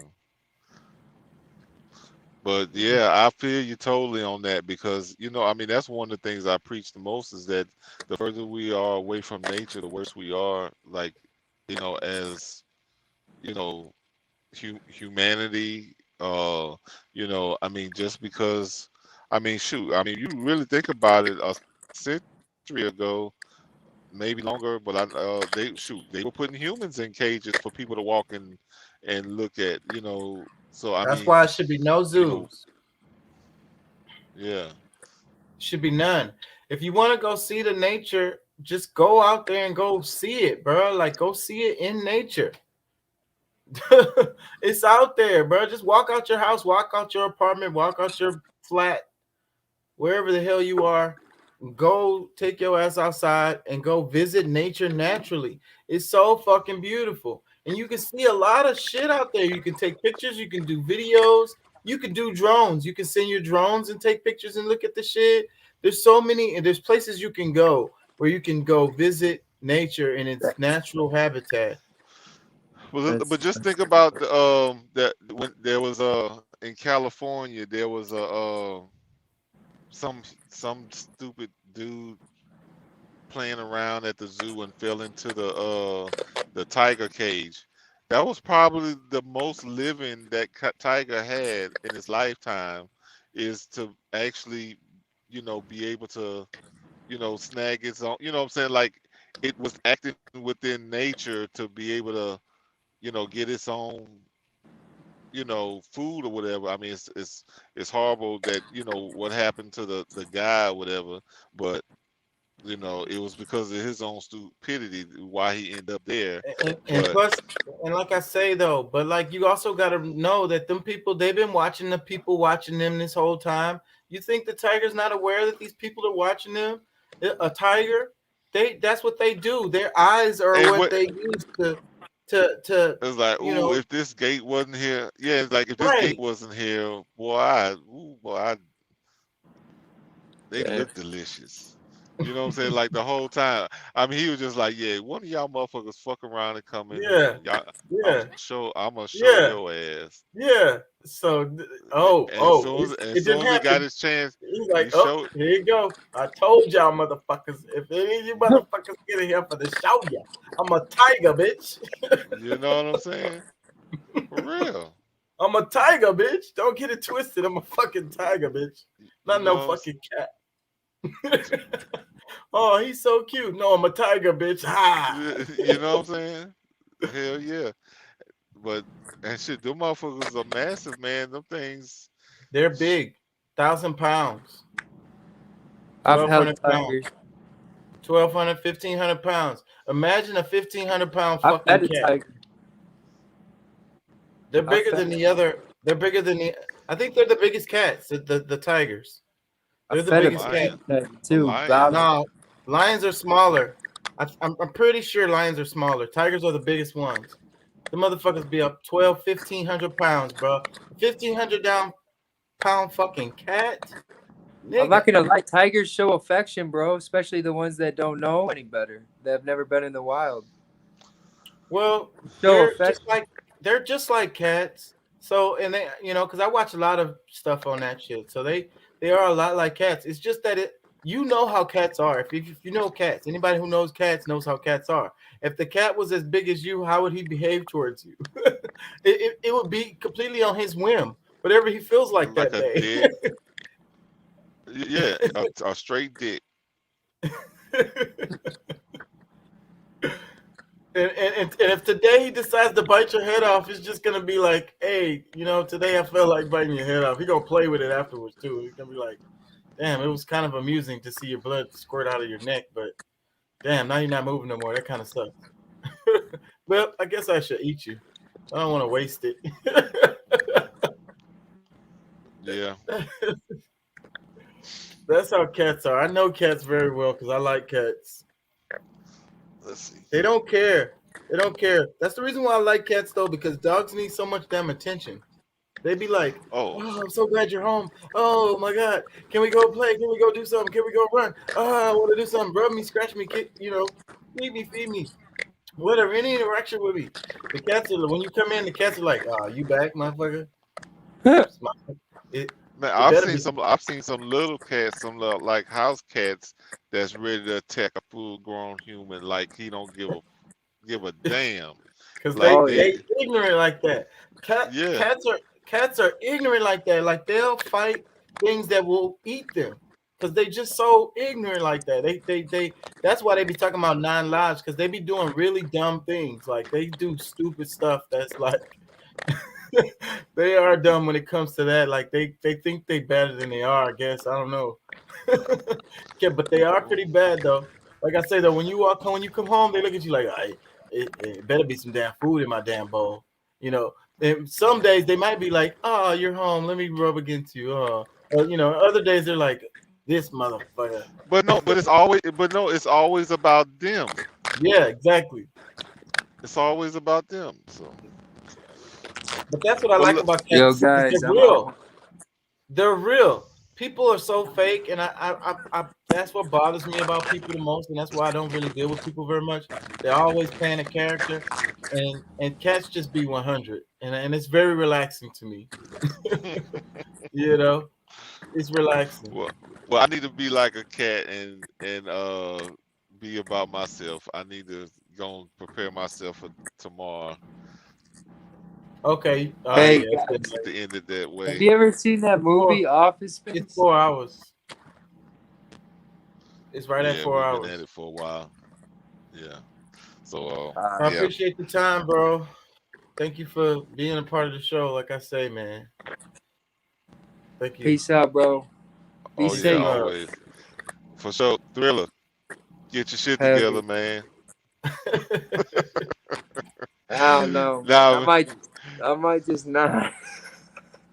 I might just fucking go Office Space. Office Space, the guy just decided, he's just like, no, I'm just going to sit here.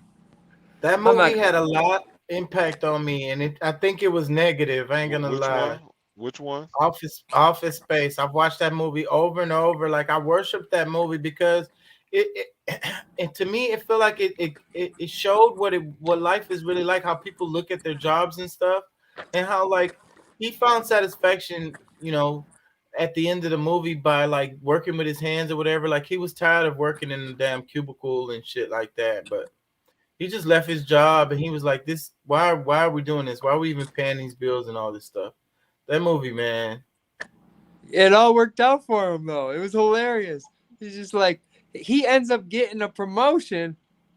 I'm not gonna for not spoil doing it. his job. You should go see it if you haven't seen it, Pat. It's really good. It's an old movie, but it's a cult classic. Yeah. You know? I think because I see different stuff and I forget it after a while. They took my database gets filled up with stuff and it just start just releasing shit. But yeah, I'll probably look at it and be like, oh yeah, I did see this or whatever. But bro, you gotta see it. It's yes, fucking please look it up. Please look it up. Office Space.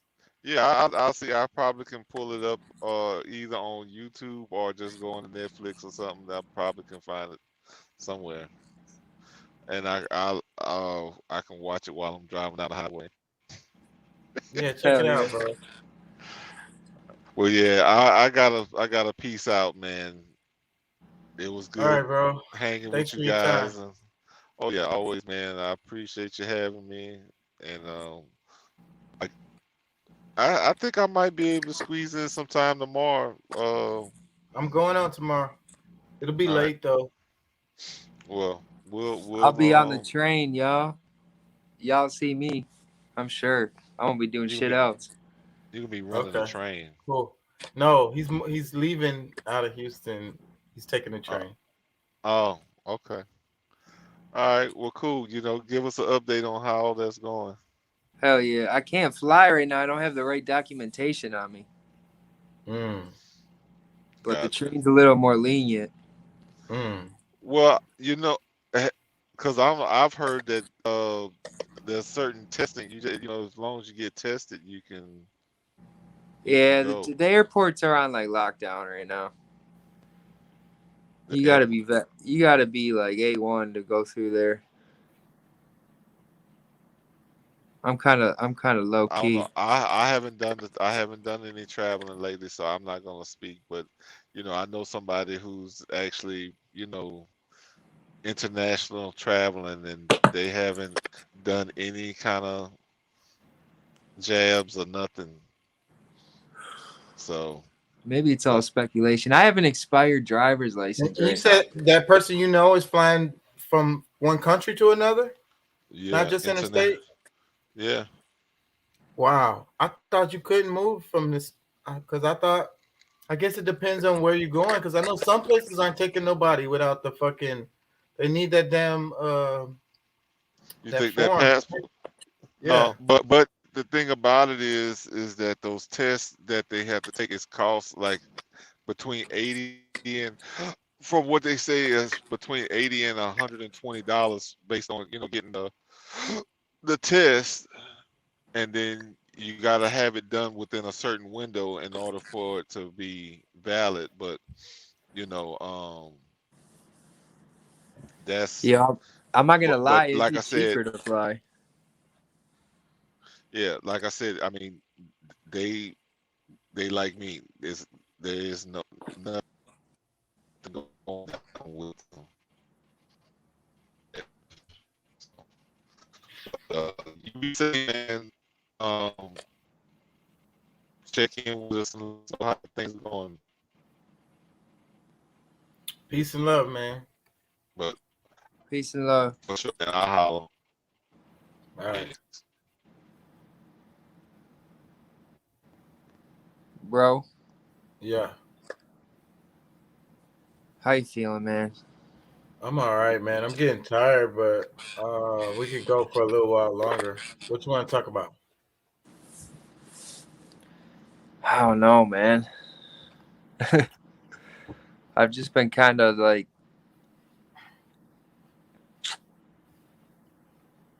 skeptical lately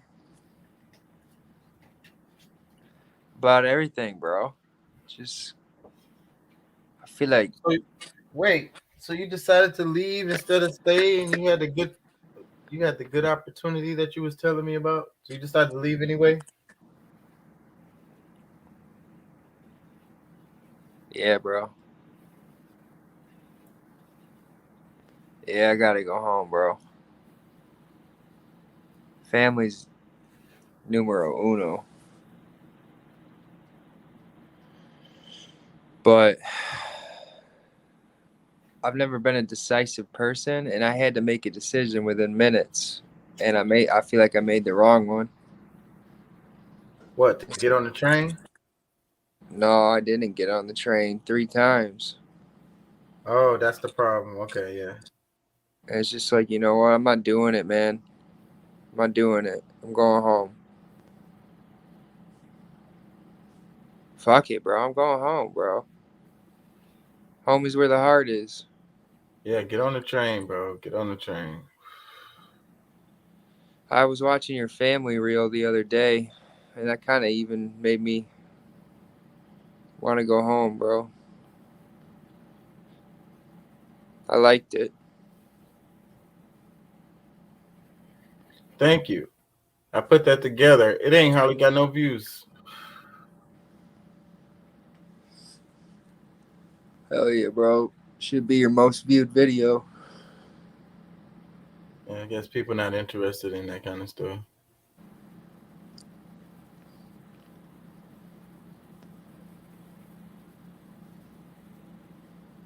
I'm gonna keep on adjusting my content. It's stuff I want to do and want to get across, but I want to make sure I, capture viewers and keep them. I got a couple new subscribers recently. Hell yeah. Growth. Yeah, I'm up above 60. I'm above 60 subscribers now. Just don't change up on us. Yeah, I'm not gonna change up. I'm not gonna change up, especially for the people I already got. Because, like I say, 60 subscribers. That may not sound like a lot, but I've only been doing the channel for like 2 months, bro. That's pretty good. Hell yeah. Because if I keep up growth like that, then I'll be somewhere. It'll become exponential anyways, because it always happens like that. When you get more viewers, then when you get more views, you get more views because they see that you got more views. Same thing with the subscribers. They see me with more subscribers, so more people are gonna subscribe. The avalanche. For real, bro. Yep. And I'm just fighting against the algorithm. I'm gonna improve my logo. That's what I'm gonna be working on next week. Hopefully I can reveal a new logo for y'all. It'll be just like this one, but I'm gonna improve it. Make it I like better. it. I'm gonna get the guy who did it to make it better because it needs to stand out more and stuff. And I need to make a banner. The name. I need to come up with the name. Wait, I had something. It was where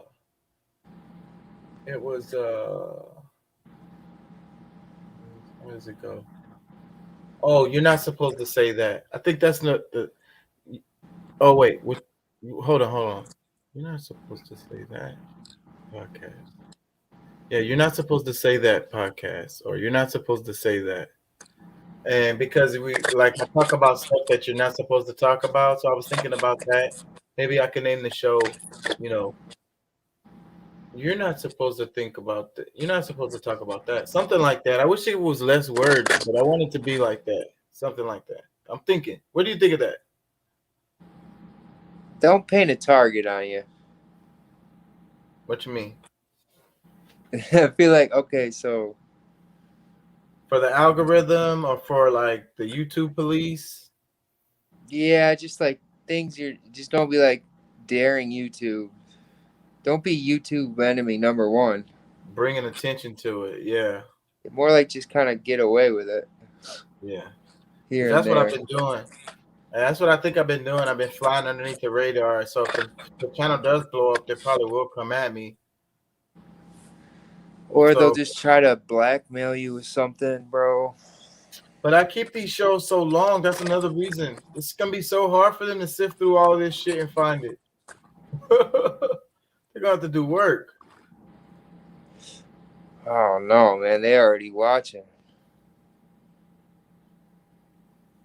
I feel like, didn't you get some shit taken down already? Yeah.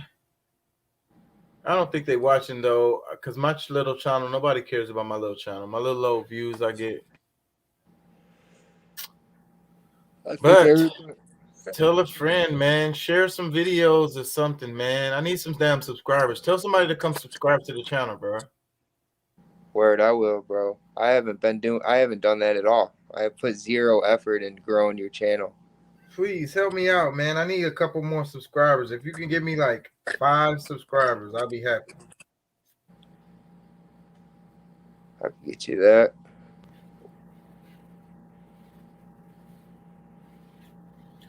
Maybe like, maybe I have grown. I did show a couple friends, bro. So maybe I did grow about like 5.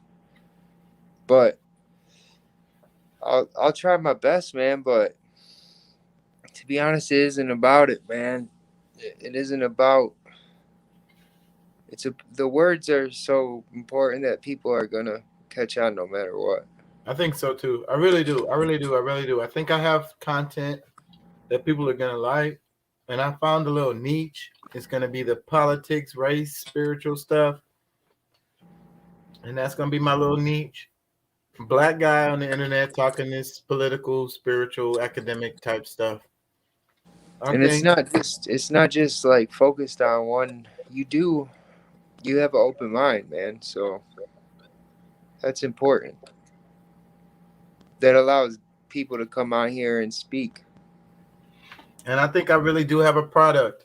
And if I can get more people involved, more people calling in, joining the show, making comments, being a part of the show, that's going to make it grow and be better and more entertaining. We're at the beginning. I'm at the baby stages right now, figuring out how, the format of the show and all of that. So I just jumped into this shit. But this keeps getting better. Because you've been watching my shit since the beginning, right? Like, you see how much I've improved so far over these 2 months? And you go back and look at my first videos. I do, bro. I see it. I really do. From just chilling in the bedroom or room, you know, talking about titties.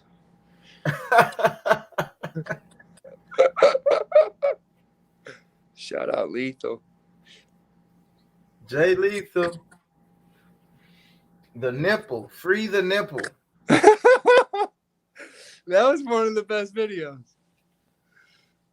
Nah, but it was though.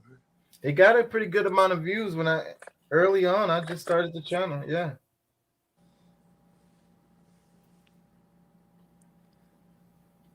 Man. Free the nipple. What do you think about that? I tuned into you know what? Tune into what? Go ahead. The nipple? Yeah, I was gonna say, what do you think about that? Because that's a pretty good subject, anyways. Because you know what I was saying. You the know nipple arouses me, man, and I'm already thinking about sex enough. So that's so it bothers you. Think they should wear bras or whatever? You think that they shouldn't? You think it's they don't have to. They don't have to, but they come off as like a little bit more free spirited, a little bit more willing to give that poon out. You know what I mean? Just because they don't have on a bra. If you're out with no bra and you just kind of seem like you're asking to get the D. I don't agree with that. I don't agree with that because you know it's more natural, it's more comfortable for them. That doesn't necessarily mean that it's sexual. The bra is a weird article of clothing. Yeah, as long as it's not showing. But them bouncy nipples and shit, and they get hard and all that. You know what I mean? It is more sexual. I mean, whatever, man. The whole sexual thing's taking over. Might as well show the nipple. Fuck it. Don't wear anything. Let's all go nude. No, I'm not going that far, and I don't think that nipple it should be like exposed. But I'm okay with the women doing breastfeeding in public. I'm totally okay with that, but because it's natural. All the natural stuff, we need to be going back to nature, bro. We need to get away from this like artificial ass fake shit. And I think that the nipple men have a problem with the nipple, and that's when they force women to wear bras because if the nipple bothers them, they can't handle it. I don't know, man. The nipple, I'm staying out of that discussion, but whatever everybody decides, I'll support it. What was you gonna say? You said you was looking up something. I don't know. I lost. Yeah. I'm tired, dog. Yeah, I'm about to wrap this video. I'm at 4.5 hours. I was gonna go to bed, but I couldn't resist, bro. I saw that red dot next to your name. Well, get on tomorrow, bro. Hell yeah, man. Sounds like a bet. I don't know what I'm talking about, but I'll be here. There is some stuff I don't know if you'll find interesting or not, but what's that? I'm gonna send you over some stuff when you get time, bro. You don't have to be right away, but maybe you get to it. Yeah, I'll try to check it out because I spend a good amount of time already when I be searching videos. Once I think about a topic, sometimes it has to do with what comes on my timeline, and that's what I say about this show. This show is kind of like my timeline. My YouTube timeline, which is good that because I've cultivated it over a long time, so I get international news and weird ass random stories and all the stuff that I'm interested in, and that's kind of what I be sharing on this channel is like the stuff I be thinking about. I think it's really cool, dude, especially for your kids' and kids', bro. They can always be like, look, this is great grandpa. Look at what he was talking about. He was right. You know? Yeah. It's like you're like gonna be a legend, bro, to your family. Yeah, bro. I'm about to wrap it, bro. I'm tired. I'm gonna holler at you tomorrow, bro. Get on the show tomorrow, bro. Don't forget. All right, bro. All right, man. Peace and love, bro. Thanks for your time. Thanks for coming. Peace and love, man. And thank y'all for listening. You guys out there. Thank y'all. Y'all are part of the show too. Thank y'all for being here.